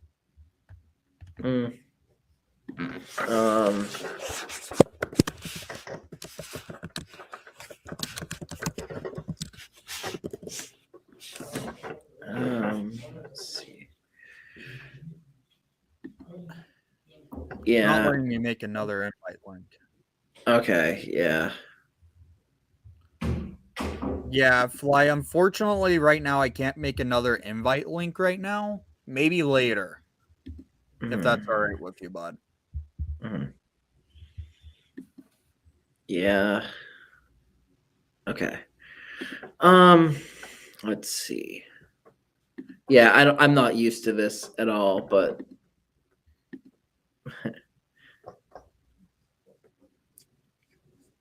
I'm not sure how getting in more than 2 people works on this, but yeah. We can look into it later potentially.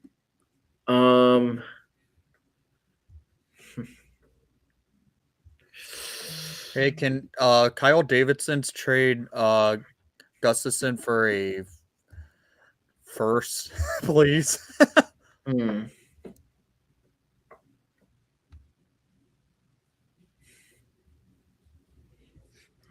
Let's see.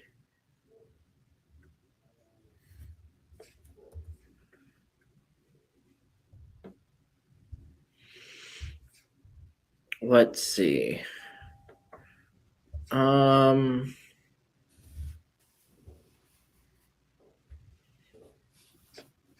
are people saying similar things about what I was saying with Detroit, with how they tend to just wait until the very end and then make some crazy deals. Yeah. Charlie Romoliotis has made his article on the Marc-Andre Fleury trade. Kevin Weeks reporting live from the moon. Weeksy has become a total meme, but we love him for it. Hey, Drive, yes. how are you doing today? I'm assuming you saw it. Marc-Andre Fleury traded to Minnesota for a second-round pick that has a potential of turning into a first-round pick if Minnesota makes it to the Western Conference Final, and a chance if he wins 4 games in the playoffs.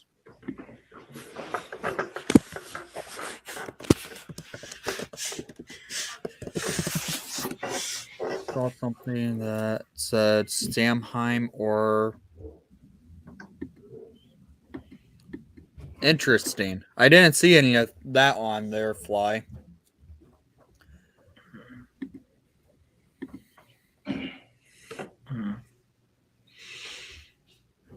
Yeah. Yeah, it's a good trade, but the Hawks did retain 50% of the cap hit. But it's 1 year. It's So- it's the rest of the year, so it's not a lot. So it's what? Almost, it's a $7 million contract. That's about what? 3.5? Yeah. 3.25? No, it's a 7 mil, so 3.5. Okay. And they're getting a second. The official announcement hasn't been made, so we don't know if there's an extra prospect or something that gets thrown in, like Cody Curran with the Lindholm trade. Yeah. The NHL hasn't officially announced the trade. Mhm. Or the teams haven't either. Yeah. But it's pretty much set in stone. Mm-hmm. Yeah, CB, it's $3.5 million taken for the Hawks, but it's not a lot for the rest of the year. Do you think the Hawks will try and get a young goalie? I am actually on the I'm actually been saying it. I think the Hawks go after Georgiev from the Rangers. Which it'd be smart. It would be a smart move. I like Georgiev. He's a starter as a backup because he's behind the goalie who could win the Hart Trophy if he gets the votes this year. Mm-hmm.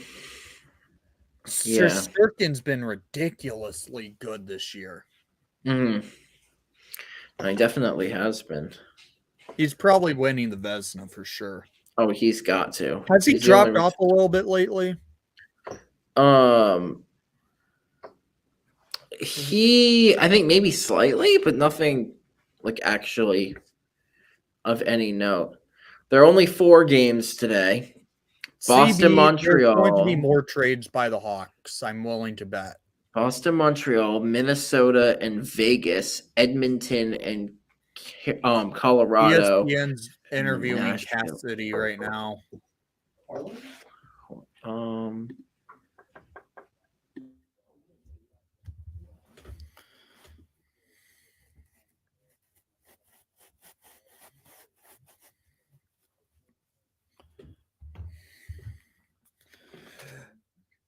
Guys, I really am appreciative of all of you guys coming to the stream today. I really love it.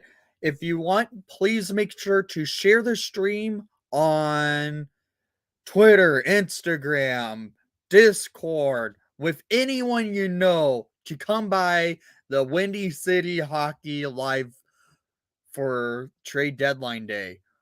Jameson's been on the stream today and he's had himself we've had a good conversation on trades. Just seen Fleury moved. Wow. Yeah, Flower got traded about an hour and a half ago to Minnesota. It sucks to see. I don't think the Hawks are trading Jonathan Toews. Right now, Jameson has to talk with someone, so he can't be on camera. Oh, he's back. Yo, quick thing. I just saw Besser to Minnesota. Besser to Minnesota? Besser to Minnesota. Are you serious? It was posted by hold on, I just saw it. Yeah, posted by TSN. Darren TSN? There goes your reverse retro, Besser. Yep, it's fine. They must have got Minnesota, man. Now they are on the brink of doing it. Hold on, wait. Why isn't it showing on Drieger? I'm not seeing it on TSN. What's this? Nope. It's a fake account. I got fake. You got Booth. God, they did a good job, man. I got spoofed. I got Booth. Okay, disregard what Jameson just said. Not Besser to Minnesota. No Besser in Minnesota. But that'd be interesting. I wouldn't shock me if they're going after that.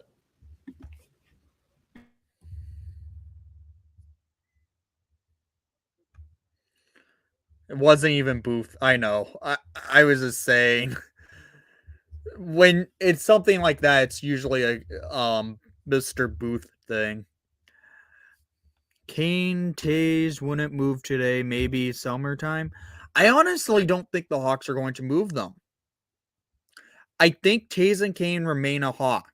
I see Taze retire. I honestly, what I'm thinking could happen with Taze, he can retire next year. His contract ends next year. And he's dealt with the injuries. He's dealt with health concern in the last year. It makes sense for Taser to consider hanging up the skates. And then for Kane, I can see him re-signing with the Hawks.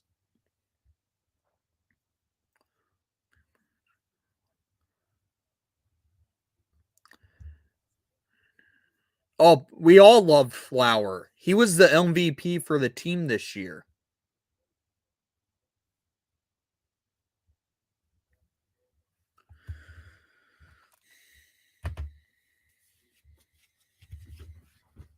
Yeah, Flower was the MVP for the Blackhawks this year.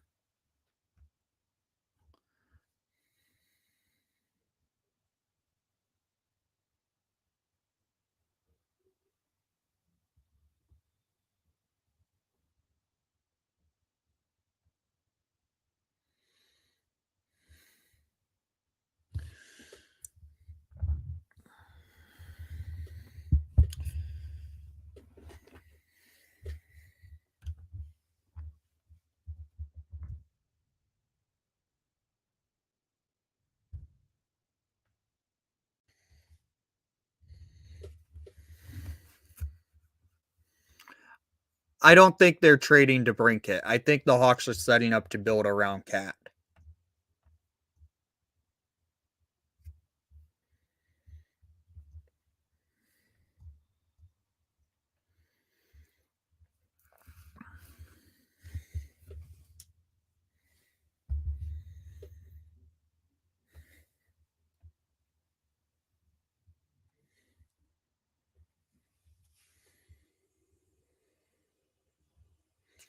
There hasn't been any trades really since Kakinen to San Jose happened.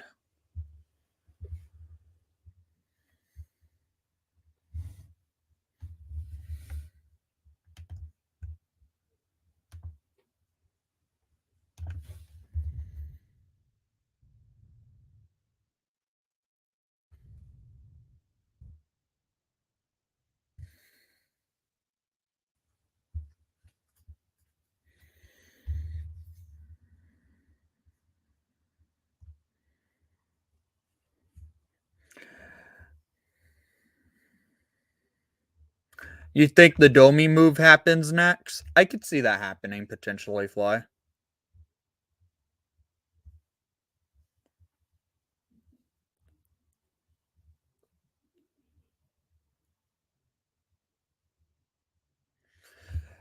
For the Hawks, I do expect him to be traded. Reason why that jersey's is up there because my Eddie Olczyk jersey's actually getting framed right now, and that one's actually an autographed jersey. It was a place fit in the wall for a jersey to get put up.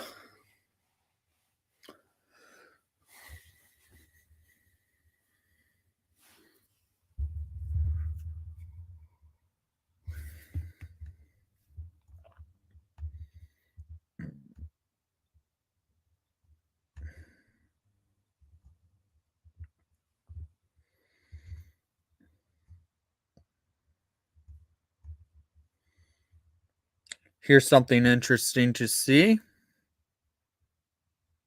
Oops. For the Aaron Porzingis saying Jonas Corposalo and JF Berube manning the net this day. Elvis is in no Elvis in practice. I don't think that means anything. Elvis is going to be their goalie, but something interesting to see. Welcome back. I'm back. Yep, I might be off and on for a bit once again because I'm in the common room, so people are coming in and out. So figuring stuff out. Some guy thought I was talking about parlays and came in to ask, if I was talking about parlays. So, I informed him, no, I'm not talking about parlays. NHL trades. NHL trades, not parlays.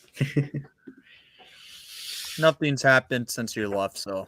Yeah, no, I've been keeping tabs on things. Might order a pizza. Sources say Marc-Andre Fleury was asked about the Minnesota Wild 2 to 3 days ago and agreed to waived if a deal could be worked out because he From believes from what it sounds like, he was asked when the Hawks were in Minnesota on Saturday. It was apparently a very, very short list. Yeah. Of teams. Probably teams. There were teams probably on it that could not afford him. Probably. Any hearing on Dahan get moved? Nothing's been stated other than Jameson saying Nashville and St. Louis may be interested. Nashville and St. Louis is the last I've heard. Could be in talks for him. I do imagine that we're probably about to get we're gonna probably get one or two here at 12:30, and then that will carry us over until the 1 o'clock floodgates open. Yep. Because usually once it hits an hour before the deadline, it pops off. Yeah, I think it will probably start a little bit earlier and be a more steady stream than just a huge log jam this year, because I have a feeling teams have been talking for a while. A lot of things are close. Mm-hmm. Minnesota's ranked 25th in the league, save percentage wise, with a 899 save percentage. So this was needed. This was a big, in my opinion, I would have traded Cam Talbot over Kakinen, younger goalie reasons. Because who will be their goalie next year for backing up Talbot? Mm-hmm.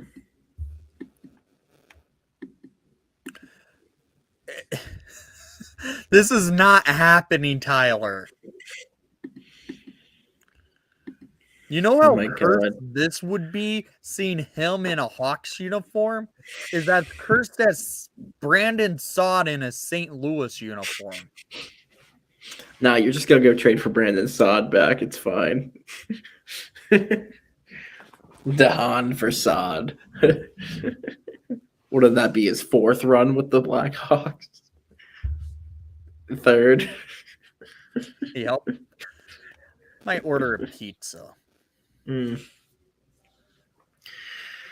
I've got to go get some food myself here. Not too long. Okay. Yeah, I've probably got about half an hour left. I can stay on the stream. Okay. Because I've got to eat. Then I got a class at 2. So I'm gonna be just. Class. I know, it's just like, do I gotta do this? Like, it's my microeconomics class. Like, do I go to microeconomics? It's a holiday. It's a holiday. It's a holiday. Guys, do not listen to what I'm saying. It's not good to skip classes. I'm just kidding around. Oh, yeah.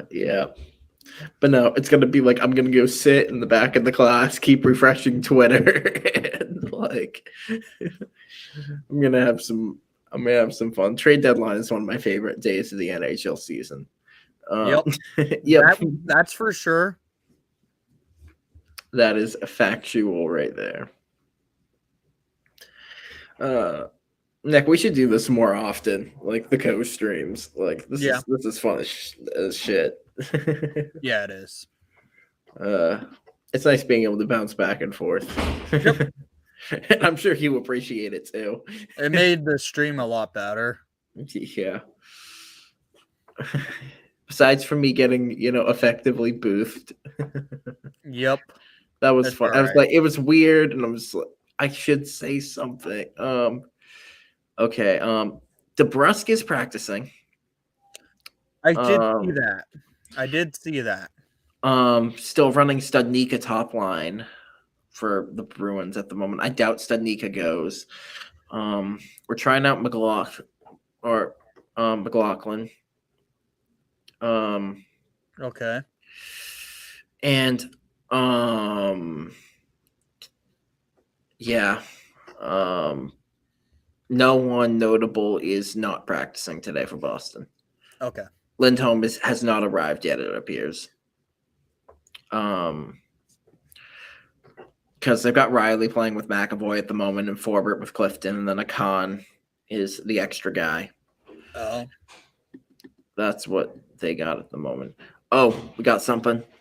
What's Oilers are acquiring Brett Kulak from the Habs. Really? Yep, daily face-off. Or that's Saravalli. 12:30 on the dot. I called it. There's going to be something happening soon. I called it 12. I called 12:30. Yeah. I called 12:30. A little bit of a minor trade, but Kulak, He's not a bad player. not a bad player. I find it funny that's exactly 12:30, and that's when the next deal happens.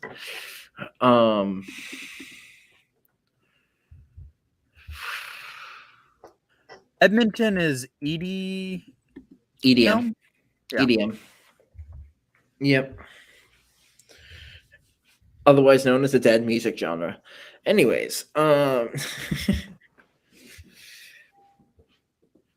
yeah, that's an interesting little depth fit for them. I mean, I don't think it does much for them. Yeah. I have this feeling that there's something else in that trade that we haven't heard yet. Yeah, but for right now, it's just Kulak. Yeah, for right now, all we've heard is Kulak. Maybe a bigger name is on the way. Yeah. Or it could be just a minor deal, but like Kulak doesn't make the utmost sense for Edmonton, but we'll see. I mean, you get depth. Kulak slots in next to Barry Bond pairing with Russell. Maybe, yeah. I could see it. Nothing much, but who knows? Oh, we got another one. Biega to Nashville. Really? Yep, Biega to Nashville. That probably takes them out of the Carpenter sweepstakes. Probably. But that's from Drager. Assuming Kulak slots in next to Barry on the bottom pairing over Russell, that could happen.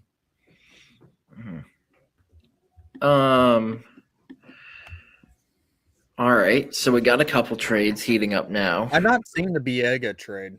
Biega, I can send that to you. Like that one. Yeah, please. That one's official Drager. I'm looking at it right now. I follow Drager. It's not popping up. Oh, there it goes. It just popped up on my end. Okay. Yep. All right. So we got two trades awaiting returns. Who are the Leafs? The Leafs have been quiet today. The Leafs are giving up Biega. What are they giving up?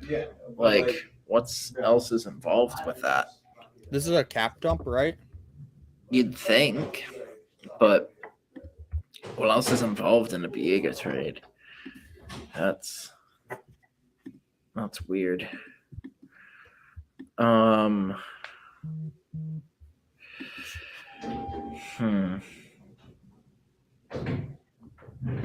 Let's see.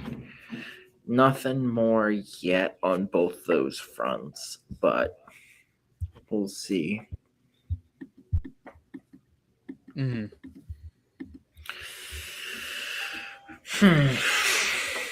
Nashville hasn't done well at this deadline. They haven't done great. No, They haven't really done that well. Yeah, they went and got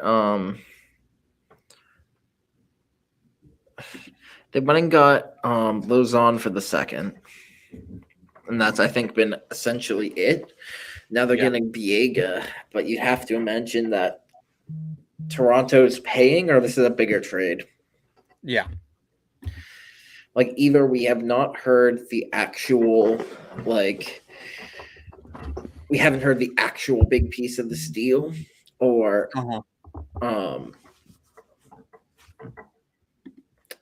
Or yeah, we're looking at like a 3rd round pick going to Nashville with Viego, or so, probably not a 3rd. It's probably like a 5th.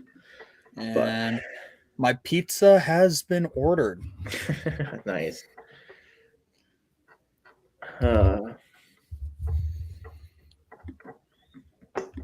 Man, I'm so annoyed. I got a class at 2. Like, Jesus, why do I get it? Speaking of pizza, freaking the New Jersey Twitter account, one of the best Twitter accounts to follow if you don't follow like a state Twitter account. This one's the best.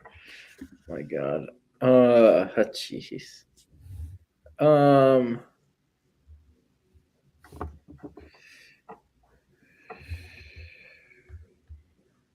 jeez. What? Reading Royals are using green ice, I think, at their facility. That's all right. That's crazy to look at. That's why you follow New Jersey, their meme account. Oh, Jesus. Okay. Chris Johnson on TSN says Rickard Rakell is on the wish list of a lot of teams, including Boston, Rangers, and Colorado. Interesting. Oh my God. If we get Rakell, that'd be funny. That'd be funny as heck. We just go and like, hey, Anaheim, hi again. We'd like to take your next top guy off the board. Jesus. Fly, I don't think Rakell's going to Dallas. Not that there was any great danger of it happening, but all signs point to Philip Forsberg staying in Nashville. Yeah. Yep. I think Friedman said that about an hour ago. Yeah, Friedman said that a while, but that was just another person bringing it back up. That was LeBron. Yeah. I'll follow LeBron too. I'm just following all the insiders right now. I muted like all the other accounts I follow to. I don't think I need to Hey, follow Kevin Bob. Weeks is preparing my pizza. Kevin Weeks. No, he's not. It's some guy named Kevin.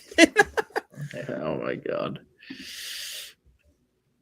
No, you just casually see live This on the year, air. Kevin is Weeks here preparing making a pizza. We have another trade to announce. Kevin Bieksa to the Nashville Predators. Oh my God. Cool. That would be a great meme. Yeah, that'd be great. He should just pull out his phone middle of the show. Oh, Jeff Merritt says Justin Braun to the Rangers.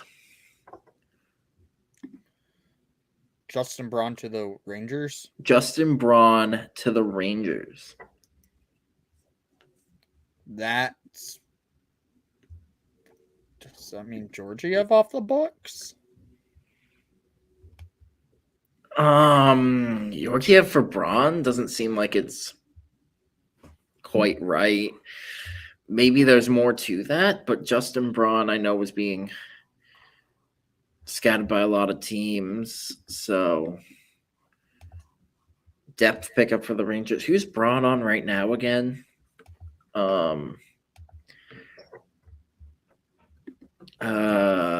Is he on Nashville? I don't think so. No, he's in Philly. Oh, he's in Philly, yeah.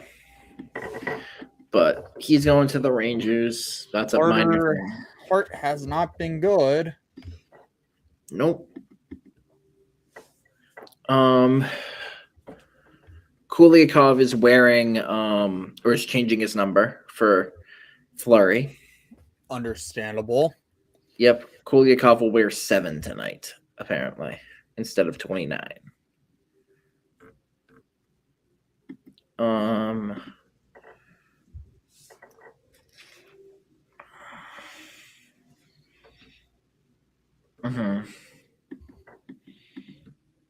I'm just refreshing like 2 different Twitter pages right now. Like I'm going to have to do a Marc-Andre Fleury to Wild video later. You should just do a Blackhawks trade deadline recap because I'm sure that's what I'm going to do because that's what's going to happen.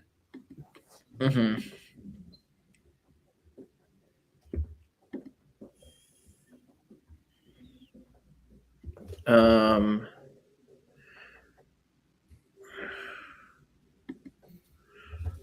two more tweet. Nothing new there.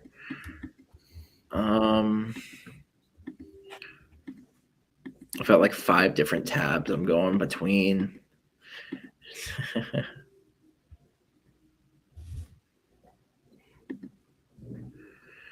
Whoa, what the? When heck is happened to DeBrusque my- for Garland? My screen just did something weird.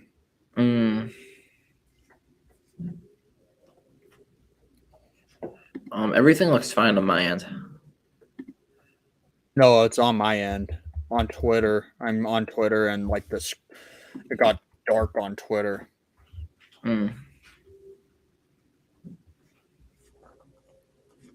Okay, I like you, Kristen Vasquez. I don't care about the Red Sox right now. Yep, there it goes. It's fixed. There you go. And there's your post. Waiting for Kyle Davidson. 3rd round pick to Philly. Okay. I can see that.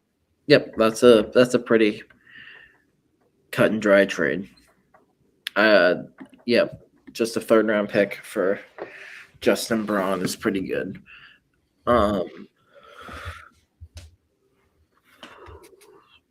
Considering this market, yeah, that's a solid trade. How much grit do the Rangers need? I mean, they love having grit and knowing they play against Tom Wilson. Freaking Lammy. What did Lammy say? Lammy says, my sources are telling me that I'm behind you. I have to reopen Twitter. Lammy might actually be going to the Ben Sherrod's debut. Really? I think he was talking about going to that game because it's in Montreal. So he was considering it, I think. Oh, Kevin Weeks. Oh, No video by Weeksy. Dang it. Future considerations for the Biega trade. Future considerations. All right. I can confirm that Justin Braun is going for a 3rd in 2023, and there's no salary retention. Wow. What's the Weeks thing that just happened? This has already been confirmed that it's going to be Cam Talbot and net tonight. Yep. Let me see. Freaking Lammy. Just Lammy sending me random stuff. And Lammy's back in the chat. All right.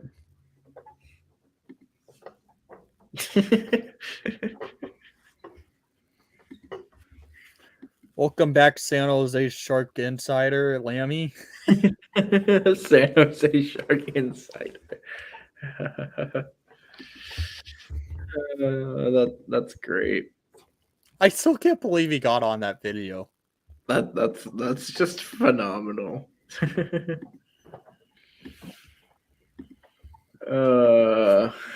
That video was great. Yeah. Hey, that's me, Insider Lammy. What? Just Lammy. Hi, that's me, Insider Lammy.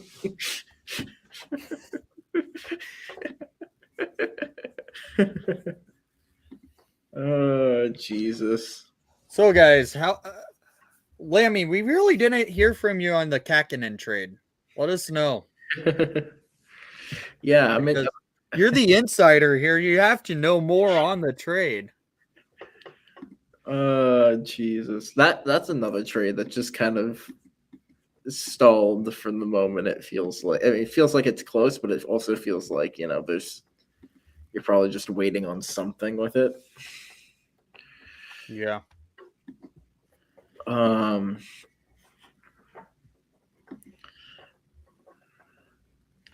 Okay. Who do I get on my next Hawks jersey? My God. I'm getting a prime green. You should just like literally wait until the deadline is over and get someone who you guys get at the deadline, or like wait for Reichel.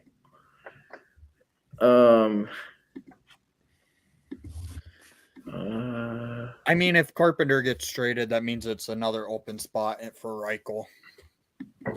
Yeah.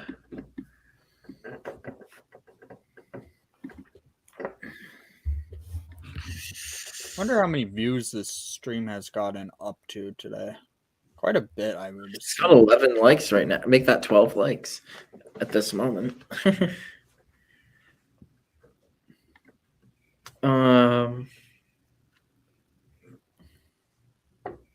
Still showing 12 likes. Yeah. Oh, 8. Kulak where cool yeah. This was we saw this already, Jack, but it's all right. Oh, yep. The Kakinen trade's been confirmed by the Sharks. It is Kakinen and a 5th round draft pick in 2022 from Middleton. That okay. That's a solid trade for both teams. Yeah. San Jose gets their young goalie. Yeah, no, you just get a pick. Yeah. All right. I wouldn't have given up a pick. No, that's actually a solid return for Jake Middleton. Yeah. Middleton's good. I don't know if he's that good, but Middleton's solid for Minnesota, and Kakinen was being run out the building. I'm just saying this. Minnesota is starting to turn into my favorite to make it into cup contention in the West. But yeah, it definitely Reimer's.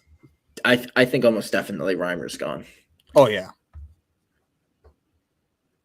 And yeah, I think Lammy just said something along those lines. We don't need another young goalie unless Reimer is out. I expect Reimer to be traded closer to the deadline. I was telling this to Nick, but there's like 5-ish teams in the race for a goalie right now. Anaheim, if they trade Gibson, potentially New Jersey. But the main 3 you're looking at right now is Chicago needs a backup. You've got Or a starter. You've got Edmonton, who is always looking for a goalie, and you got Toronto. I could see the Toronto reunion, but I think they're looking for a starter. I would imagine they're going to be involved with Gibson. I mean, first would be great for you guys. I doubt you get a first for him, if I'm being honest. I think you're probably looking at an exchange with I would say Edmonton probably. Like Edmonton's really in the goalie market. Edmonton seems like they'd be desperate, and they might actually trade a first for a goalie. Well, it's Ken Holland. Let's be honest. He has been known to do stupid stuff. Last draft. Yeah, last draft. Then you've got, because I think Toronto's going to go hard after Gibson, and I think he's going to trade. They're going to go and try and trade Campbell in that. So I think those 2 teams will probably take each other out. Yeah.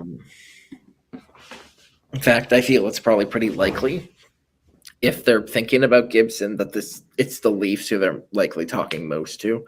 Maybe Edmonton, but I doubt that they're going to be able to pull it off. Okay, so there's the Appleton trade. You pulled up Cap Friendly.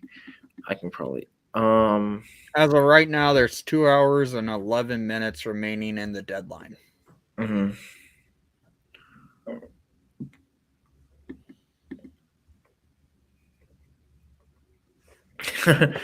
All right, here's your Lammy message. Sources telling me that Kulak for something not named Connor McDavid. Nice.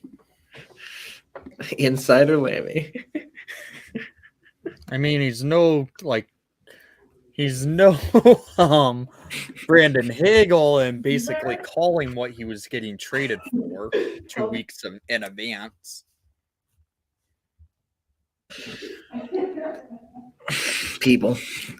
All right. Um.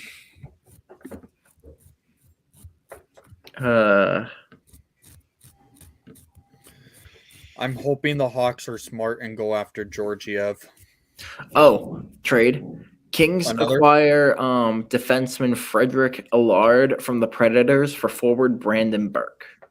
So just a minor little trade, but That's not even worth posting it. no, it's not worth it. But puck report. Oh, here's more from Mark Lazarus on the trade.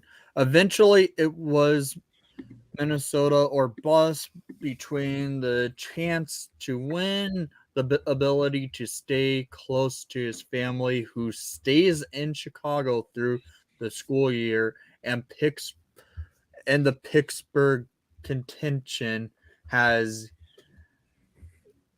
the Pittsburgh connection he has with his ex-teammate Bill Guerin, Ray Shero.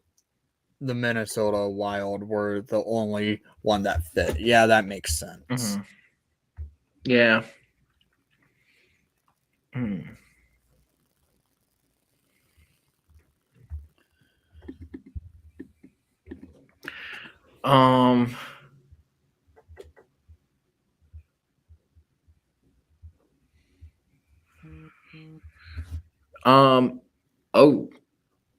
Craig Berube says Vladimir Tarasenko will not travel with the team Washington due to the same illness that kept him out Saturday.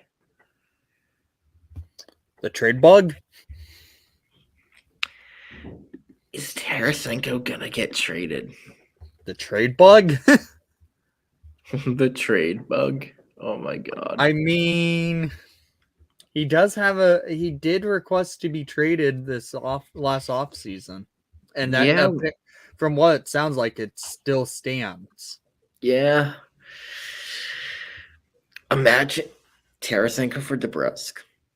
That's not happening. Boston will have to give up more for Tarasenko. Of course. Imagine Tarasenko and who was it who was saying Tarasenko to Chicago? Tyler? I think it was Tyler, yeah. Yeah. Nah, screw the rebuild, Tarasenko to Chicago. How about it? I'm willing to bet he could be actually sick and something's up with him, like a flu bug. Probably. I don't think he gets traded, but you never know. He has the trade flu.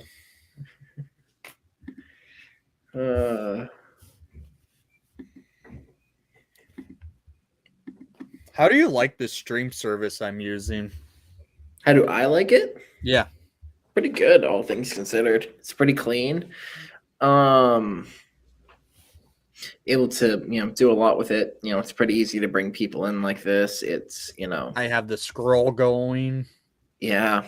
The scroll is pretty nice. The scroll will be there, but no, it works pretty well. And then I have my logo on the stream also. I'm trying to, right up there. Just trying to get the mirroring. And also, I'm able to do this. I'm not going to play the full thing, but it can do that. Yep, you can just casually play the intro. Yep.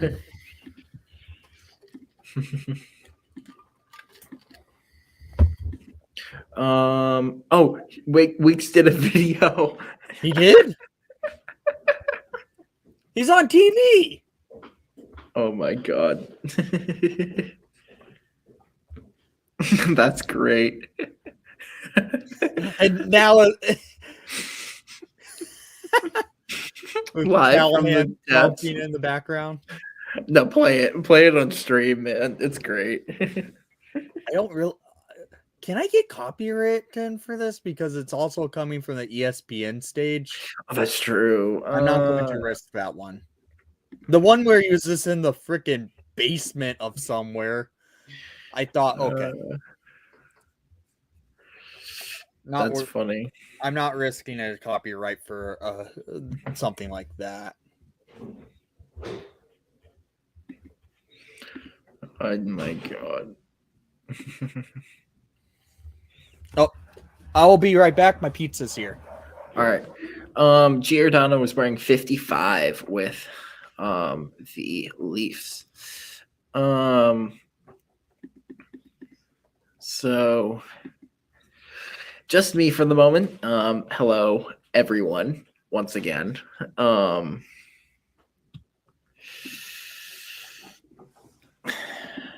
right.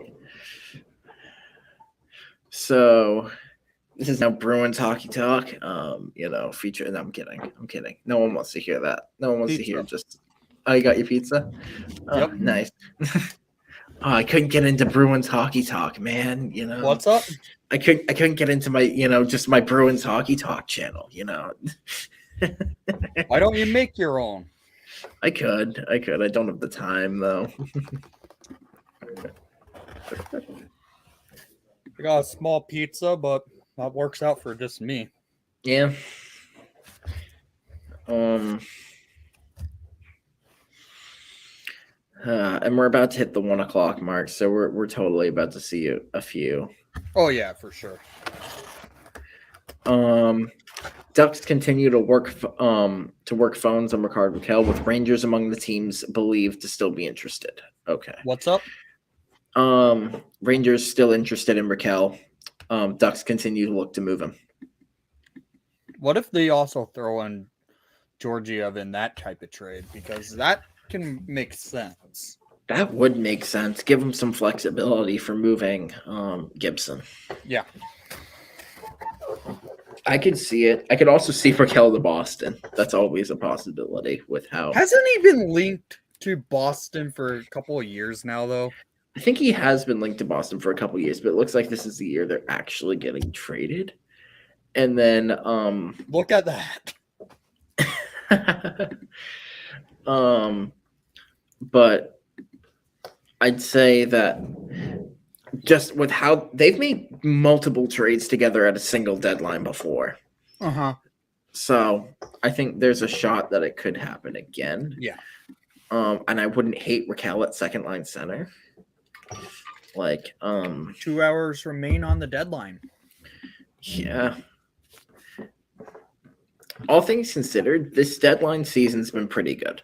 The deadline season. The deadline day itself has not been, crazy yet, but I think it will get to that point. But it's like we did get some good trades already, though. No, we got the Marc-Andre Fleury trade breaking today. I mean, you had a few like little things. There's a lot of talk about the Bruins and what they're gonna do. I think I could easily see the Bruins deciding to pay a decent, have a very similar trade with the Ducks. Like maybe they go Clifton to the Ducks, with a maybe their second this year goes. They're going to be low on seconds, but second this year plus B-level prospect. Maybe. But if the Rangers are interested, I'm not sure. Maybe Senyshyn. Because Senyshyn's another name we got to watch from Boston, because he also requested out a while ago. I think Senyshyn could maybe be the move.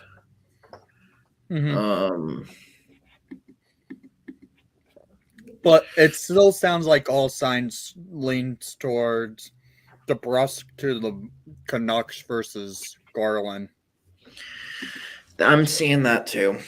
I mean, if the Bruins come out of this plus Garland plus Rakell, they're scary.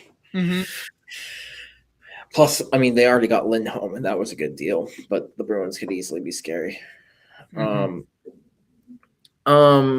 I see what you mean, Fly, about if Rakell's to Boston, it's DeBrusk, but I don't see I don't see that necessarily being a. Yeah, the alternate view is great of that. There's an alternate view of the week's video. Really? Yeah. What, the back of his head? Yeah. Someone just randomly taking a video from like 15 feet away. Okay, which do you think is his best filming location he did in the last 48 hours? The barber chair. Yes, the barber chair. I was hoping you would say that. What do you mean by the Lindholm deal was pretty bad, man? Like, what are you meaning exactly by that? Because all things considered, like as a Boston fan, okay, the extension money. So here's the thing: he's already making 5.2. He wasn't going to take anything less than that. Yeah. Anybody thinking that would be preposterous? 8 years, I think, just is mainly to bring down the cap hit number, and 6.5, all things considered, is really manageable, especially when you start looking at other defenseman contracts around the league, i.e. Seth Jones, i.e. Darnell Nurse, i.e. All these other contracts. It's not bad for a defenseman of his caliber, and he's going to be playing with McAvoy and Carlo, which should improve his game. So I'm not, all things considered, too concerned. Like, I think I think you get maybe concerned about it like in 4 years. And I think it's still a very tradable contract, though. Like, it's not something that if you're Boston, you're going to be stressing over, in my opinion. How old would Lindholm be once his contract's up? I believe he's going to be 36, which is a little bit rough, but Bergeron's 36. Yeah, that's true. I think, or he's up there too, and that's when his contract expired. Bergeron's 37. He might be, but it's still like it's not a death sentence to have a contract for that long. Yeah, as much as people want to make it. But yeah, I'm excited for it. I know a lot of people, especially like with analytics Twitter, are saying it's a bad trade. But when you consider the fact he's been playing with Jamie Drysdale and he's about to be playing with Charlie McAvoy, I think there's going to be some improvement. Mm-hmm. Too old for an 8-year extension. I don't know if I completely. I mean, he's in the prime of his career. He's looking to make the most money possible for as long as possible, and he wants long-term commitment. He declined an offer for more money from the Ducks for 5 years. Okay. He was gonna take a long-term deal. It's official. The Fleury deal? Yeah. Yeah. Conditional first is what it's being called.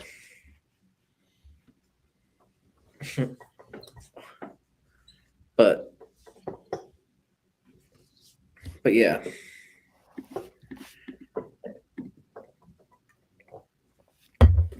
That's what the trade is on Flower officially. Mm-hmm. Mm-hmm. Breaking. Flyatory has been traded from UI to the University of Tampa. Oh, Jesus. Oh, God.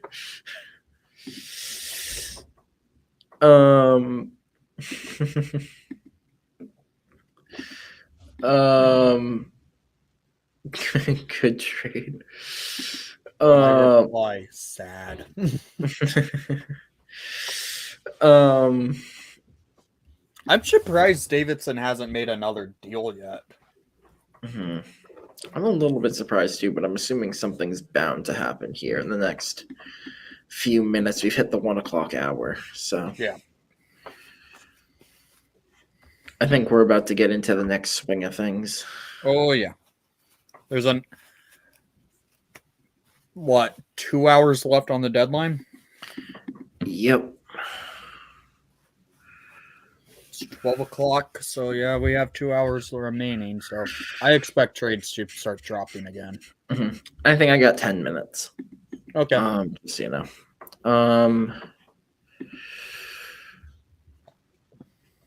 Hmm. On Cap Friendly, it shows as a conditional second. Yeah, it's definitely interesting. I think it technically is, but the Blackhawks are making it look like they got a first.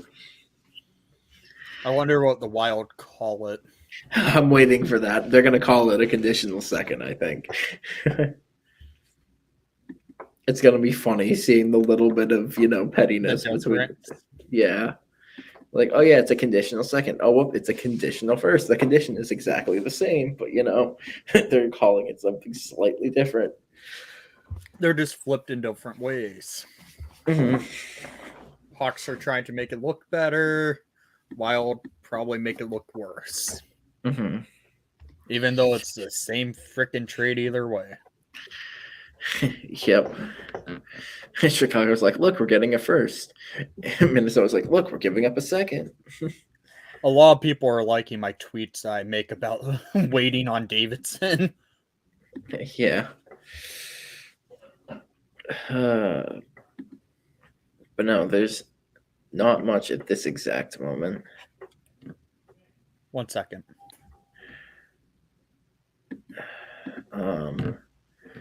Let's see. All right. Hello again, stream.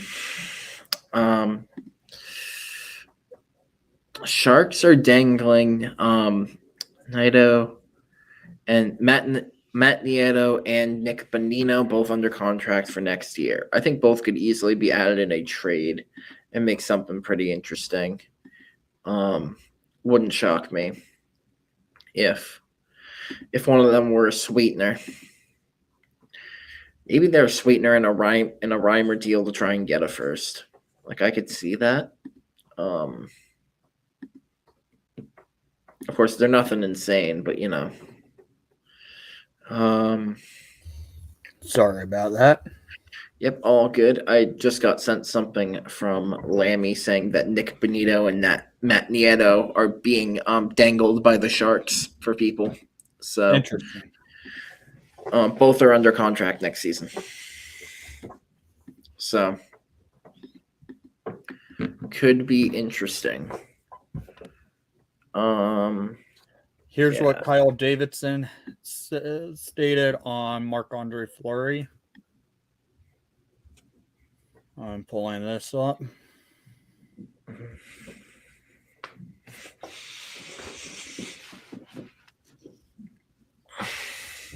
This trade immediately puts us in a better position at 2022's entry draft, giving us a pick that will land early in the draft.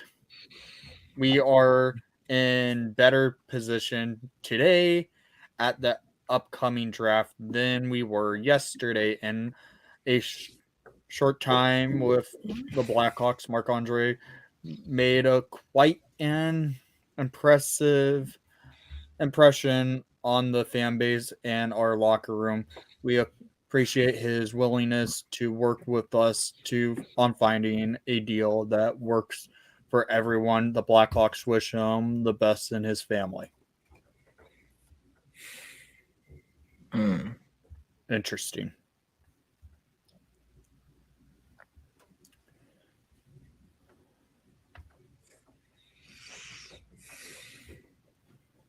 That's interesting to see.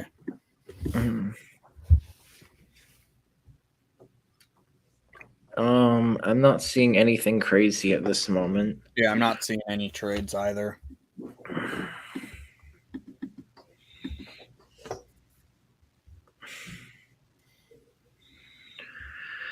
Yeah, I mean, we're all waiting for the Raquel and Garland to drop. We're all waiting for DeBrusque. We're all because waiting. it's going to come. Mm-hmm. It's just a matter of time. Mm-hmm. Most definitely.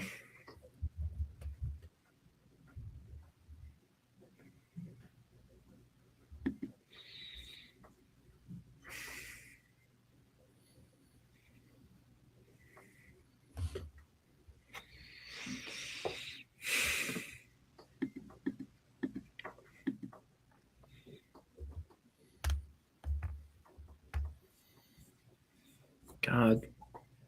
NHL teams, please make trade. Yeah. My Uh, Twitter just froze completely. Mm. Yeah, I think Fleury was willing to work with the Hawks because the GM was willing to stay in complete communication with him. Yeah, because we aren't Vegas who don't treat players right. Mm.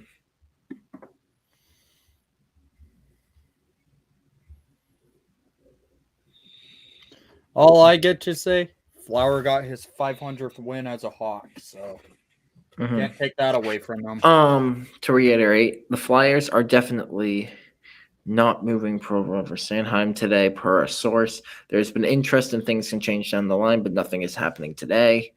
Pagnola says that aligns what teams have been hearing.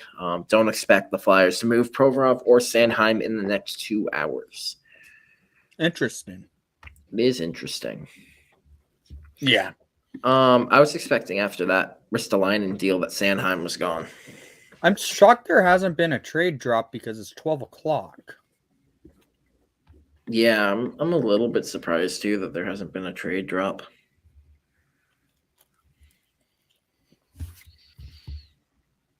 Because there was obvious some trades were waited until 12:30.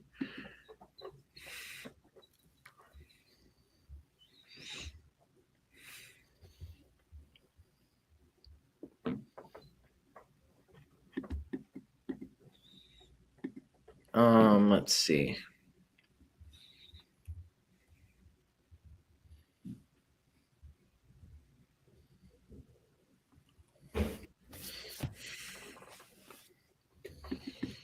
Come on, Twitter, please. Oh, what? Hold on. What was that?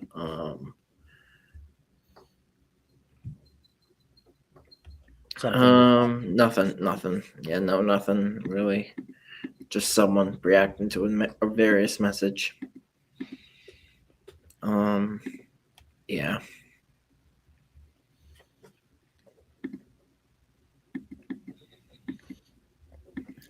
So I have to get a new jersey, bro. Hey, guys. My God.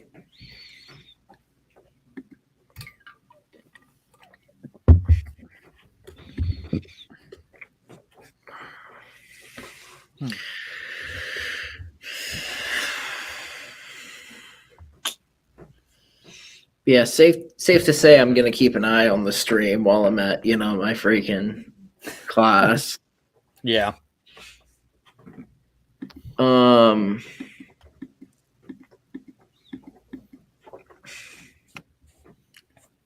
no. Oh, Christian's no. going to be going live soon. I think I just saw a freaking urinating tree. Yup. Dang it. He's great. The Hawks don't land a goalie call up Soderblom. That likely happens, even though he's not ready. You could sign Druka. Meh. So. Hey, shut the hell up. How many times didn't he beat you guys multiple times this year? Yeah, but he also got outplayed by a 0-win goalie one of those games. So I'm gonna Hey, but who was in the Olympics this year? How well did said player do in said Olympics? Let's be clear. Good. I don't think the USA medaled in the Olympics. So it wasn't Domesso's fault. He was actually good in net. Oh my God.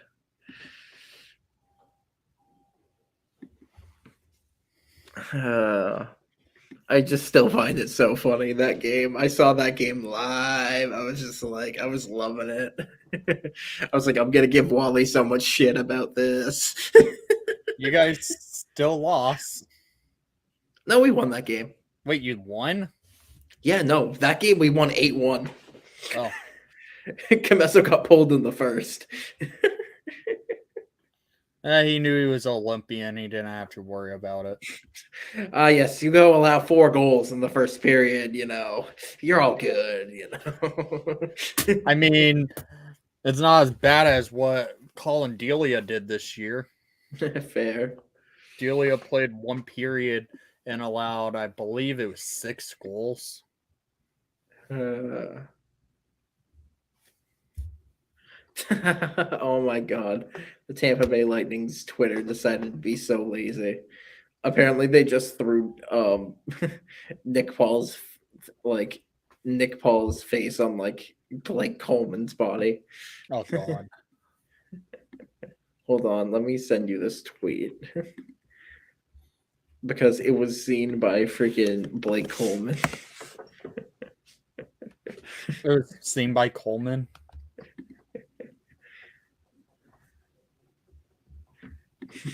Oh my god.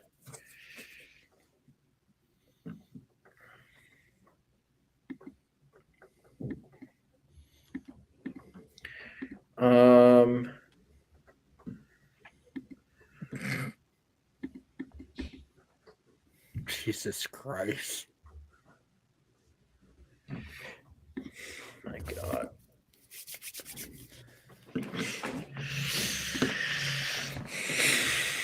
We're getting into the final trade deadline stuff. It should start going soon.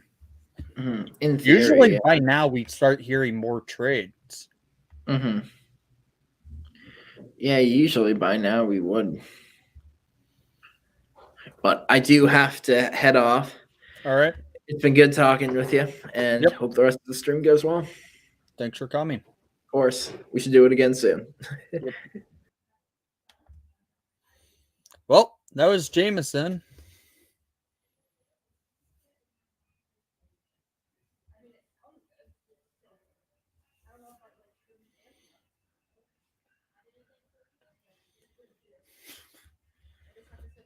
Nice, Nathan.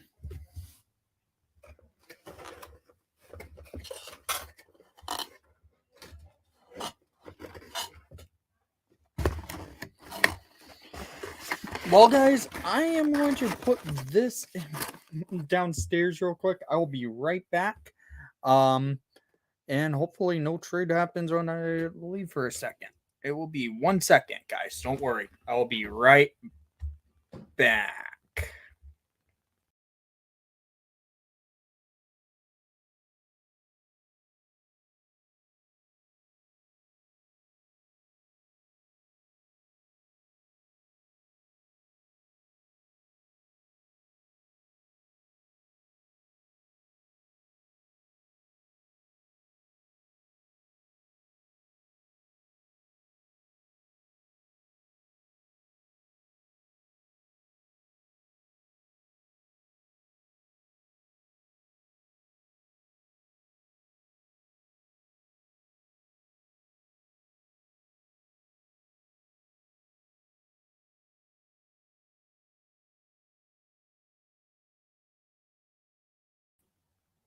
All right, I'm back.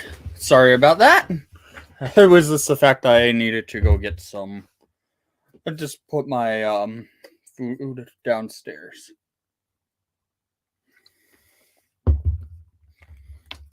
Oh man.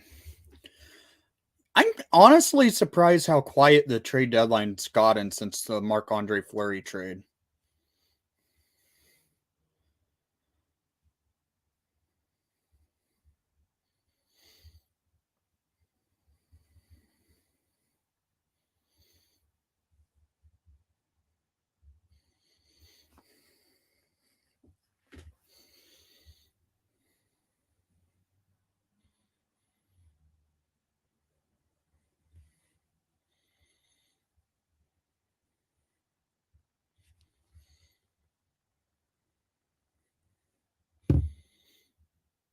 I'm keeping an eye on it, guys. I'm keeping an eye. If there is a trade that drops and I didn't see it, please let me know because I would love to keep an eye on it. Yeah, I would have thought by now there would have been more action in the trade deadline.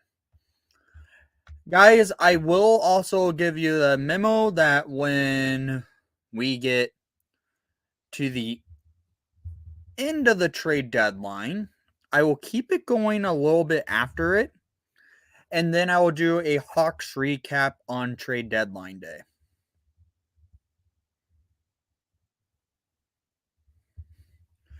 Because we've already made one trade today, a trade the other day ago on Brandon Hegel, and we just need my controller.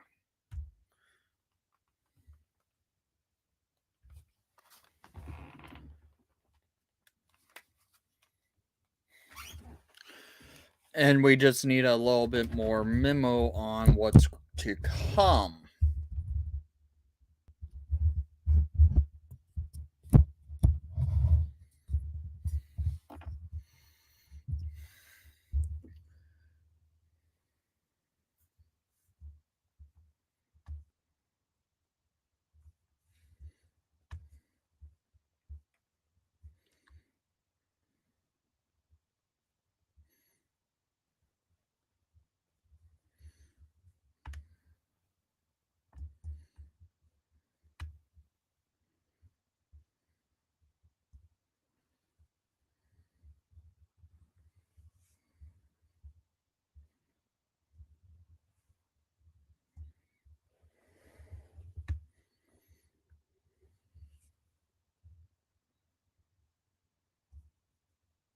That's something.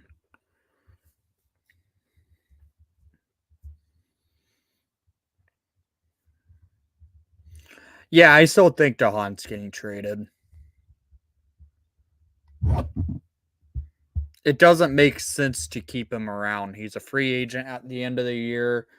It makes more sense to move him out.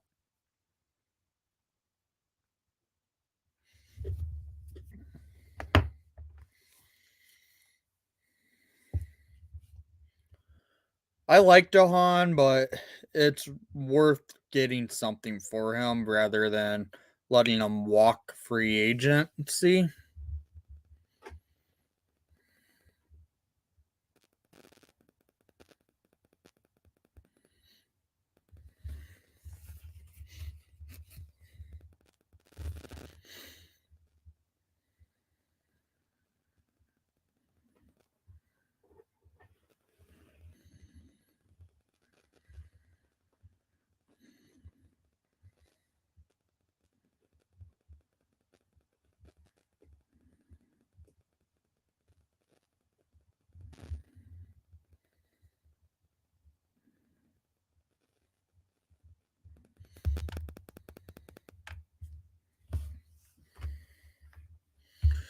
No trades yet. Jonathan Taze, yeah. They're showing the stuff on the Taze statements to Lazarus after Hagel's trade the other day.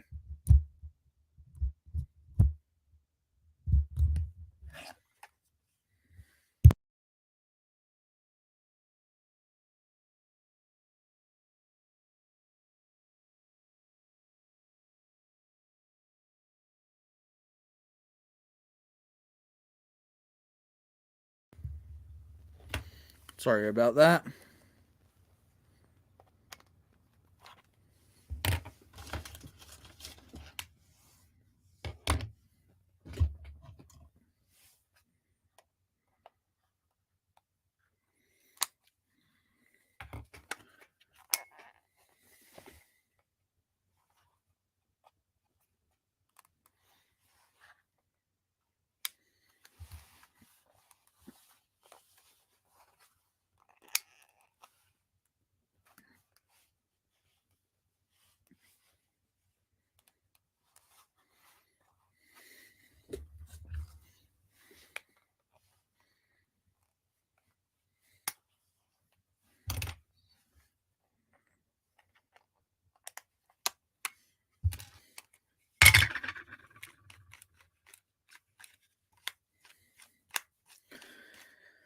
Batteries in my remote must be going bad.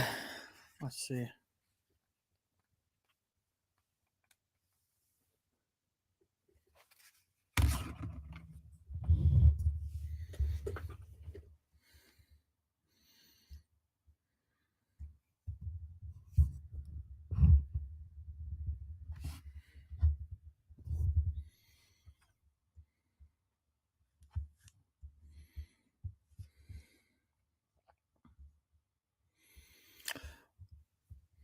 We're getting close to the deadline time. I'm kind of wondering what's going on with these teams.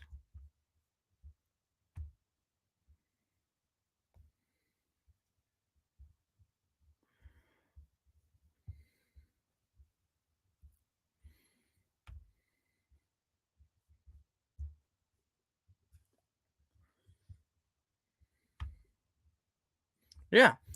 Here's what's happening. There's a 1 hour 35 minutes remaining in trade deadline day, and nothing really has occurred in the last, I would say, 2 hours, really.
What happened to the chat? Let me try and do something. It's moved.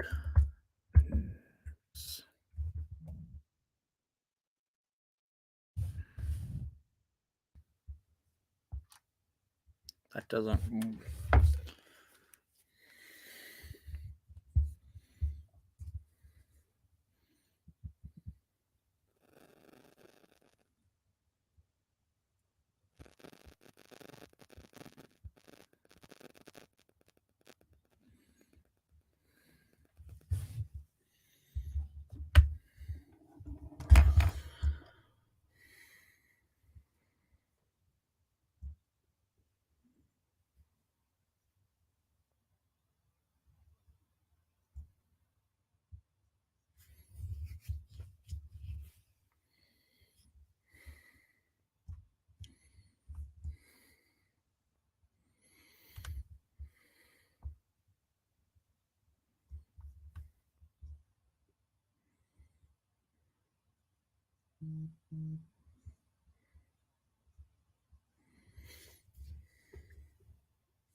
Something interesting's happening. I don't know what's going on. Let me do this.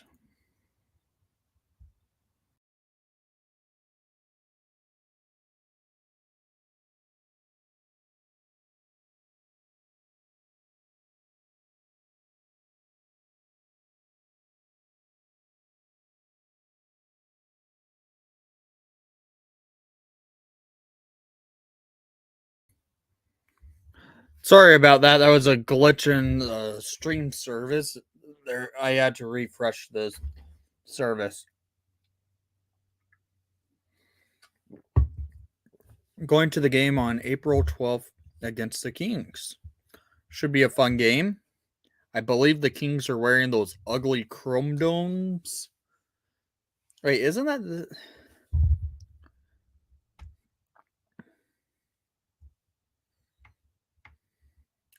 Oh.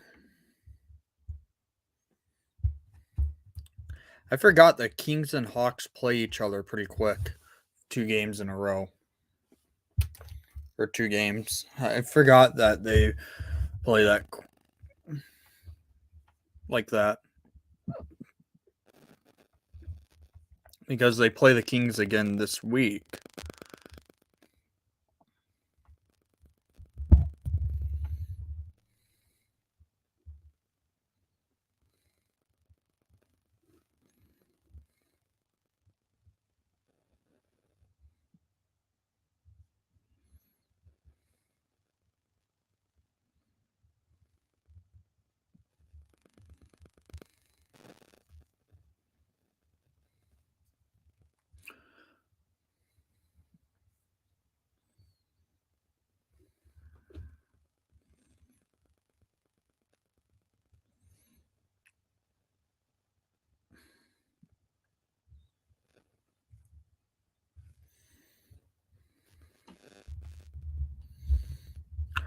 Looks like I need to make another tweet for Davidson to do something.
I want to say thank you again to you guys who've shown up to the stream. I really do appreciate it.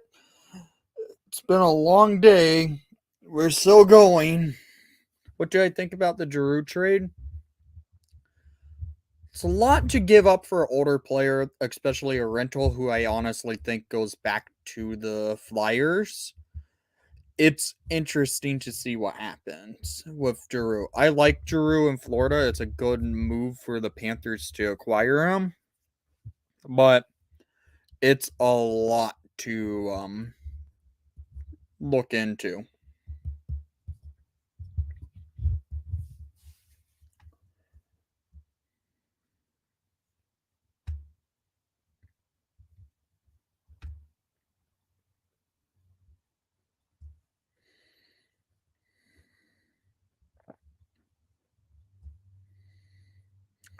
So the Justin Braun trade is officially a third round pick for 2023.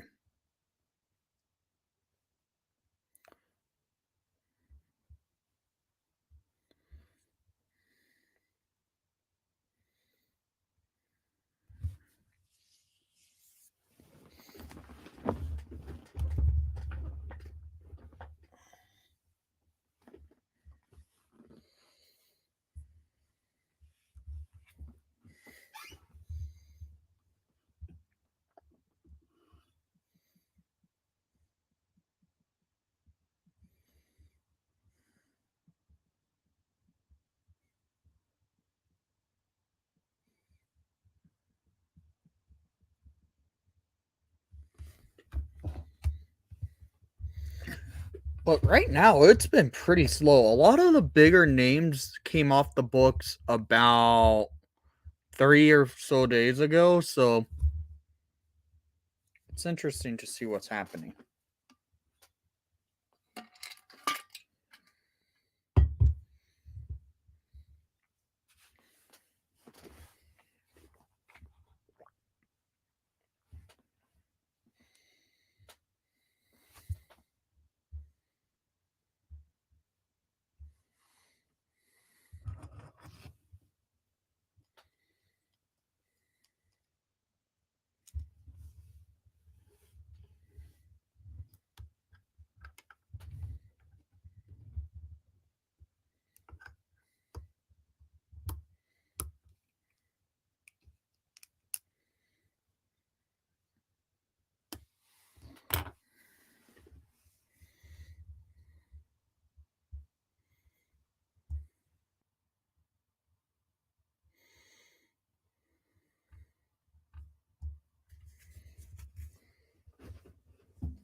Man, this has been a long day.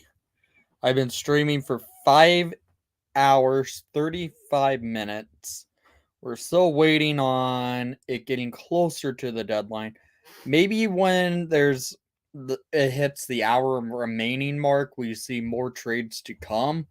Because right now, it's dead. I'm shocked Dahan hasn't been moved yet. I'm looking at a couple other players on the Hawks I'm kind of surprised haven't been moved. Like Ryan Carpenter, maybe Kubalik. But Kubalik's trade value is so low right now with how bad of a season he's had.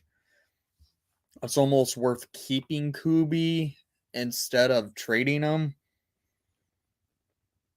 And just sign him to a contract at the end of the year to a cheaper level contract.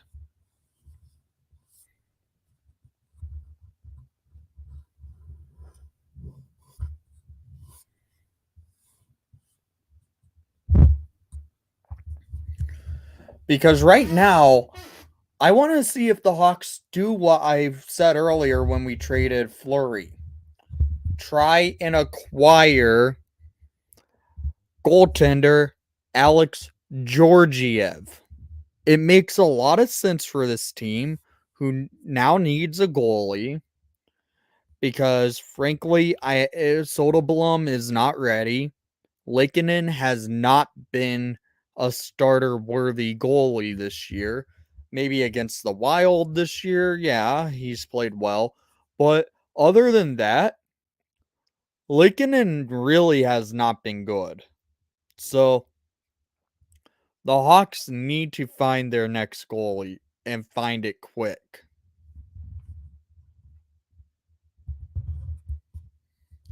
I really would like to see Georgiev in a Hawks uniform.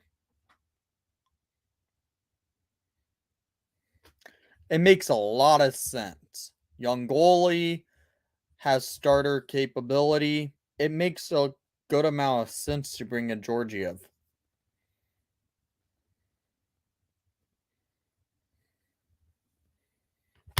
Yeah, if the Hawks could land Georgiev, that will be a great move for them. They get a young goalie, good contract, and I believe he's signed for 2 more years.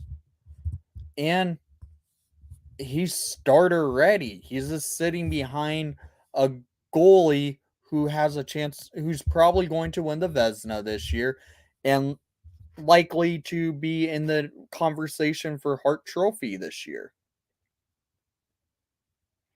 It makes a whole lot of sense to try and acquire a goalie like Georgiev for a team on the Hawks who frankly needs a goalie now.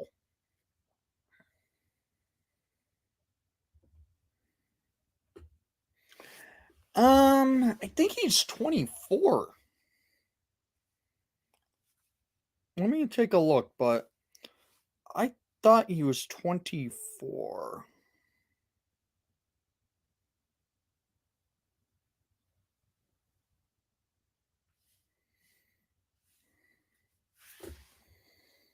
He's 26. He just turned 26 a month ago. That's still pretty young for a goalie in the NHL.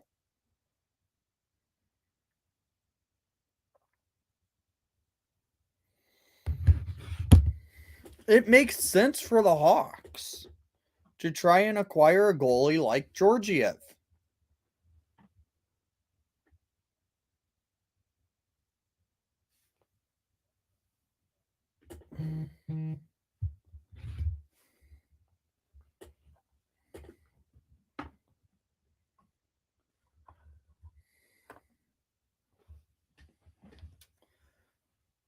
I don't think it's going to cost all that much for him because, yeah, he may be a younger age as a goalie. He should get better, but he's frankly right now sitting behind Shesterkin. Any team has looking for Georgiev, they're going to be able to say, hey, you're looking at your goalie and you have him as a backup. You have this Vezina candidate this year. Let's try and make a deal done.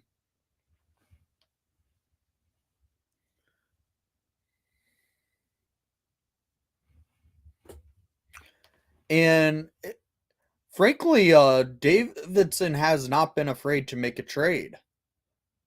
So I could see something like this happening. Just need to know if Davidson will do something like this. Because we're coming up onto the hour mark of the trade deadline.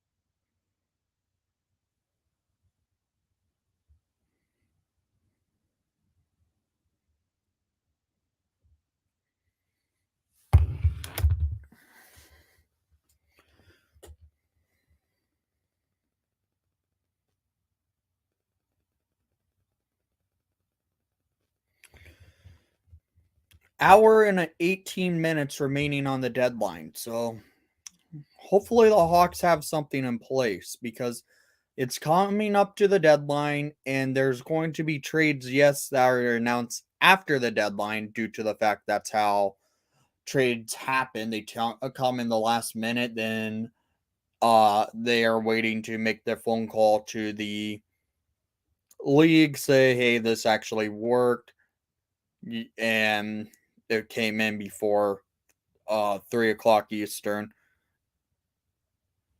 Carpenter to Nashville getting closer. What is that? I wonder what the return will be from Nashville on Ryan Carpenter.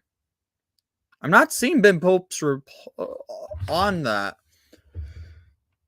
Oh.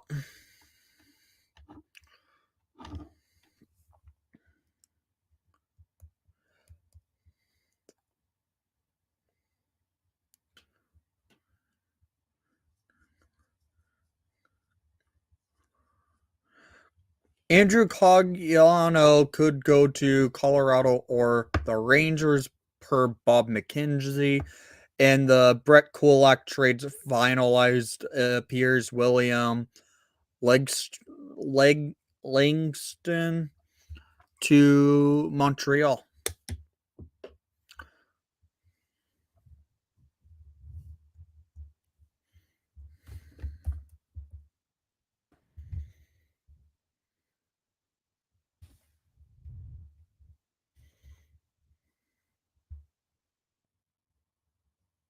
Yeah, there it is. Ryan Carpenter is getting closer on a trade to Nashville. That sucks. I hate Nashville.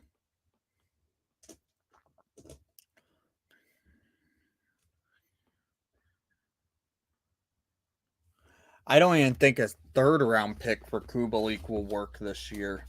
His trade value has plummeted this year. So I really don't know if we'll see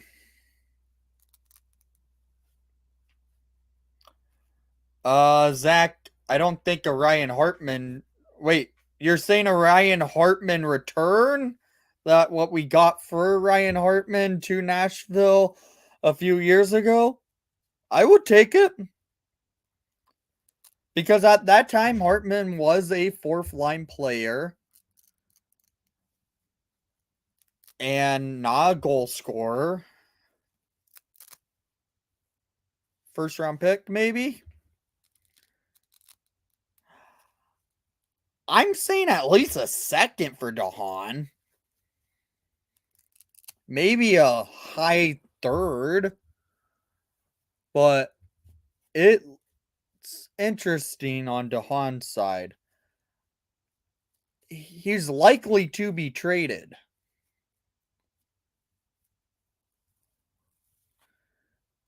I wonder what the asking price is on Dahan, quite honestly.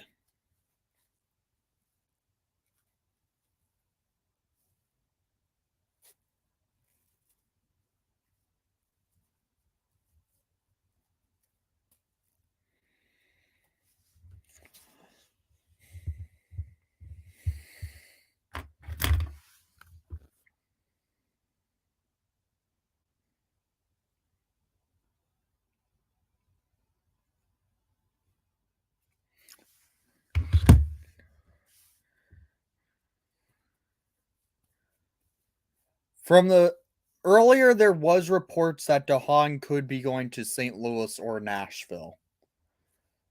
And if the Hawks are looking at making a trade with Nashville,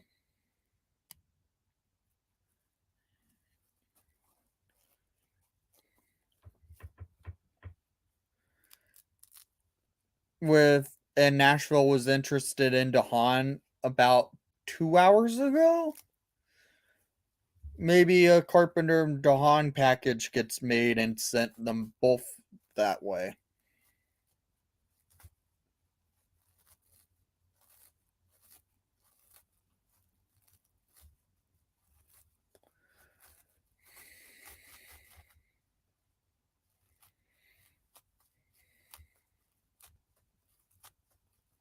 Yeah, there's teams that are willing to choke up some capital. So, guys, question. Who do I get to replace this jersey right now? Yeah. What type of player do I look to get on a white jersey with the Esposito patch? Because Flower's gone.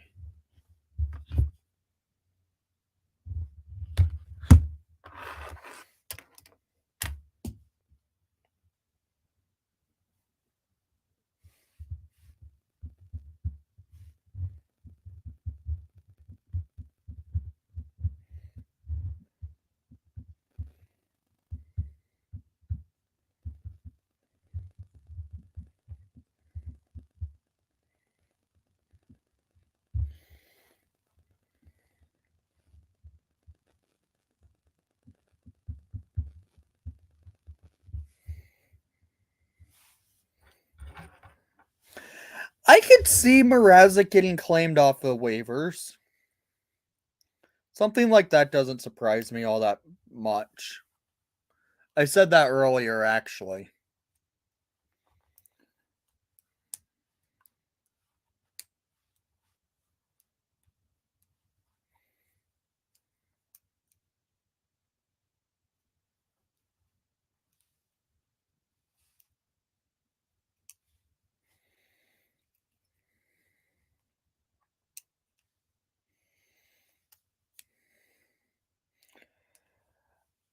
But I would prefer going after a goalie like Georgiev.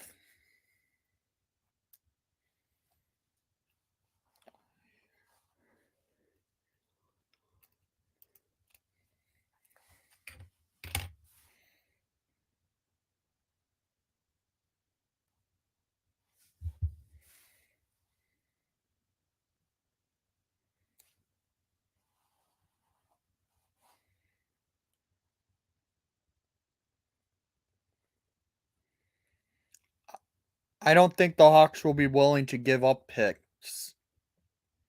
They're trying to acquire as many, maybe a 7th and a 6th for Mrazek.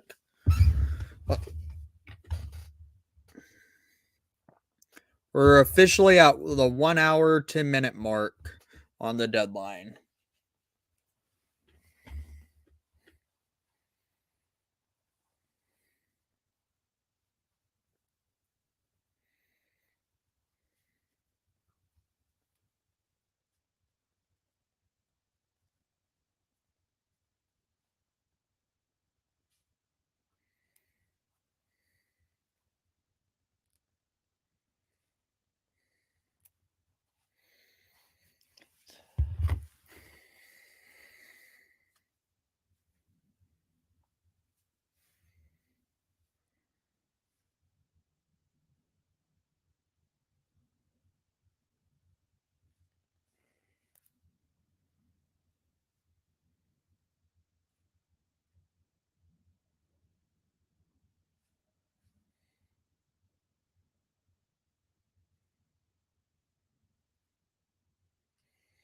So Brett Kulak, and here's the finalized Brett Kulak trade. Kulak to Edmonton for William Langston and a second-round pick. Trade called not yet complete. Okay. Maybe Dahan's worth a second because Kulak has not had a good season at all. Now, here's the trade that's really was probably the surprising one. It was the Troy Stetcher trade.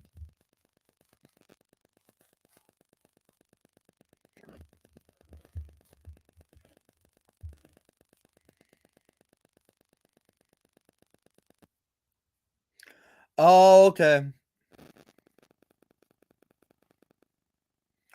I understand what you mean. So, like, future considerations for Mrazek and a 4th-round pick.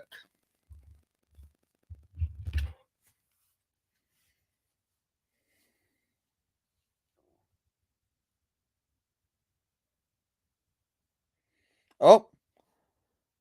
The Ottawa Senators have made a trade. Josh Brown to the Bruins with a conditional 7th-round pick for Zach Schoenheim and a 5th-round pick going to the Sens. The Sens broke it, actually, not Insider, which is okay, shocking.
That was an interesting trade. I was shocked that the Senators were the ones who were to link a trade.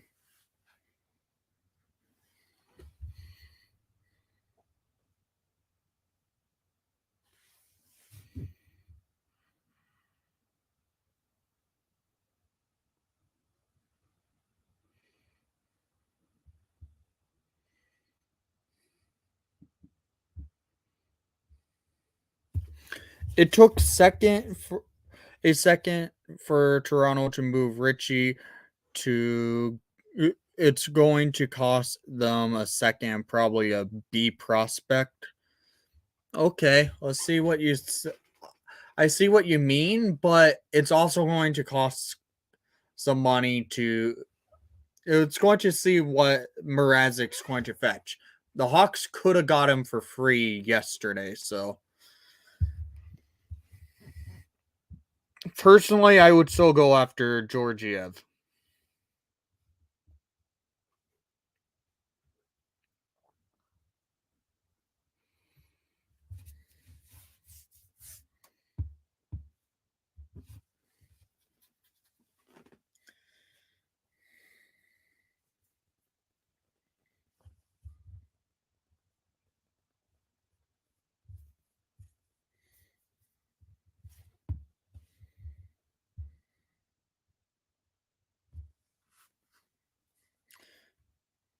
We're officially at 1 hour, 5 minutes remaining in the deadline.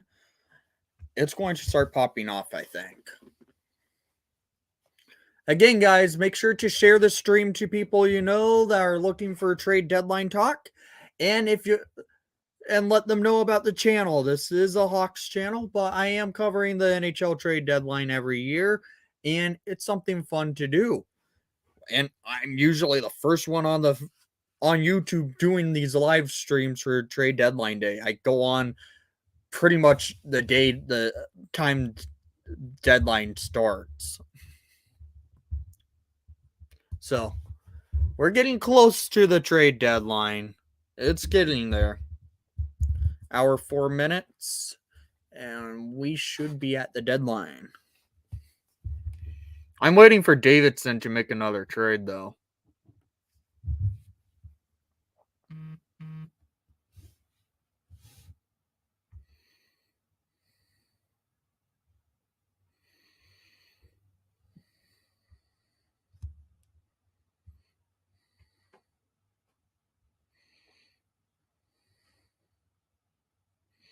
Fake. Oh, there we go. Mr. Booth is at it again.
Now, earlier today, Anton Forsberg did. Wait, Nick Leddy to St. Louis?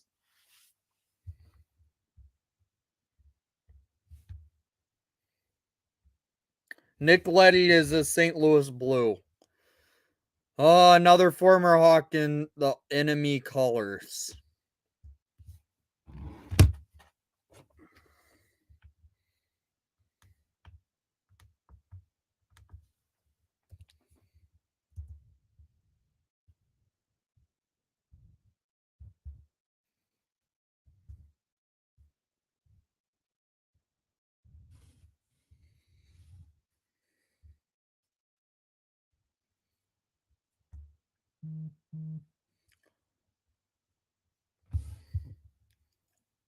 Look. Where are you seeing the looking in to Colorado?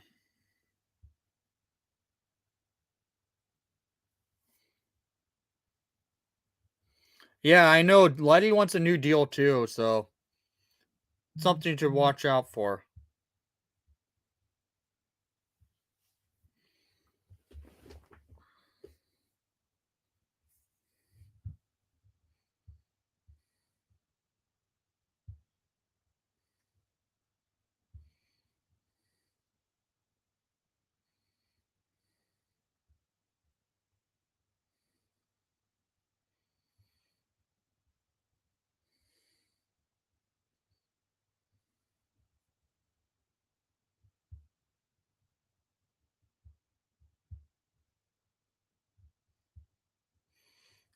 Kevin Weeks still that tweet. If Weeks tweeted out that, I still haven't seen it on Lekanen.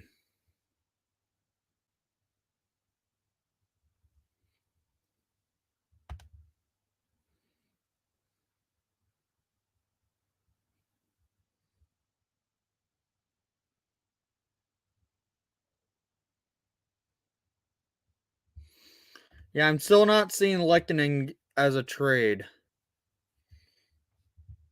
I'll wait until I get the trade, okay, Zach? But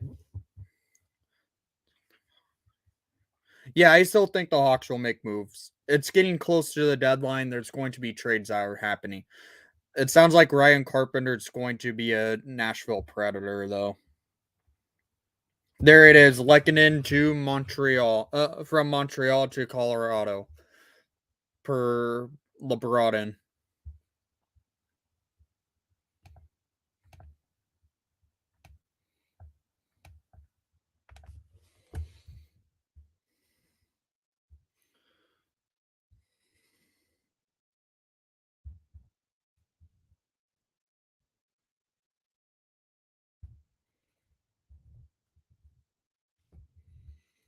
Colorado actually has been quiet today.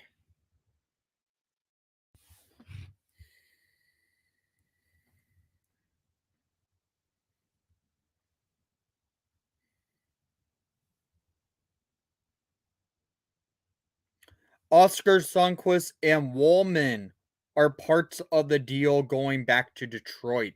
Hey, Sundqvist is out of the division. Thank you.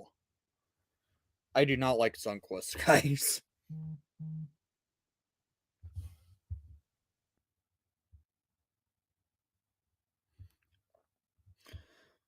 Yeah, per Frank Silverelli, Sundqvist and Wallman are part of the Letty deal, so that's interesting to see.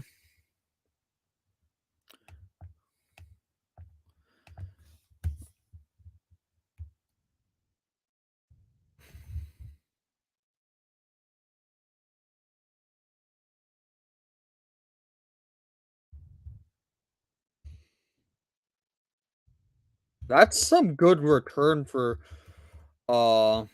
Detroit for a rental.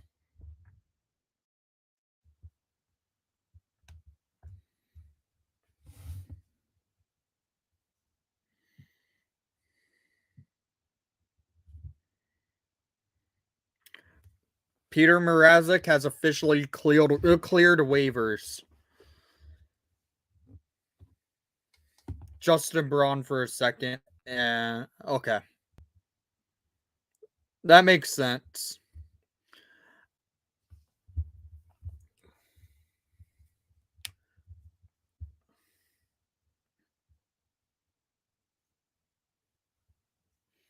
Now, once it hits 1 o'clock, it turns into Trade Fest.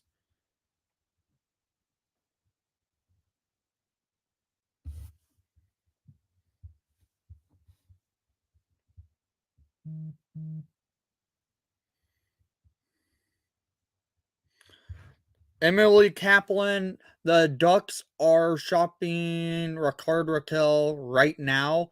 I can report Boston and Vegas are in the advanced talks. Believe the Rangers were involved at one point. Not sure if they're still in it.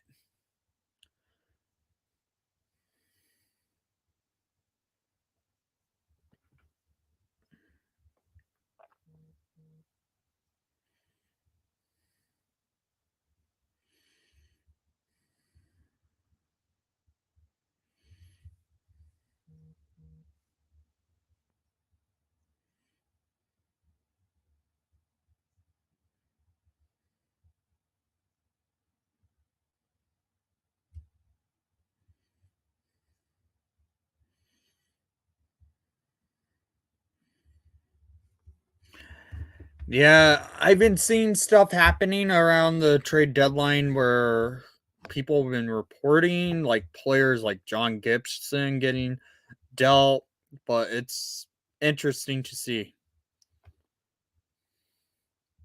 I don't think Gibson's leaving.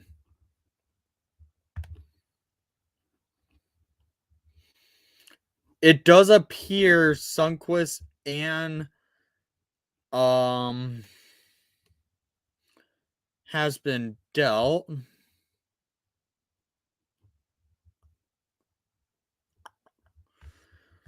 We're now getting trades here, so this is good.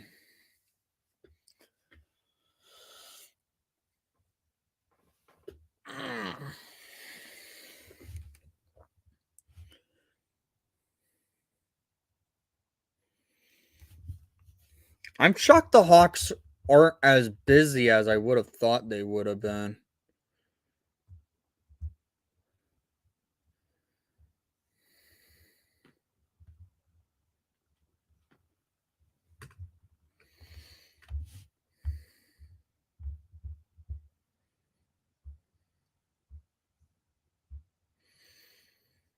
Here's the official trade for Detroit. Oscar Sundqvist, Jake Wallman, and a second-round pick in 2023. St. Louis receives Nick Leddy and Luke Woskinski. Hefty package in return for the Wings. They got a better... The Wings won that trade. St. Louis, not so well.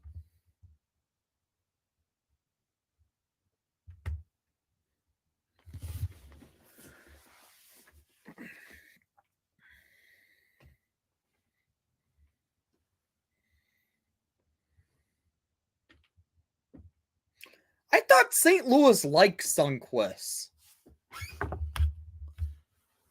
because he's a dirtier player. I thought they liked that type of player.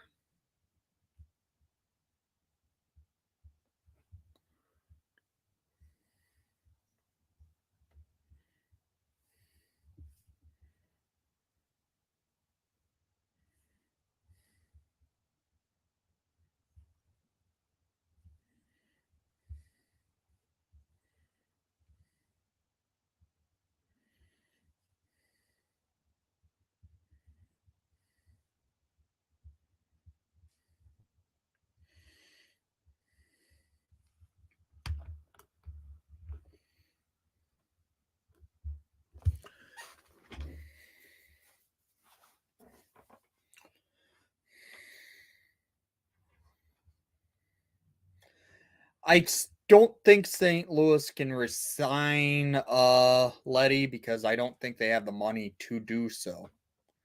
52 minutes remaining on the trade deadline. We're waiting. What are you doing, Kyle? We need you to make a trade.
Freeman just tweeted something.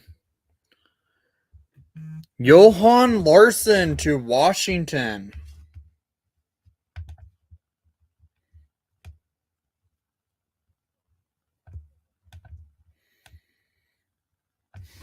Wonder what the package is in that trade. Washington has made some interesting but good moves on their end.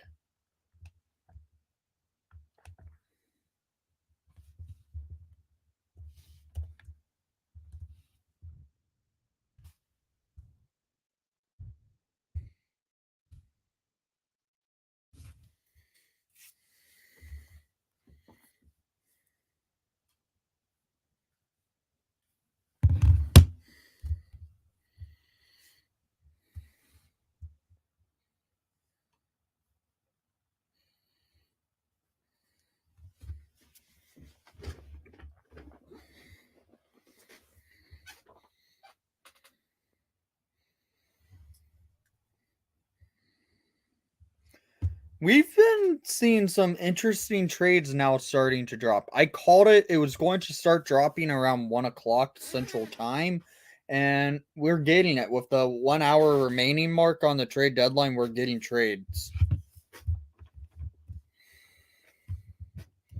We hit a dry spell for a little bit there, but now we're back at it. So here's the interesting thing. Peter Mrazek cleared waivers. So he's back on the trade block.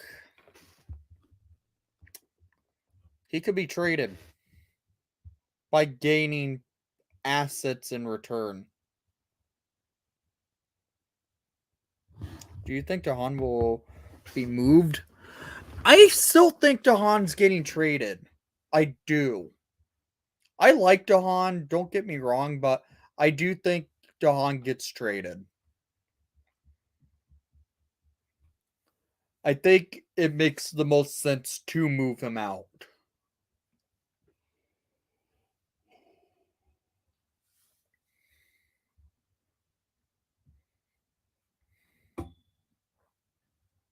Give him a chance to run for a cup instead of sit back and relax and be on a team that sucks right now.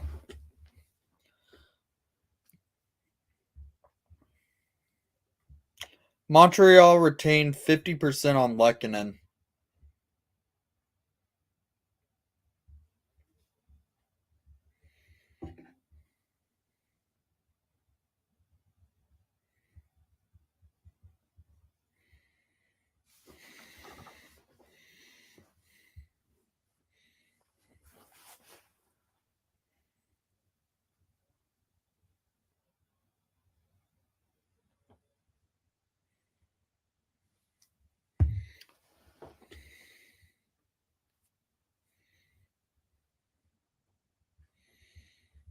It seems like a lot of the trade talk for the Hawks have really stalled.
I'm still trying to see if more trades have dropped.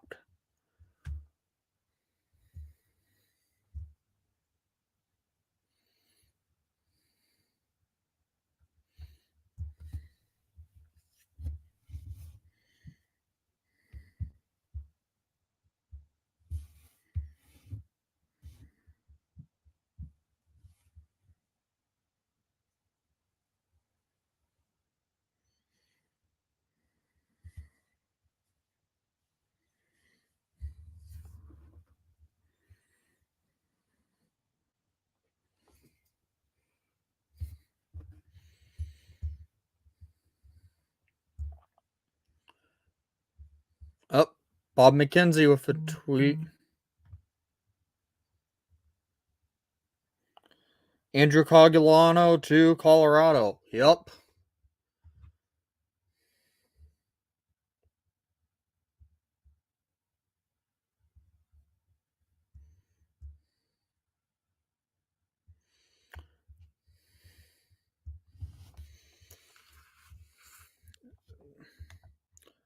Colorado is now starting to take phone.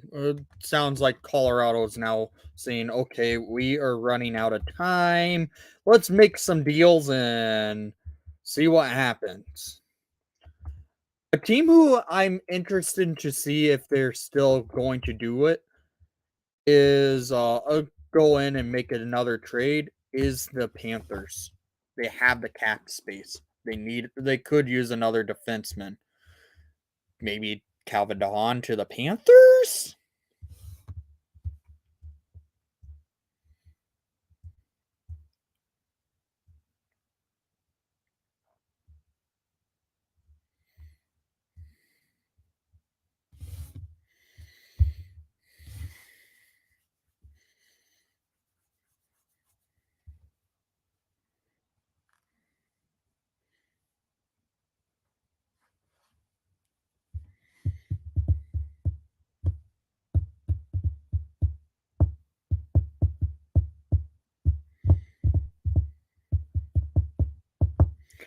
When are you going to make another trade, Davidson?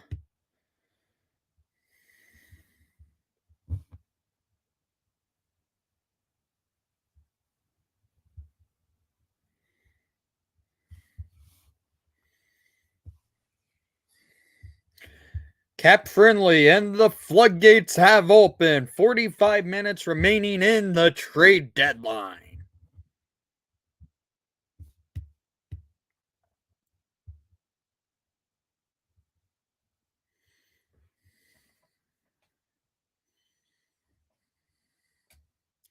That's why I said maybe Dahan to Florida makes sense. They did just lose Aaron Ekblad. It makes sense. And they were at one point this year looking at Calvin Dahan from what it sounded like. So it's an interesting look.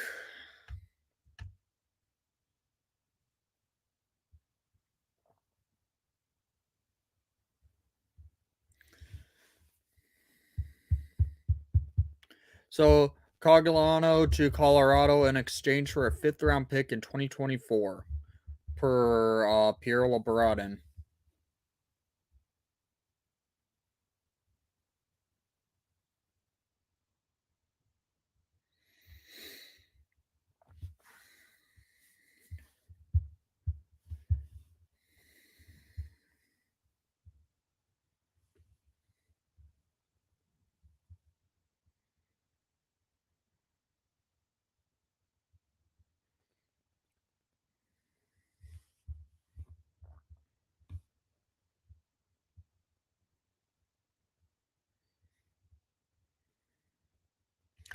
Sounds like Vegas is working on trading Evgeny Donatov.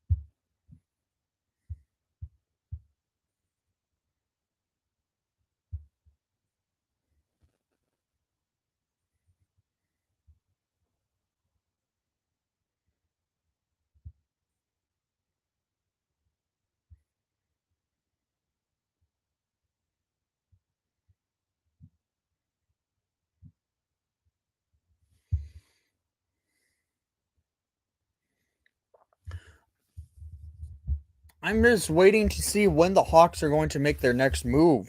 Because the last time the Hawks traded was Marc-Andre Fleury, and that was over almost 3 hours ago at this point.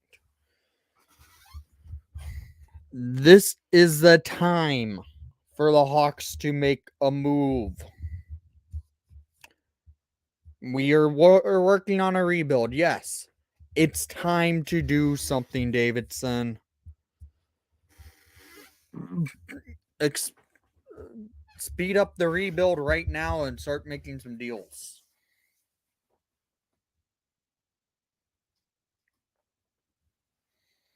not sit around on your phone tweeting or whatever. We need you. Wait, Ricard Raquel to St. Louis? No way.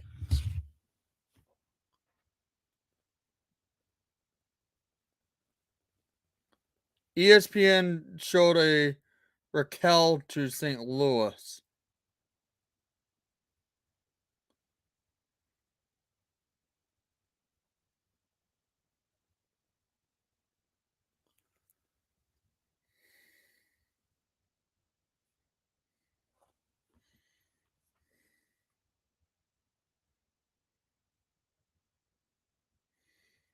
No insiders tweeted that, so I might have misread something.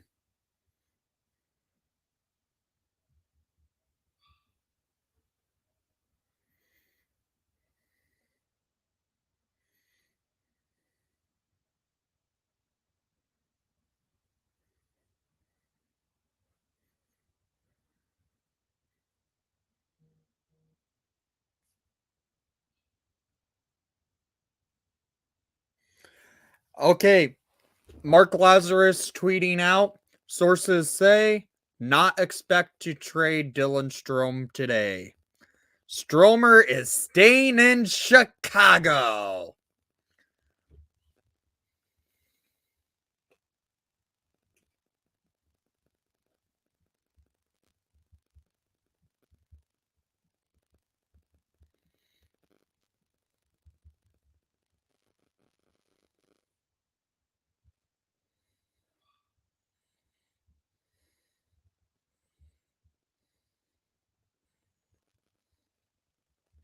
Why is Nashville tweeting out future best of luck in Toronto future considerations? Did they do a future considerations trade?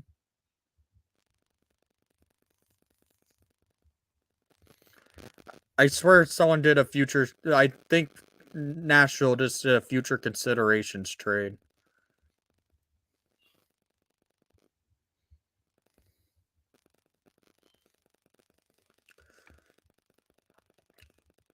Minnesota is really starting to look like a team that can do stuff. Good. Agree. I want the Hawks to now announce they re-signed Dylan Strome.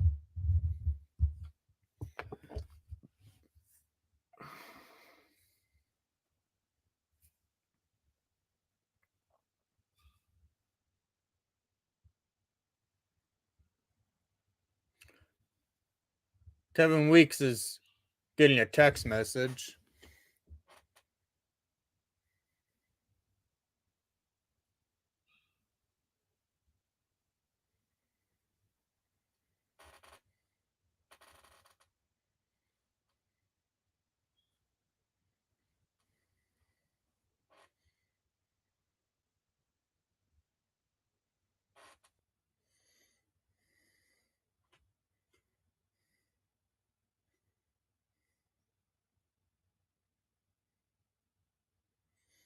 Zach Sanford traded to Winnipeg from Ottawa.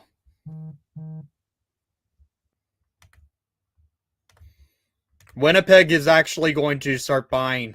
It looks like Winnipeg is in buying mode.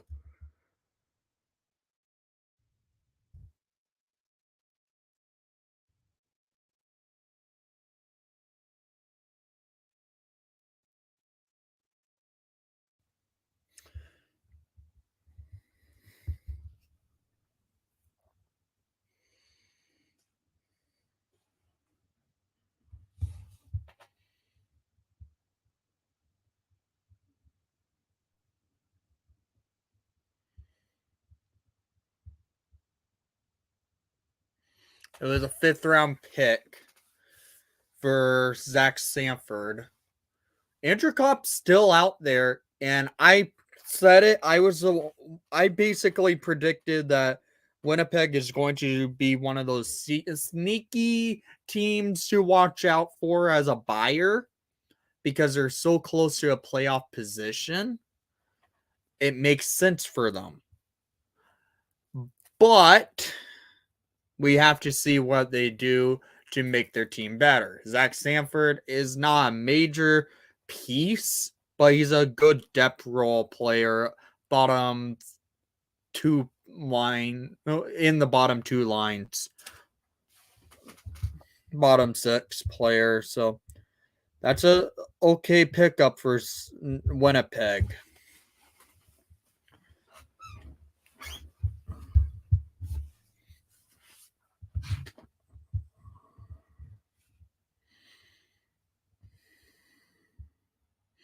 We're hitting the 6.5 hour mark on the stream here today.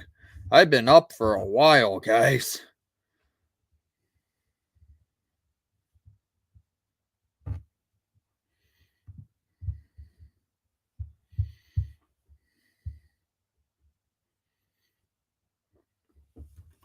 This 5th round pick for Sanford is a 2022 pick, so it's this year's.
Nothing's happened in the last couple minutes here, but I'm really wondering if the Hawks are actually going to make a trade again. The deadline's getting close, and the only trade the Hawks have made in the last 10 and this today was Marc-Andre Fleury to the Minnesota Wild.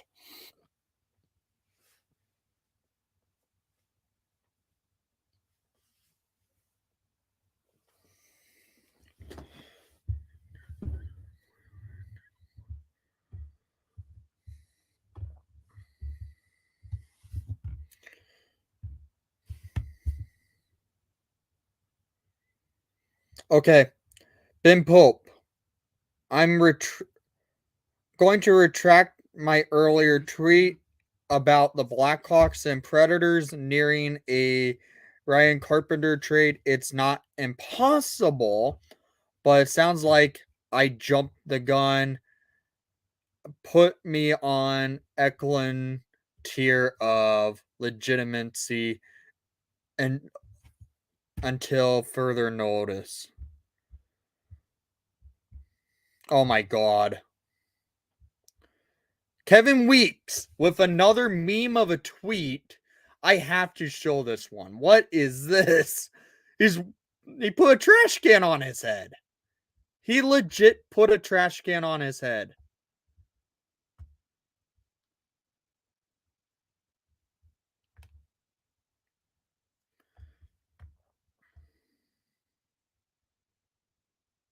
He has taken the memes to a whole new level. Trash can on Weeksy's head.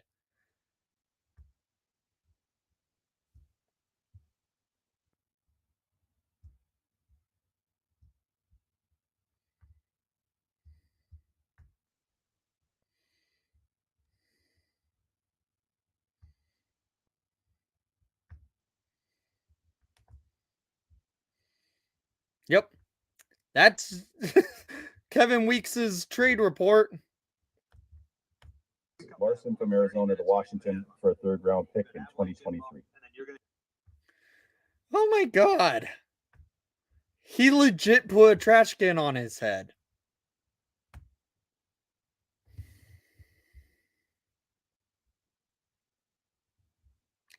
Detroit retained 50% of Letty's contract.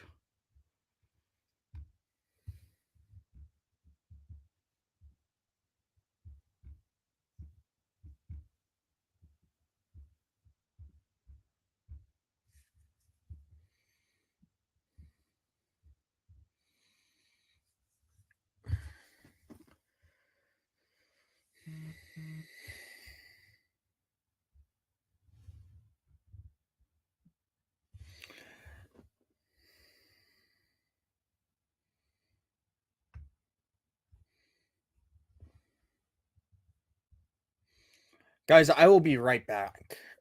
I have.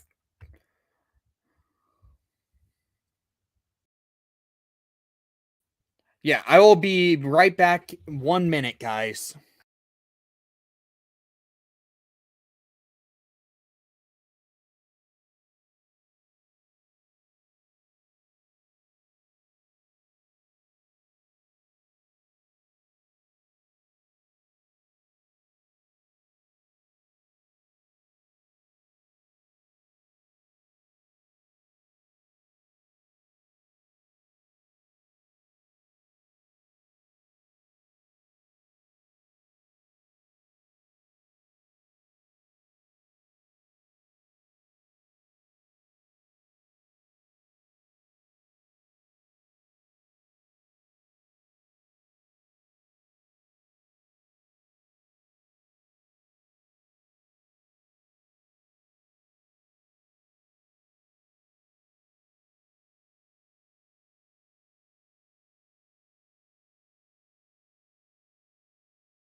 And we're back. Sorry about that.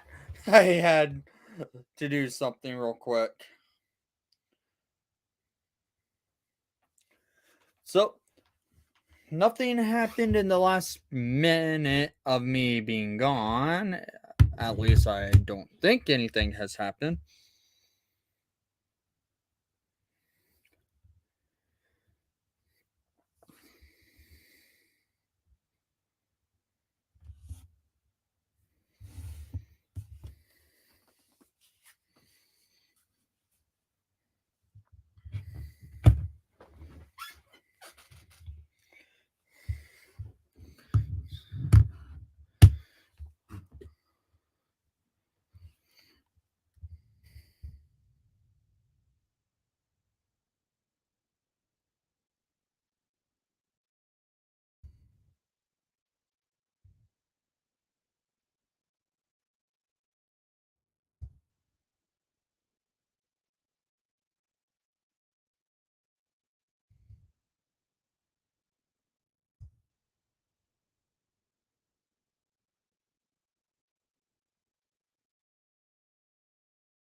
I'm keeping an eye on the trade talk real quick, guys.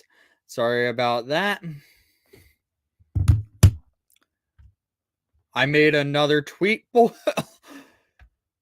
Oh, man.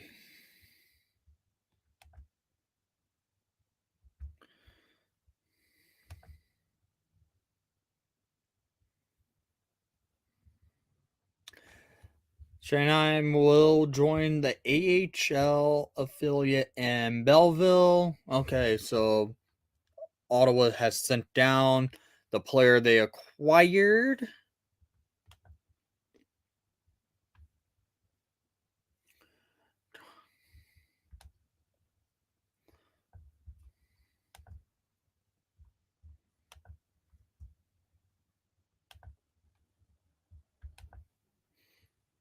Here's my most recent tweet, guys.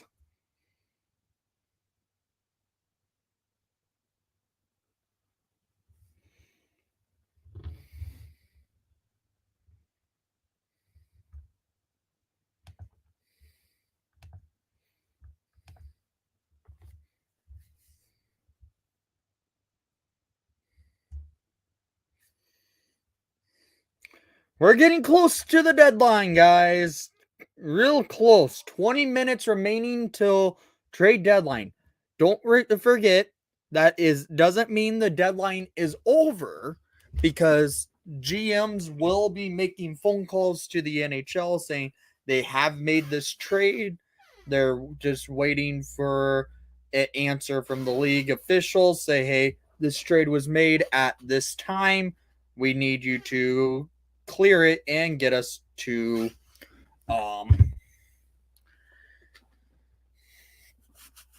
get it to activate. Yeah, I thought the Hawks would be very busy as well, but they haven't.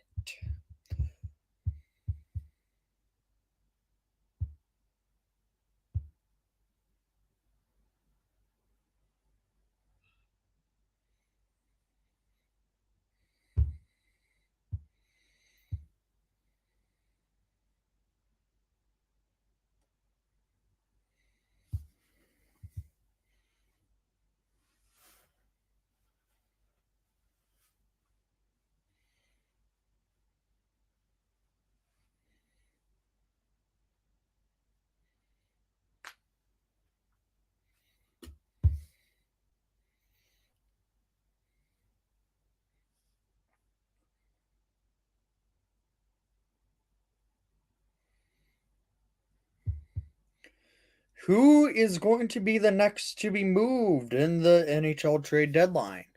I am waiting for the Hawks to maybe make a trade that involves Ryan Carpenter or Calvin Dahan, because right now Calvin Dahan is still on the Hawks, and that actually kind of surprises me, to be quite honest, unless Davidson's is asking obscurely high price, but Davidson's been proving that he can manage getting some good deals off.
notification on Twitter. Top traffic pages right now and with 20 minutes left in the deadline. Homepage, trade page, Montreal Canadiens, the Avalanche Canadiens versus in French. Red Wings, Maple Leafs, Senators. Interesting.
Agree. He does. If he does walk, that means we get nothing for him. If we can trade him, we get something for him. How about let's make a trade there, Davidson? Like, come on.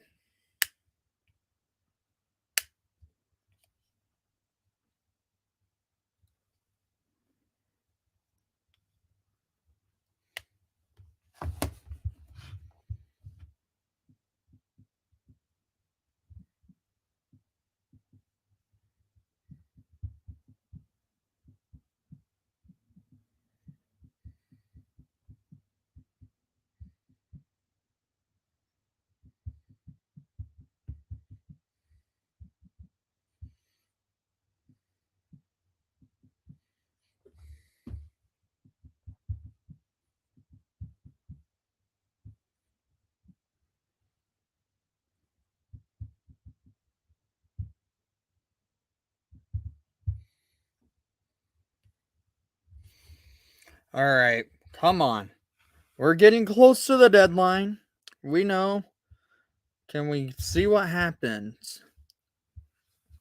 Kevin Weeks.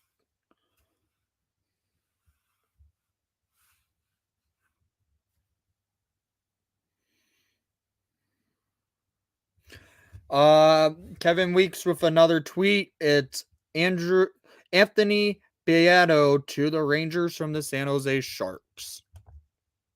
Beato to the Sharks. No. To the Rangers from the Sharks.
Amanda Kessel.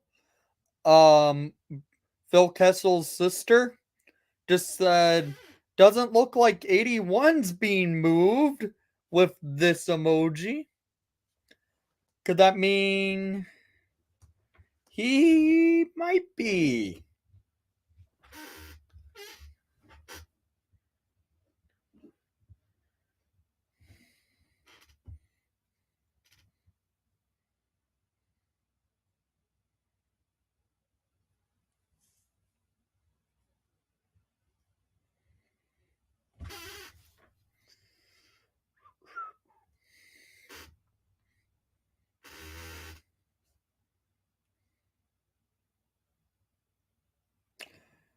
Indications are Andrew Kopp is headed to the Rangers. Rangers also may be working on a Tyler Mott deal. So Kopp to the Rangers is heating up per Elliot Freeman and Drager. Interesting.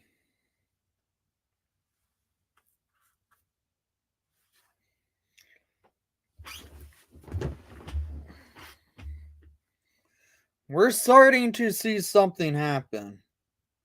So waiting on Dahan, Carpenter, and Kubalik per Lazarus.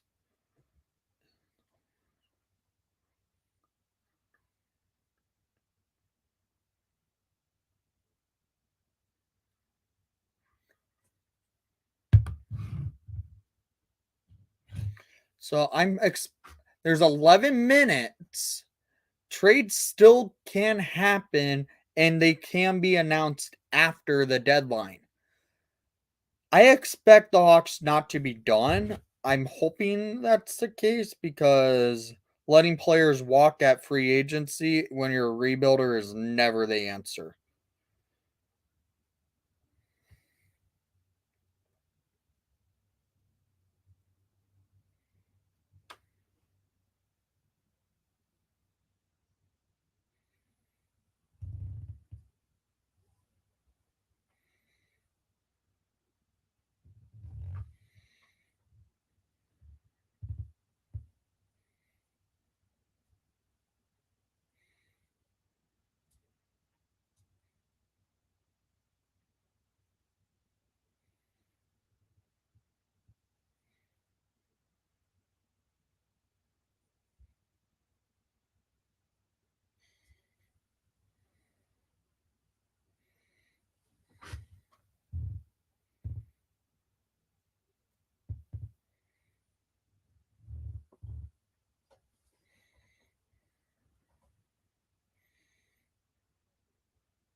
Yeah, it's starting to look like Lakeinen and Soderblom will be the Hawks goalies for the rest of the year. Do I think it's smart? No. Are they just doing it to get more losses? Likely. Should Soderblom be thrown into this? No. Is Lakeinen a full-time starter? No.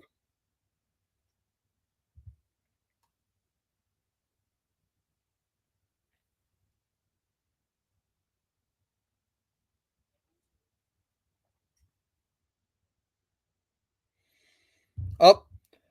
The Devils and Canadiens made a trade. Andrew Hammond to the Devils for Nathan Scar. Don't know who that is, so the Hamburglar is now a Devil.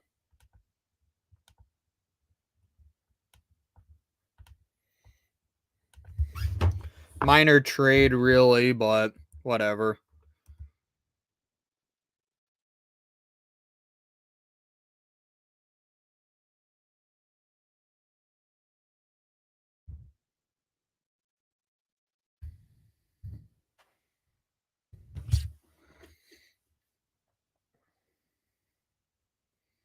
$10 remaining in the deadline, and we are hearing Frank Silverelli has reported Andrew Kopp is a New York Ranger. Andrew Kopp is a New York Ranger. Kind of shocks me that they traded him, but he's now on the Rangers.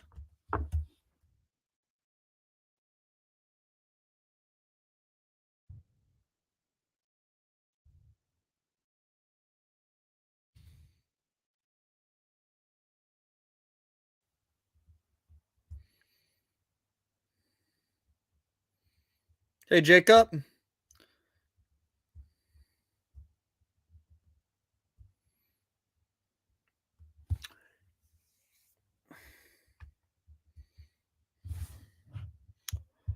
Must be a good return going to the Jets if Copp's now on the Rangers.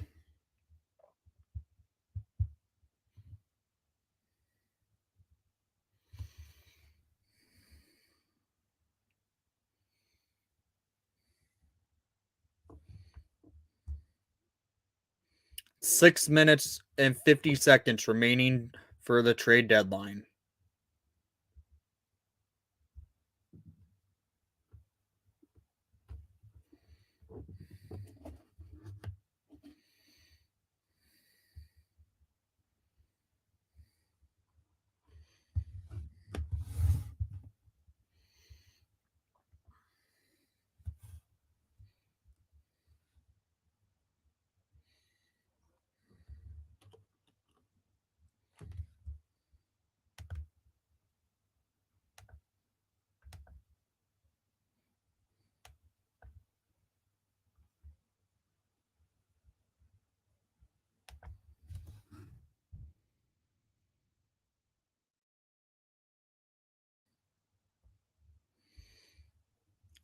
Yeah.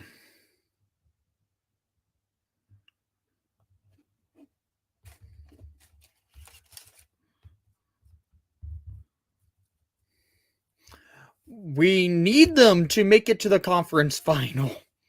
That's the stipulation in this trade. The Hawks traded Marc-Andre Fleury to the Wild. And the pick is a second round pick if they don't make it to the Western Conference final and Fleury does not win 4 games in the playoffs. So, Fleury wins 4 games. Hawks go on to get a first round pick.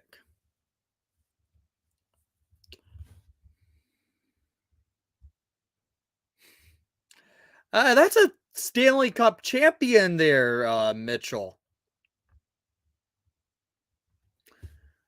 Yeah, Mitchell. That's a Stanley Cup champion you're talking about.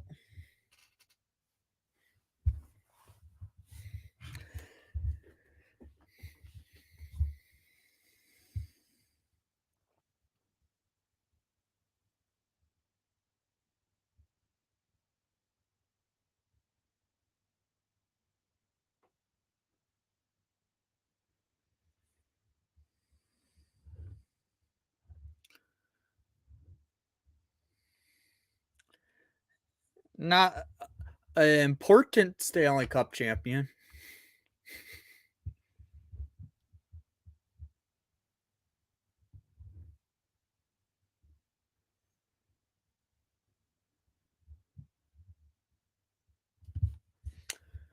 Four minutes and 50 seconds remaining in the trade deadline.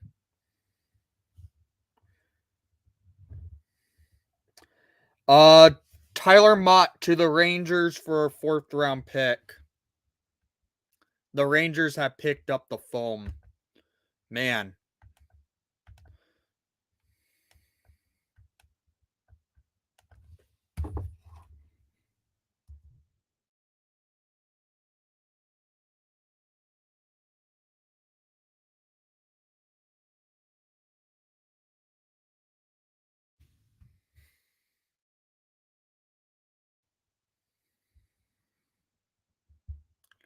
I think he does.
Come on.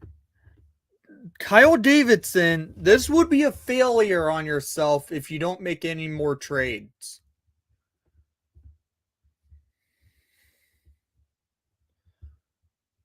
I think Dahan's getting moved. I think Carpenter would have been moved, but then it sounded like trade talks stalled between Nashville and Chicago on the Carpenter front.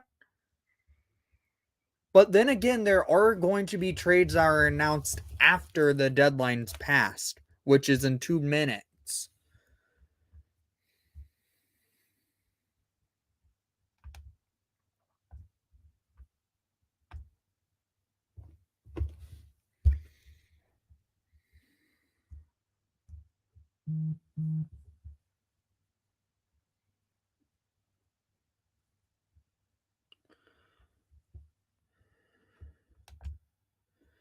One minute till the deadline. 1 minute.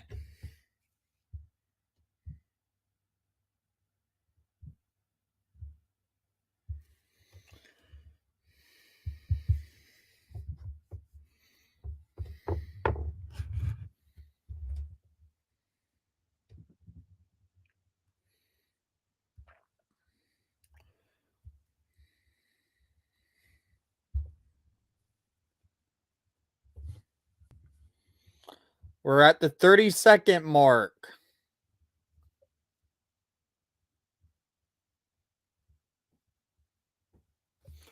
$20.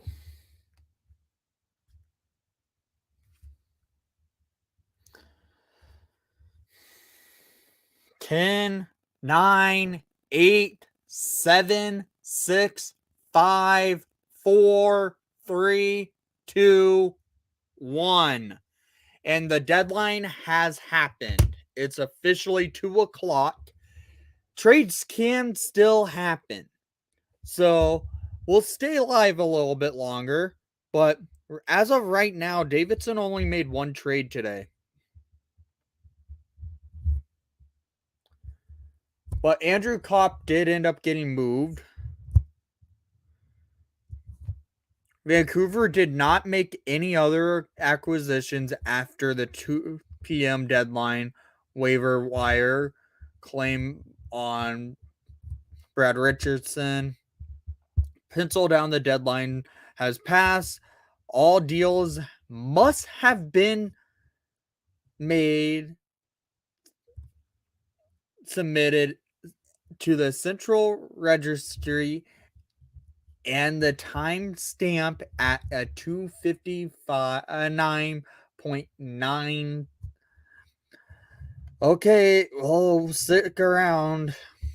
Trades could still come through, guys.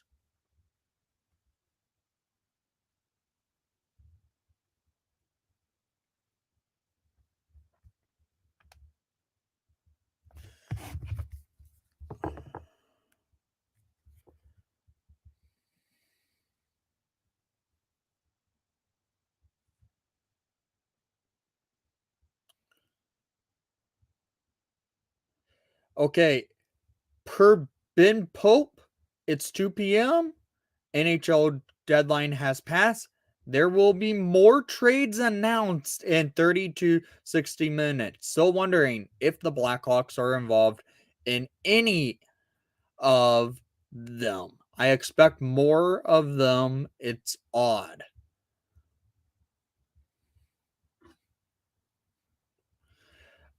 Jacob Chikrin will stay put in Arizona. Coyotes will revisit the trade talks of the summer.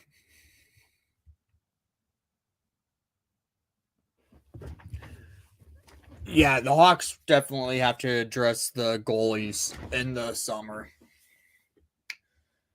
Are we becoming a goalie carousel right now? Because it seems like we have.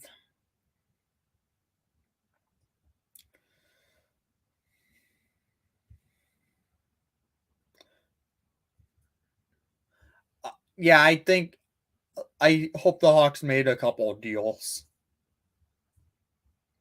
Especially like players on the list such as Calvin Dahan, Ryan Carpenter. Hey, I like them. Trust me, I'm a fan of Carpi and Dahan, but at this time, it doesn't make sense keeping them in the team.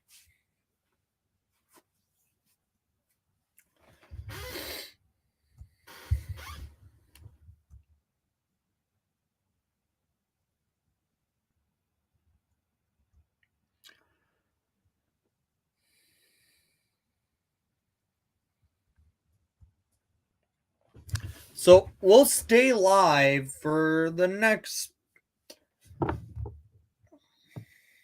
Let's do it. Stay live for one more hour. We've been live for 7 hours already. Might as well make it 8, right?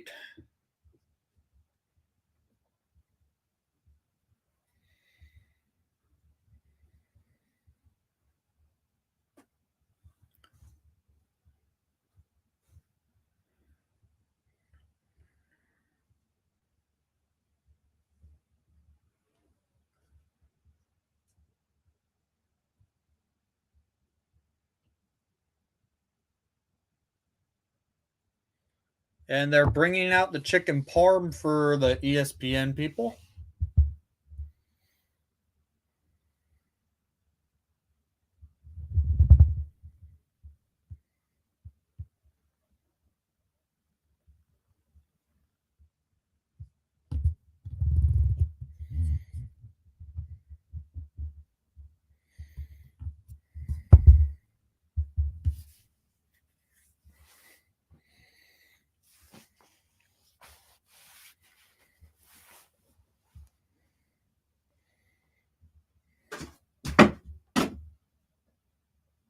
That's weird.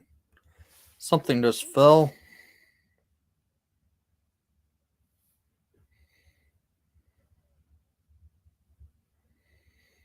It's official. Kokyemi has officially signed his extension.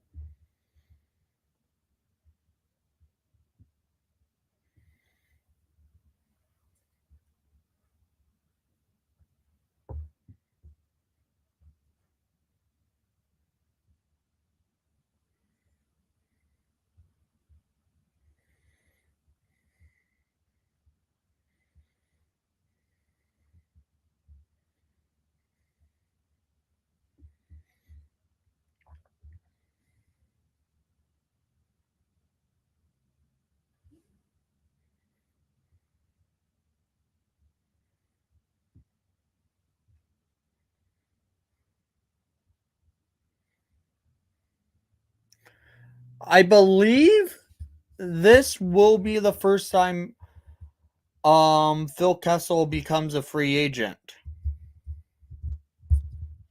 I don't think he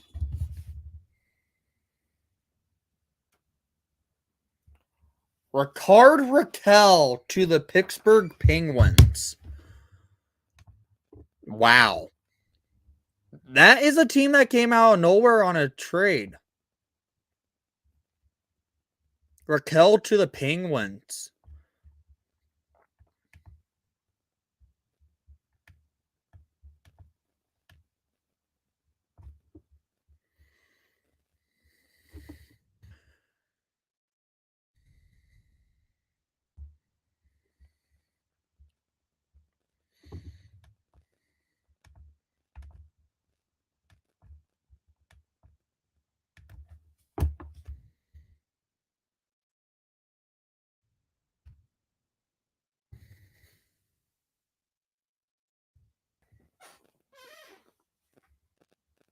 Yeah, Elliot Freeman tweeted out Raquel to the Penguins.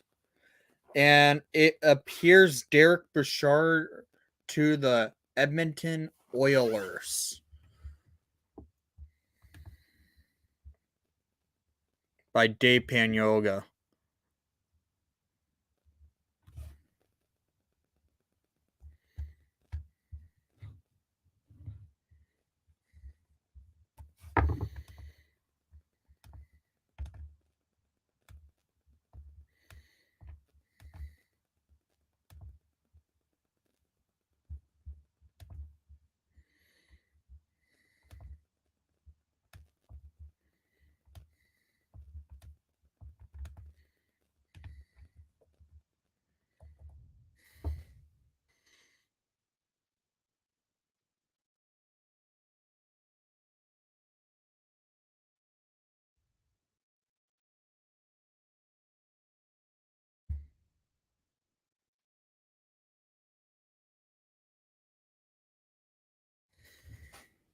couple of trades have started to drop, so we're at that point where the trades are going to be called in now and announced.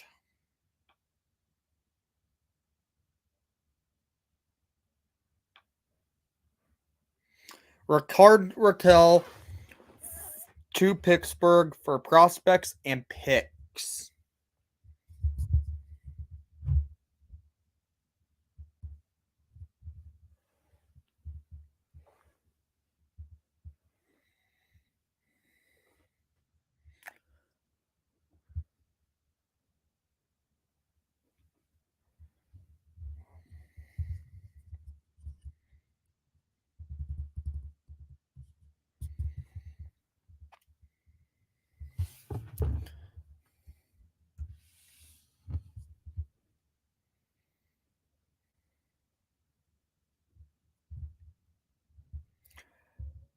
Emily Kaplan is reporting Phil Kessel officially did not get traded.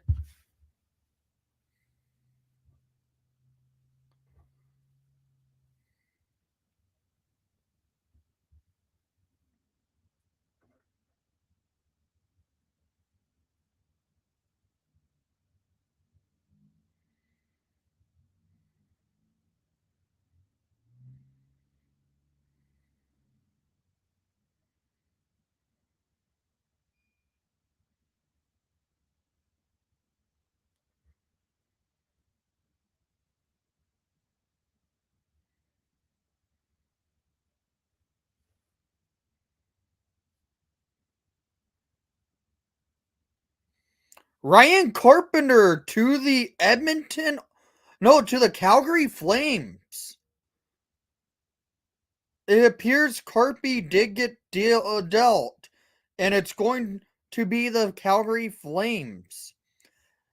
At the deadline, Ryan Carpenter has been traded to Chicago and Calgary, talking Ryan Carpenter as a deadline hit. So Carpenter has been moved to the Calgary Flames. I wonder what the Hawks got in return for Carpy. Good luck in Calgary, Carpy. He has a chance to get his name on the cup.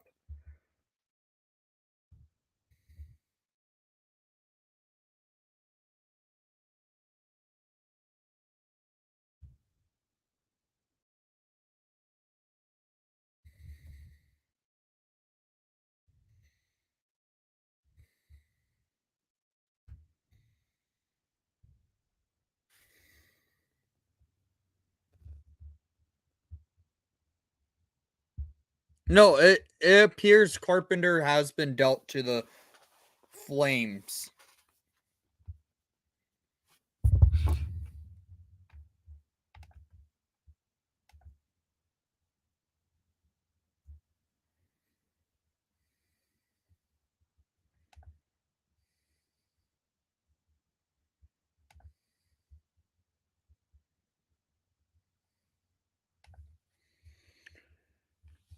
Chicago and Calgary talking Ryan Carpenter as the deadline hit.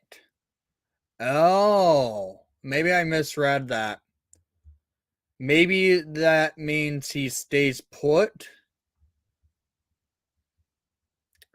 We'll keep an eye on this one, actually. I don't think Carpenter might have been traded, actually. We'll take that off the scroll as of right now, but stay tuned on Carpy to Calgary.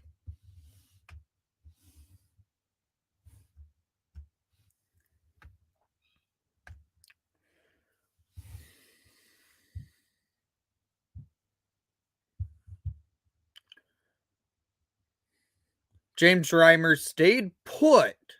Was not traded by San Jose. Sharks did not want to move him, but teams were calling. Stay put. Okay. So there are trades that might have happened that might have not been too late. We have to see on Carpenter's front. Ryan Carpenter To Calgary, maybe, yeah. You're right there, Tyler.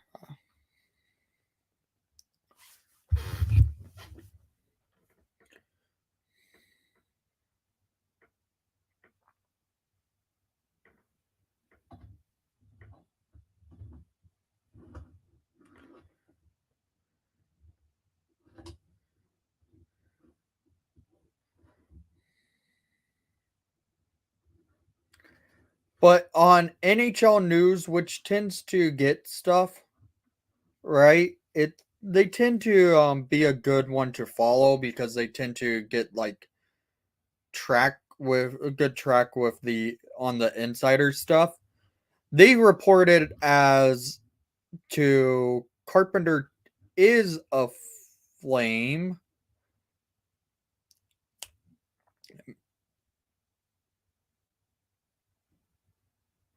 Chris Johnson may have stated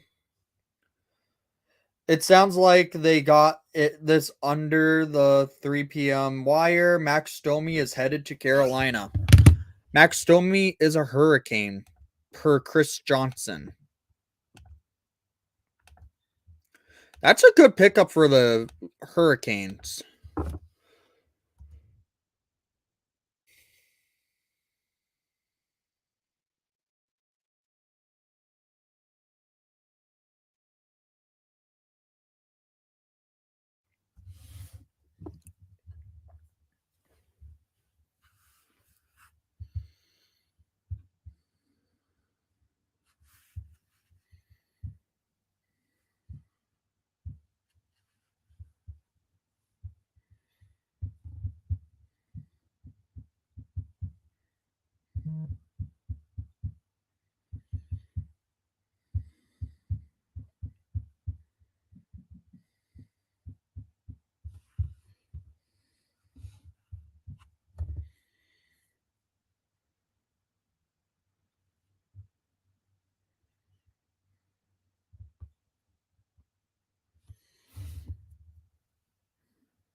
And now Freeman's reporting Max Domi's a hurricane.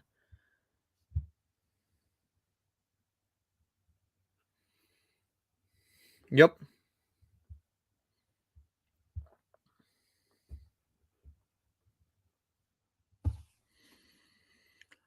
It appears James Reimer is going to remain a Shark. But this Ryan Carpenter in Calgary is an interesting moment. Dubas, not happy Fleury conversations went public, says that it's a question for Davidson in Chicago. What?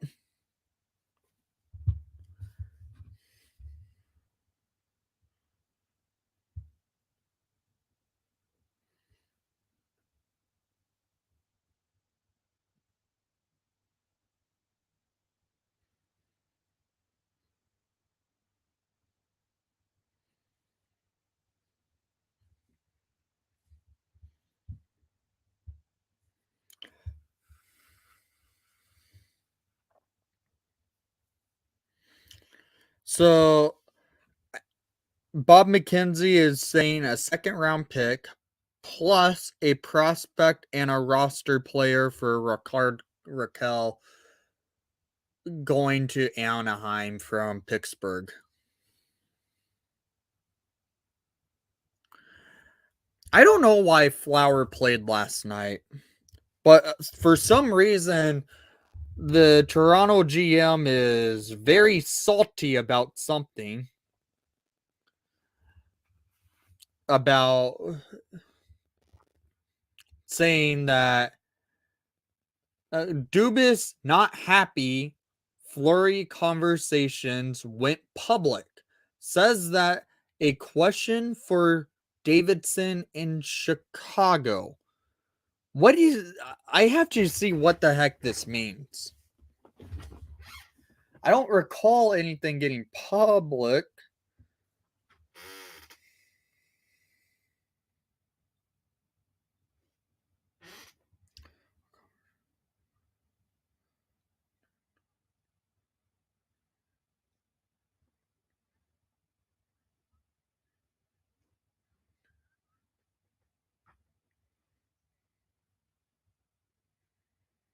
Sounds like a salty GM in Toronto about Fleury. And in my opinion, probably Fleury didn't want to go to Toronto. His family's in Chicago. He has a chance. His family can be able to go to Minnesota over a weekend to see him. He has more of it will be an easier time for Fleury's family to travel to Minnesota during the weekend versus having to go up to Toronto, and it leads to more of a pain in the butt. Could the Domi trade include Martin Necas? I don't think so, Andrew. It's official. Ryan Carpenter has been traded. But we get a 5th round pick for him in 2 years. 2024 5th round pick for Ryan Carpenter. That's an L. That's a bad trade. At that point, you keep him. It's a 5th round pick for in basically 3 years. 2 years.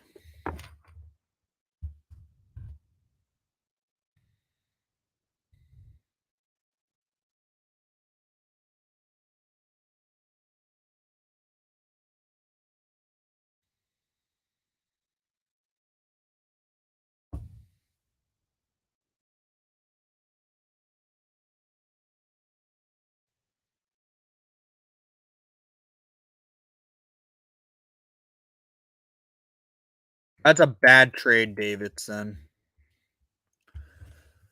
We got something for him, but that's a bad trade.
In my opinion, that's probably the worst trade Davidson's going to make right now.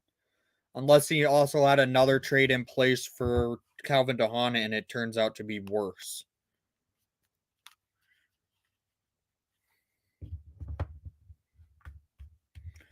Good luck in Calgary, Carpy.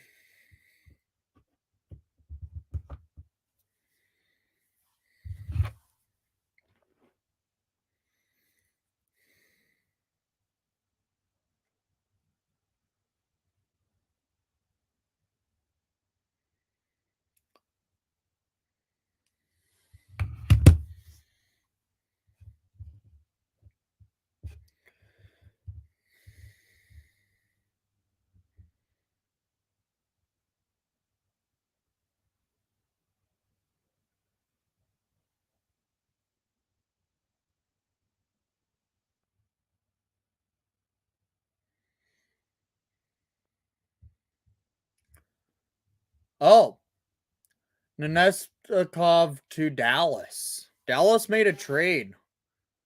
Okay, let's see what.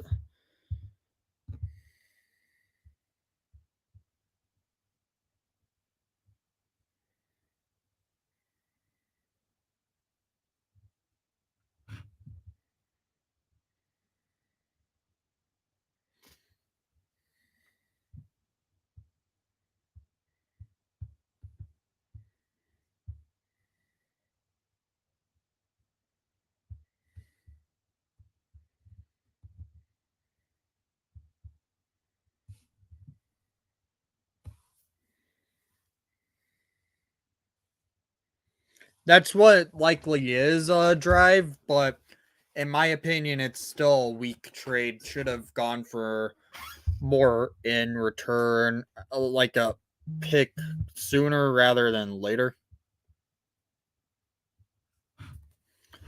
Vlad Nenes, I can never pronounce his name right.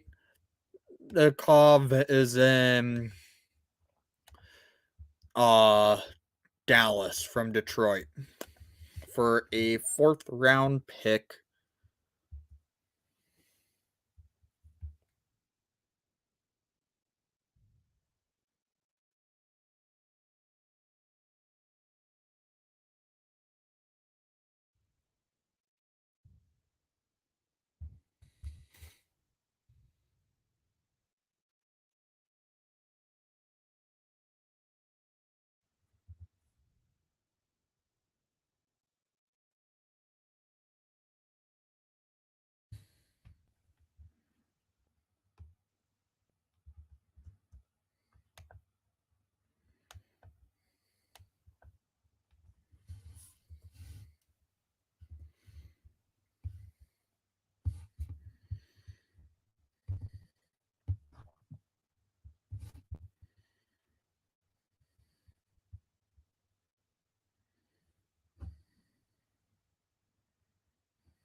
This has been an interesting deadline.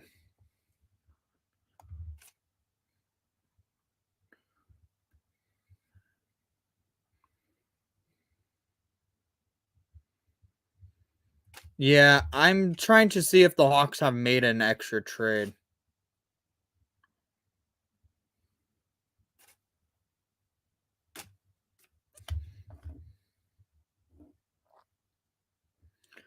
Jake DeBrusk remains a Bruin, no late trade coming. So DeBrusk remains in Boston.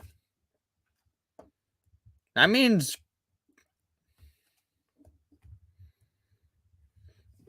a sign-in trade did not occur for Boston.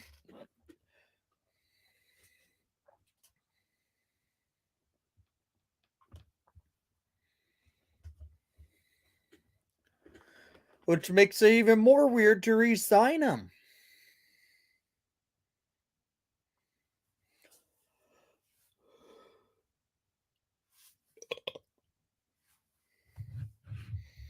I've been up for a while now.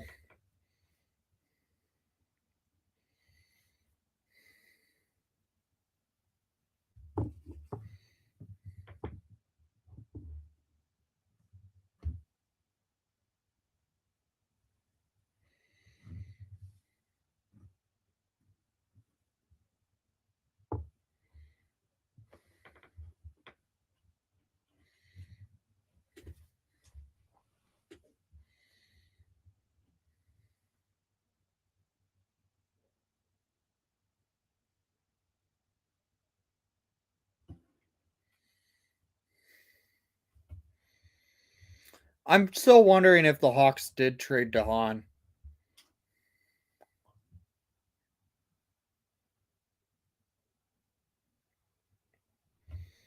Yeah, Tyler Mott to the Rangers happened about 30 or so minutes ago.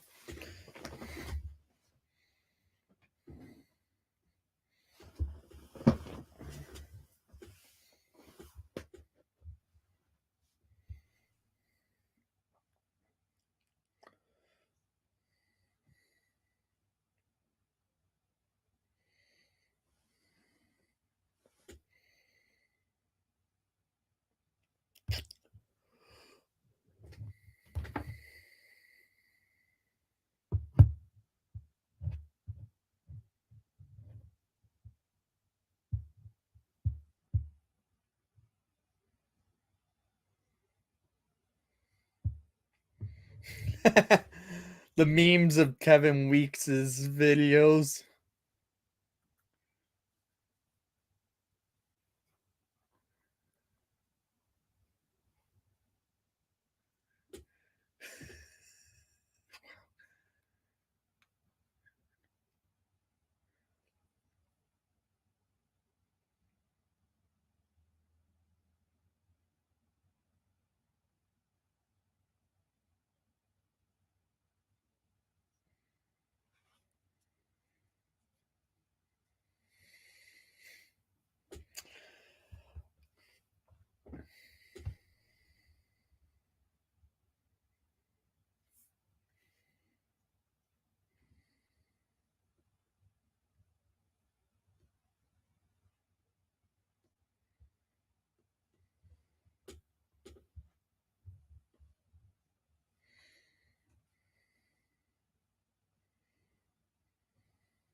It's starting to look like the trade deadline has officially ended.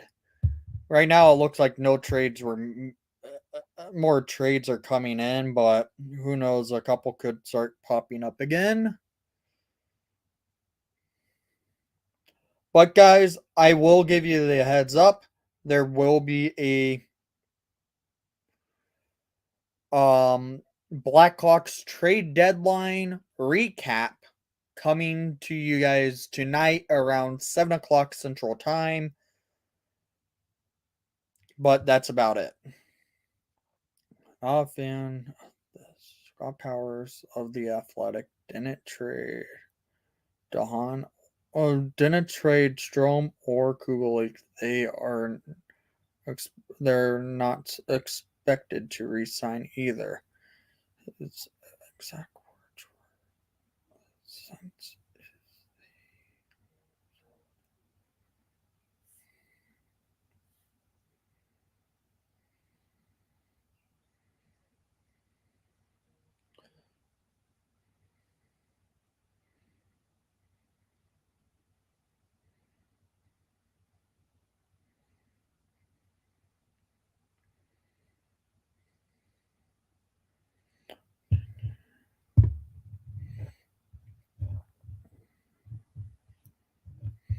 I was thinking at least a third round pick, not a fifth round pick in 2024.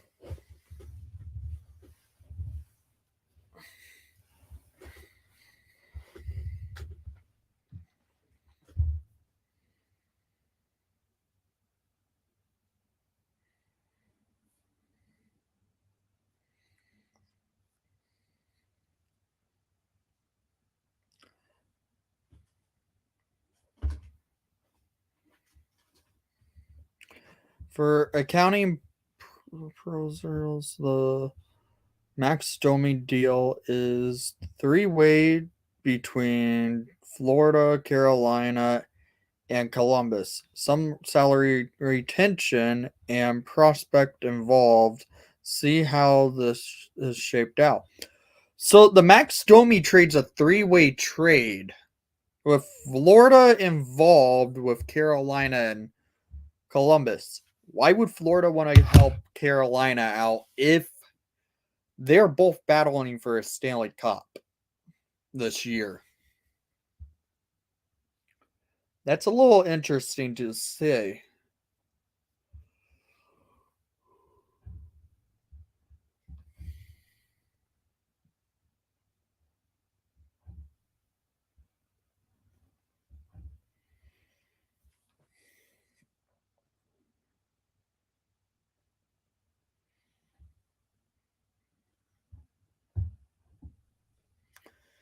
Good question, Nimmer. Maybe they sign a veteran goalie to a contract next year. I don't know, because in my opinion, Soderblom is not ready to be in net, and I don't know what they are thinking about on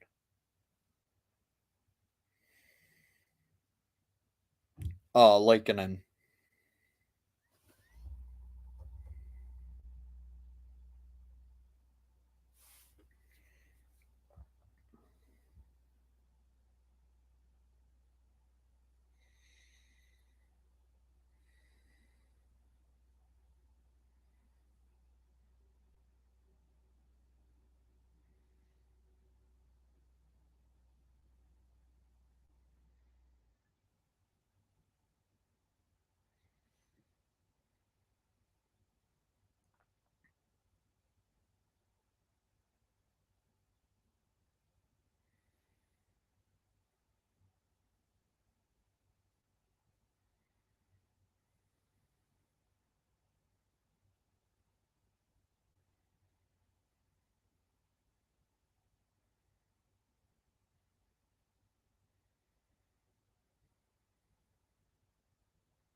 Well, it's starting to show the trade deadline may have ended.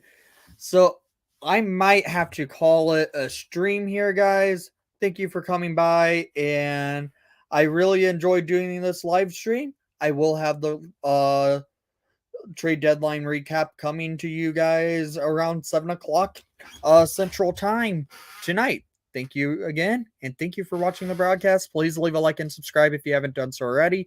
And most of all, let's go Hawks.